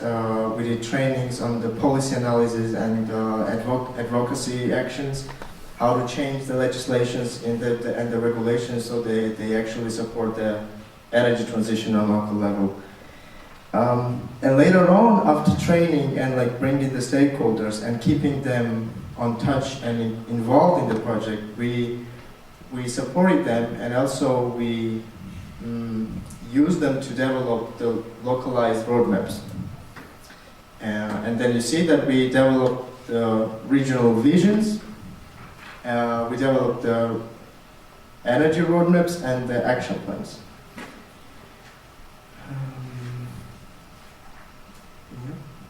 So what is the stakeholder engagement, very briefly? Stakeholders are the group of people and the actors in the field that are affected by the actions or has an influence to affect the outcome of the action. And the stakeholder engagement itself is defined as a process engaging the relevant stakeholders and achieving accepted outcomes. And these three words, process, relevant, and accepted, is critical because, and we will go back to that, because it's engagement, it's about the process, it's not beginning and the end of the process, it's just continuous process if we want to reach the outcome. And even after reaching the outcome, the engagement of the stakeholders and relevant actors usually continues. And we will go back to that later. So as I said, we had in Central and Eastern European Sustainable Energy Network, we have foreigners, we have stakeholders. Stakeholders are the ones who are members of the network and who've been involved in the project since the very beginning, but the foreigners are the organizations who went through the cycle of being involved in capacity building and then contributing and bringing their input in terms of developing the energy visions for the local communities and then developing roadmaps and actually taking lead in terms of implementation of the energy action plans. So CISEN identified the foreigners and provided the required capacity to plan, finance, and to implement the actions. And as you see, I'm not sure if it's that visible, but there is a model how we approach the overall stakeholder engagement process over there in the CISEN network. The phase one was to plan, design, to understand who were the main targets and who were the main actors in the field. So the partners that we had in the project would plan correctly and to approach the stakeholders who were relevant for the field and actually had an influence on the policy and also were influenced by the policy. The second phase, as I said, was a capacity building and increasing their capacity in terms of helping and implementing the action plans. There was a launch of launching the engagement process, which meant that they were already involved in the development of the roadmaps and visions and action plans. And this was the fourth phase, and I would say this was the overall model of the stakeholder engagement that we used in the network. The main idea, I think I will pay attention to the phase one because it's important to address in terms of understanding why stakeholder engagement is important. I think we need to understand what kind of stakeholders and how to plan actually the stakeholder engagement, because first of all it comes with the right and correct planning of the engagement. So the idea of our engagement process was to first of all understand conduct the stakeholder analysis. Where were the stakeholders positioned in the energy value chain? and how supporting and important they were. How supporting they were to the energy transition and sustainable energy transition and the road mapping, and then how important they were. Because usually, and not usually, the case is that sometimes the organizations are very supportive, but they don't have an impact on the actual action. It doesn't mean that they are not important, but it also means that the amount of time and effort you should spend on engaging them is not worth it. And there's different levels of engaging them and different methods of engaging the stakeholders that are important, that doesn't have that much effect on the actual outcome. After conducting the analysis, the analysis was conducted in 10 countries, and we collected the information over the 2,000 stakeholders on local level. And when I'm saying 10 countries, I mean specific regions in each country. And from the Estonia, for example, because Estonia is very small, we had the national level of analysis. We analyzed the overall, the whole country. But in some cases, there was countries, for example, in Poland, which is very big.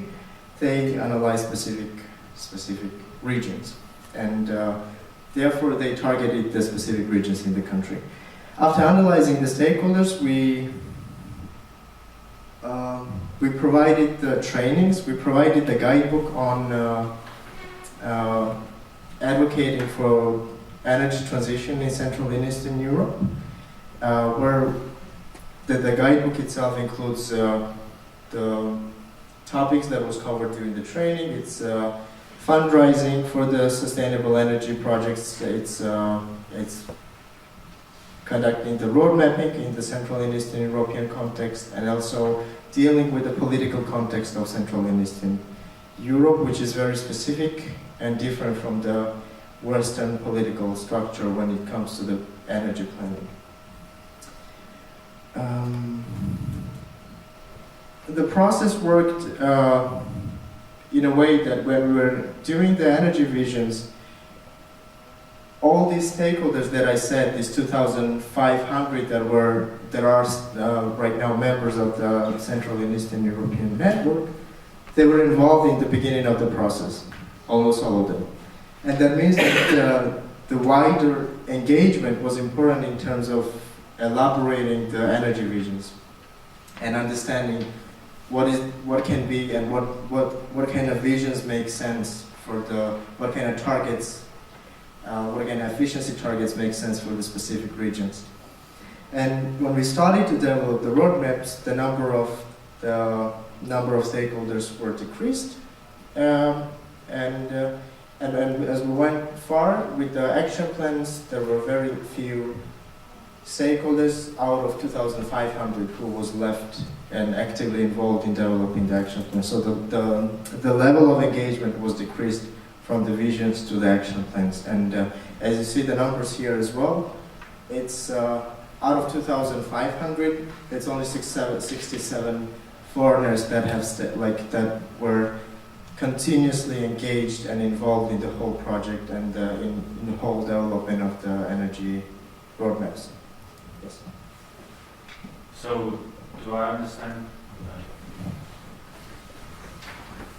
So, do I understand correctly that out of this 2,450, the 67 were the ones that assumed the role of forerunners? So it's not or is it something that you said that, okay, now you have to be a forerunner, or is it something that they chose?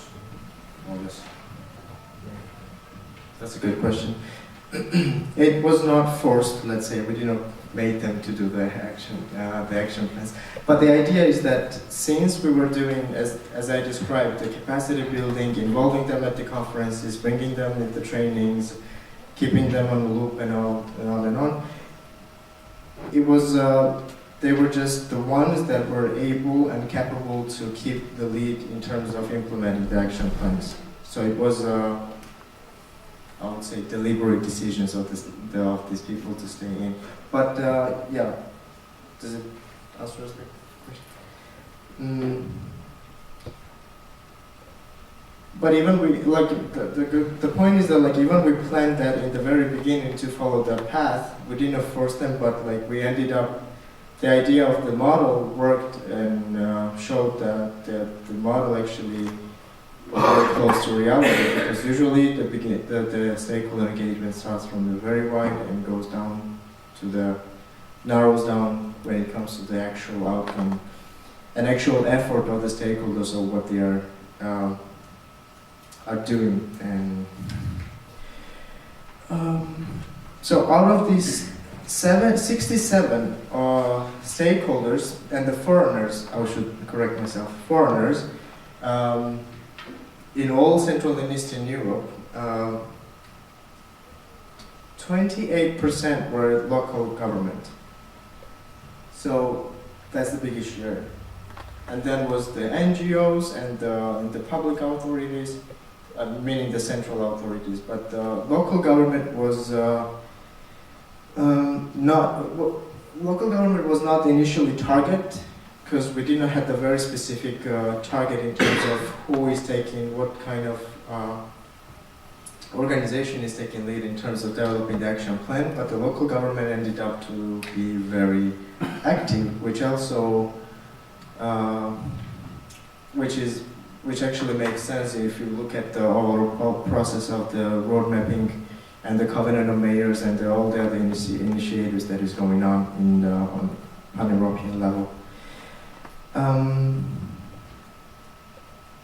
Yeah, so the few ideas, that was just very briefly explaining what we did. Do you have questions about the model and how we did, about the specific things that we did in the project? No? Okay, so I can move on. Yeah, the main idea I wanted to stress then and discuss with you further is why and what are the reasons to engage stakeholders? Why do we need them? Why do we need the stakeholders when local government can just take the lead on developing roadmaps and action plans? Just why do we need them? The idea of engaging the stakeholders and leading the process of engagement is because it contributes to better governance. This means that it increases the legitimacy of the public authorities working in the local governments and the political parties operating. It increases the political support as well, because that means that you are able and that it brings the consolidation in a wider, if we talk about it in a wider sense. Engagement is important in terms of social cohesion and social justice. When giving a floor to the people who are actually involved in the field, it means that you are giving them the floor and empowering them and making them feel important and heard.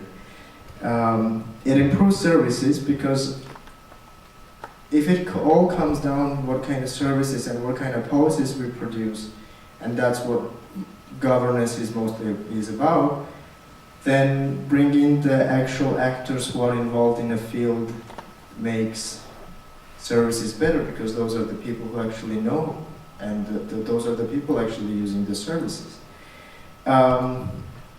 It increases the capacity building and it brings the learning experience, because involving the stakeholders means there is an exchange of information, and there is a communication between different actors within the same field.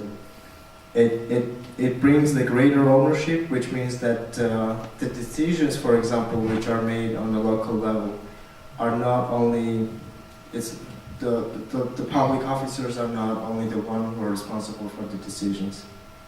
And it's deliberate decisions that is made with involving the stakeholders and the important actors. And it also means the utilization of resources, because if we look at the overall structure and overall policy of current energy planning, we see that there is a big pressure in terms of meeting the targets, but also huge possibilities to actually do things. And there's a lot of funds, which is not the topic of today's, but there's a lot of support, and there's a lot of funds that are actually targeting to be used on a local level, and meaning that, like having this in mind, bringing stakeholders who are facing the challenges related to the specific policies and the energy policy in this particular case means that we have better understanding what are the problems, and if we have better understanding what are the problems, then we know how to use the resources that are out there.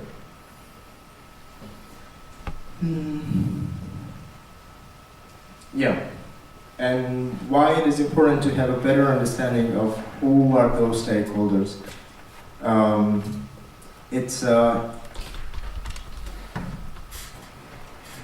If we understand, and that's why we did the analysis of the stakeholders in the very beginning of the project, to understand who were they, what they were doing, and how relevant they were for the actions that we wanted to take.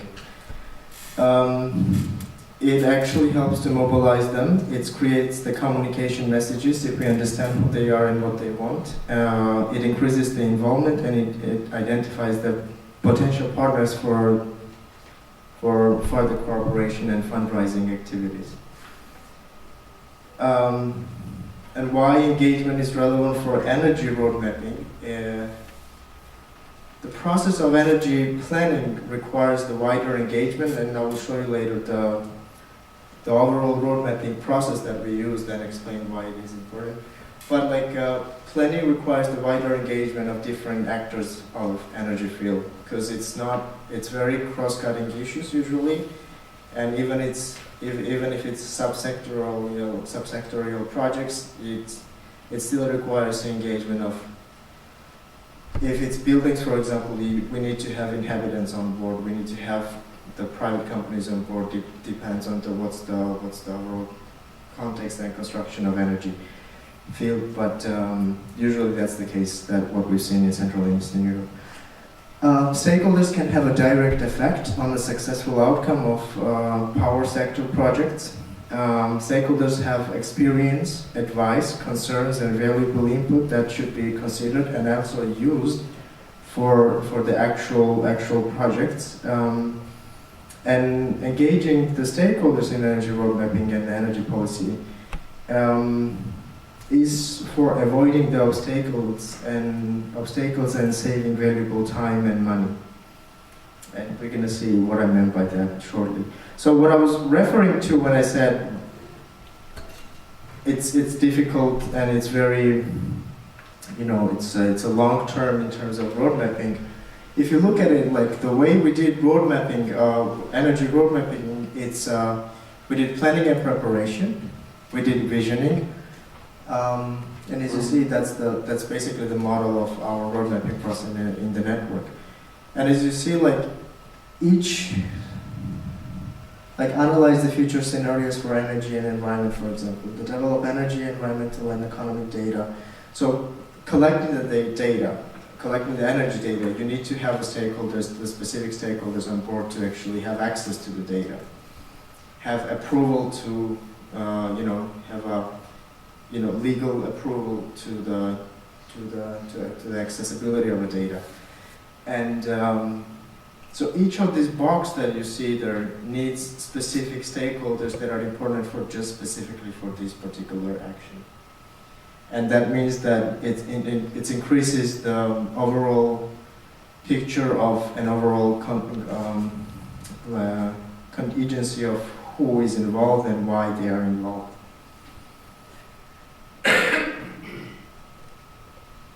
But there's always question when it comes to the public officers, and especially in terms of local government, and based on our experience, what we collected so far is the obstacles we faced, and the feedback that we got from the local governments from the 10 countries. Usually, yes, everyone realizes that it's needed and it's important and it's a nice thing to do. It's very fancy.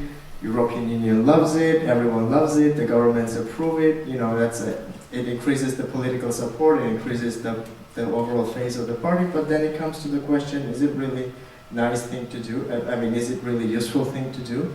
And in terms of how much time and effort it actually takes, because engagement takes sufficient amount of time, let's say that way. If decisions has been already made, well, the idea is that, like, is actually engaging more always a good idea, or maybe just it doesn't make sense. Maybe it's always better to, not always, but maybe it's better to engage like few people in the process and make it more efficient. And some of the ideas that supports that is, it actually does not make sense to engage a lot of people if the decision has been already made and there was only one solution to the problem. It doesn't make sense. It's just faking the participation, which is very frustration in terms of public satisfaction and government support.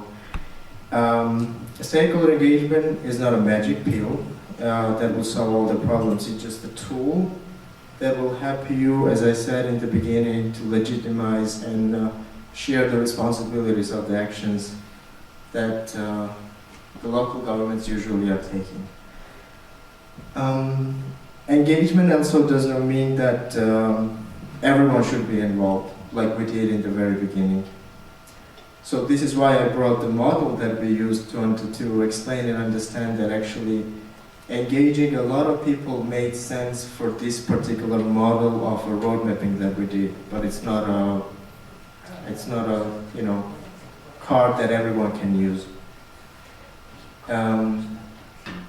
So it actually does, on every stage of energy planning, there are specific stakeholders that you need to target and bring on the board. Not everyone should be involved on a different stage of developing the roadmaps or developing the energy efficiency projects and so on.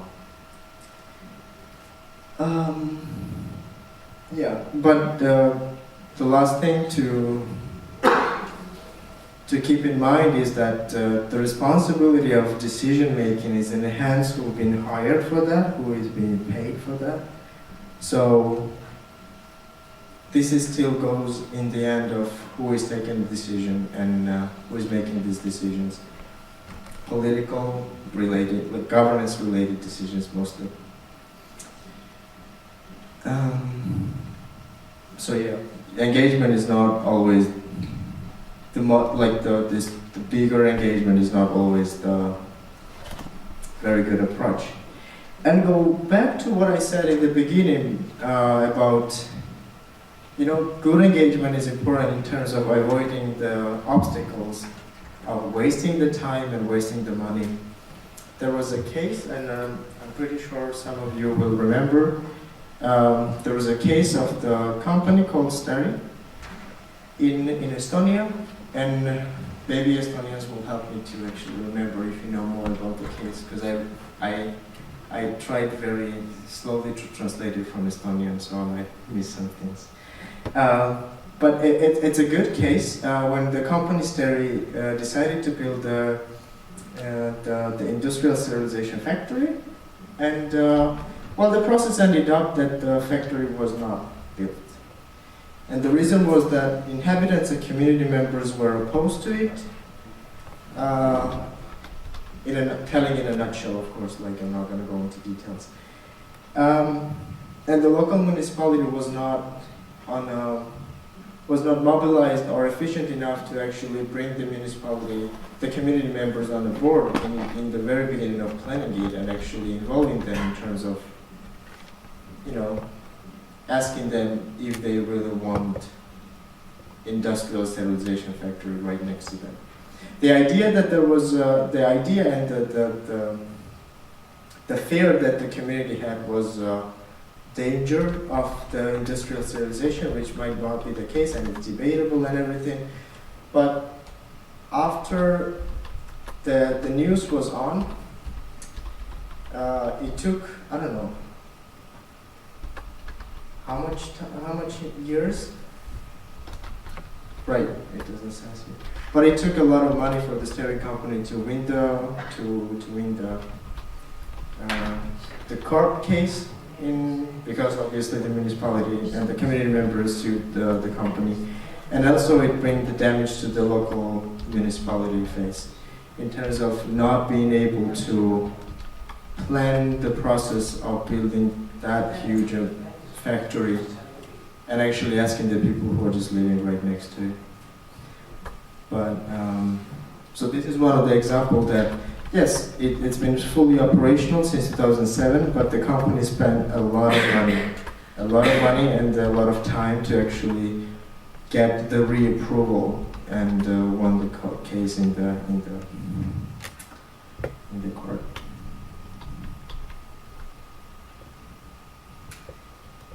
And a very short reminder of why this case become important and interesting is that in Estonia we have very good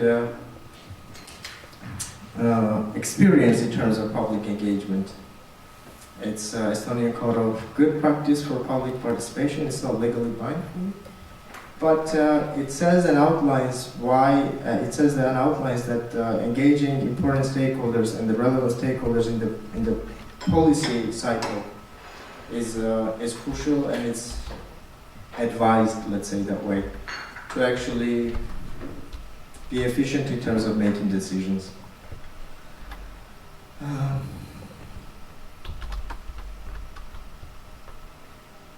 Yeah, and overall, like for effective engagement, it's important to very wisely plan of who are the stakeholders that needs to be involved in the process and why they are involved and what they get from the involvement and what we get in the back. And it's important to maintain the communication and the contact, and that's what we did in terms of keeping them involved during the capacity building actions and maintaining them on the board. And also knowing what kind of engagement methods and tools should be used for particular stakeholders in the field. So, yeah. That was more or less the things I wanted to tell you about. Thank you. Do you have any questions? Ma vaatasin ka, mis siis teeb. Täitsa teeb. Ei tea, siiamaani. Yeah, so it says it. Praegu vaatasin näiteks, jah, täitsa lehekülgedest eesti keeles ja. So just saying that it actually exists, the initiative, and it's in Estonian and seems to be doing good work. Says it. No, she was just checking the website. Okay, yeah, okay. Yes, we did in Estonia. We did the target was Tartu mainly, and I don't remember what was the second municipality. I think it was Otepää or something. But yeah, target was and the Tartu Energy Agency was involved with the Estonian Life Science University. They were the ones who were involved in bringing the stakeholders together, and Alo is here as well. Alo is one of the stakeholders and foreigners here, so I'm very glad. Actually, one question now it's giving elections in Estonia. Since you talked about energy policy and politics are very similar words, we have now upcoming elections in the spring in Estonia. So how will you differentiate between those that, for example, the people don't think that there's some political things when we talk about this action plans and so on? You mean the people who are not going to stay in office? Yes. Yes. It's an important question, and we faced it during the 3 years with other countries as well, in a much worse context in Macedonia, in the countries that are actually struggling in terms of has a different struggles in terms of political stability. But the thing that what we realized and the way we approached it was that we targeted not the high level officials. So usually what the partners did was targeting the mid-level officials who actually stayed there usually in a very good scenario. But in terms of Estonia, I know that the good thing is that some of the, I would say, the main roadmaps and the action plans that have been adopted and developed are not only coming from the local municipalities, but obviously they need approval and support from the local municipalities. And the election issue is something that I don't think, even at the moment, we are able to cope with that. But I think the main point is that, like, to avoid that, what we saw is that to target the energy managers, energy, consultants, and the people who are actually employed on not on the high level, on the political position, but actually on the mid-level or lower level, because usually those are the people who actually do the job. And if they do the job, and another thing that and if they do the job and they stay, it means that we have still the connection with them. Another thing that we did was, it's always a good point to stress that it's not just what just CSEN or the people who are involved want. It's also the very clear efficiency targets that the countries need to meet. And if they don't meet, if they don't, reach these goals, it's not good for anybody. And that means that everyone needs to be on board, especially local government, because it comes from the down.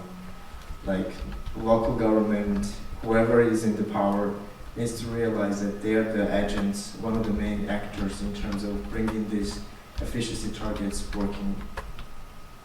And that's why it's important also to make this point clear to the local government, because if the country is not meeting the targets, it's a bad thing for the local municipality, and it's a bad thing for the government. It's a bad thing for everyone. And we have targets in 2020, but we have very rough targets for 2013 in terms of meeting the efficiency numbers and cutting down the emissions and all. I think that's one of the key points what we are stressing in terms of communicating with the local government. Elections is a hard topic. We had in Macedonia, for example, we had over the 3 years we had 3 elections going on during the project. So we ended up struggling a lot because and Estonia is one of the foreigners among all these countries. Among all these countries here, there are countries that are facing real political struggles. And we saw that in Romania, there was right in the middle of the project, there was manifestation, protest, and everything in Romania, and everything was just frozen. So in Estonia, we are good, more or less.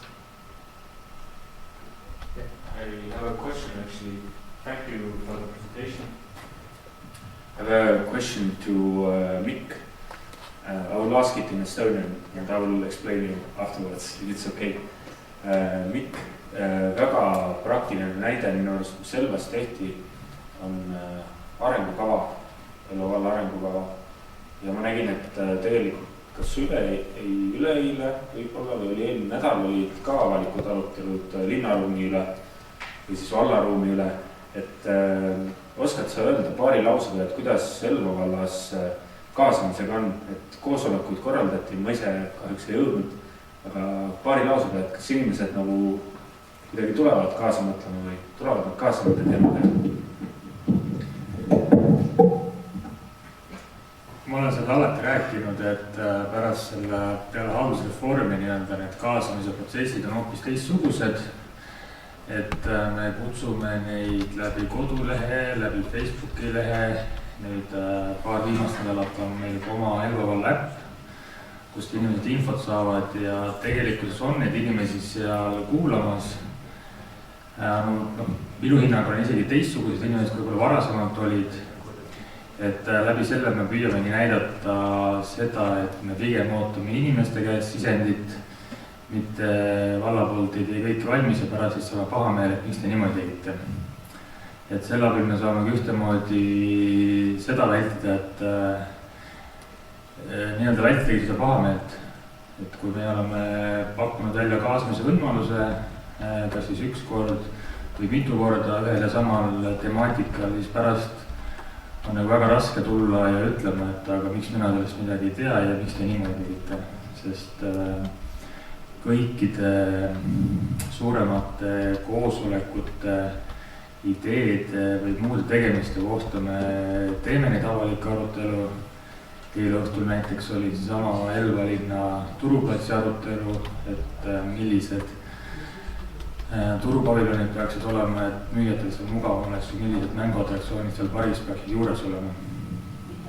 Pluss kõiksugused arengukavade, väiksemate, suuremate valdkondade kohta on samuti meil tegelikult toimumas. Ja need ei toimu ainult siin Elvas, vaid kõikides valla piirkondades.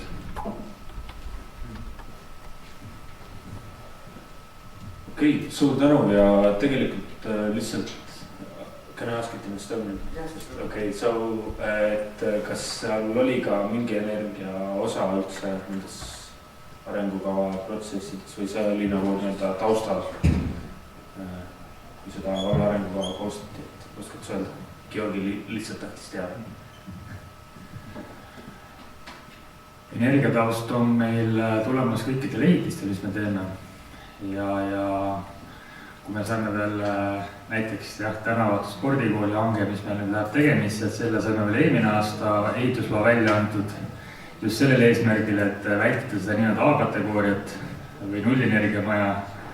Aga sel aastal on meil projekteerimisse minemas üks hoone, mis tulebki teha nii-öelda targa hoonena, et seal me enam sellest nagu ei pääse.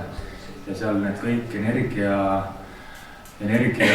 temaatikad on nagu väga päevakohased, et kui siin Pavel esimesel sissejuhatusel tõi, et näiteks Rõngus oli meil megavati hind 93.60, seesama hoone sinna Rõngu tulebki ja nüüd on tõsine küsimus, et me selle hoone peaks ikka tegema ikkagi suhteliselt säästlikku. Muidugi teine pool see taga, et Rõngus plaanitakse ka soojamajandust renoveerida. Aga kuna me sinna jõuame, siis me oleme ikkagi mõtlema suhteliselt efektiivselt ja ka seesama spordijoone, millest jutt on katusel tegelikult on päikesepaneelide valmidused ja kõik muud asjad on ikkagi mõeldud selliselt, et see oleks ikkagi väga tõhusalt energiaefektiivne. Ja mis selle sama Äknau projekti raames nagu välja tulnud on, kui oleme monitoorinud neid hooneid, mis meil on, et siin samas üle tee üks lasteaed on ka justkui keskküttega, siis on elektriküttega põrandakütte ja siis kui nägime, et mingites segmentides on 3 korda suurem energiakulu kui kõikides teistes analoogsetes hoonetes, siis eks kõikisugustes hoolekogu koosolekutel, lasteaedade koosolekutel peavad ise oma asutuse arengukavasid koostama ja ka meie endil, kui me teeme aasta eelarveid ja investeerimisplaane, siis see on ikkagi väga suur sisend, et mida me teeme ja siin samas kõrval vallahoones ka vaikselt remontöid tehes samade seadmete monitoorimise me tegelikult näeme, kui hull olukord on selle sama CO2 ja muude näitajate poole pealt, et muidu ei usust, kui numbreid ei näeks. Et ennem lihtsalt ei pöörata sellele tähelepanu, aga tänu sellele projektile kindlasti meie vallas see teadlikkus on ikkagi väga palju ja juba suurem, kui ta oli enne seda projekti algust.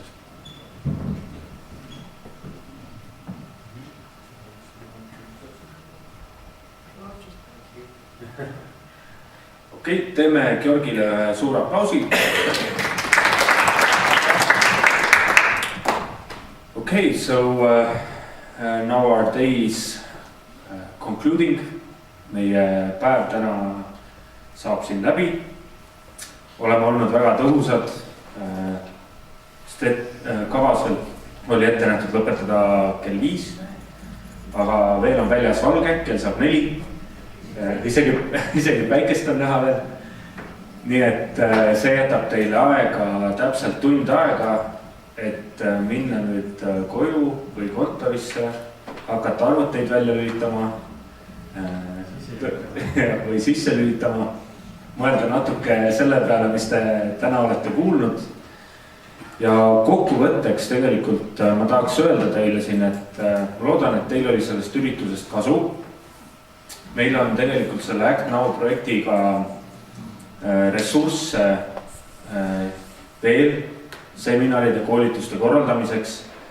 Et kui teil on häid mõtteid, mida me saaks veel siin umbes aasta-pooleteise jooksul teha, mida teil vaja oleks, mida teie tuttavatel vaja oleks või kolleegidel teistest kohalikest omavalitsustest, andke teada, saatke mulle meil, helistage ja vaatame, mis teha. Ja kindlasti hoian teid kõiki siin meie arengutega ka kursis ja kui midagi on konkreetselt ette näidata nende asjade osas, millest ma hommikul rääkisin, siis kindlasti jagan ja kutsun vaatama. Suur tänu teile, et kohale tulite, aitäh!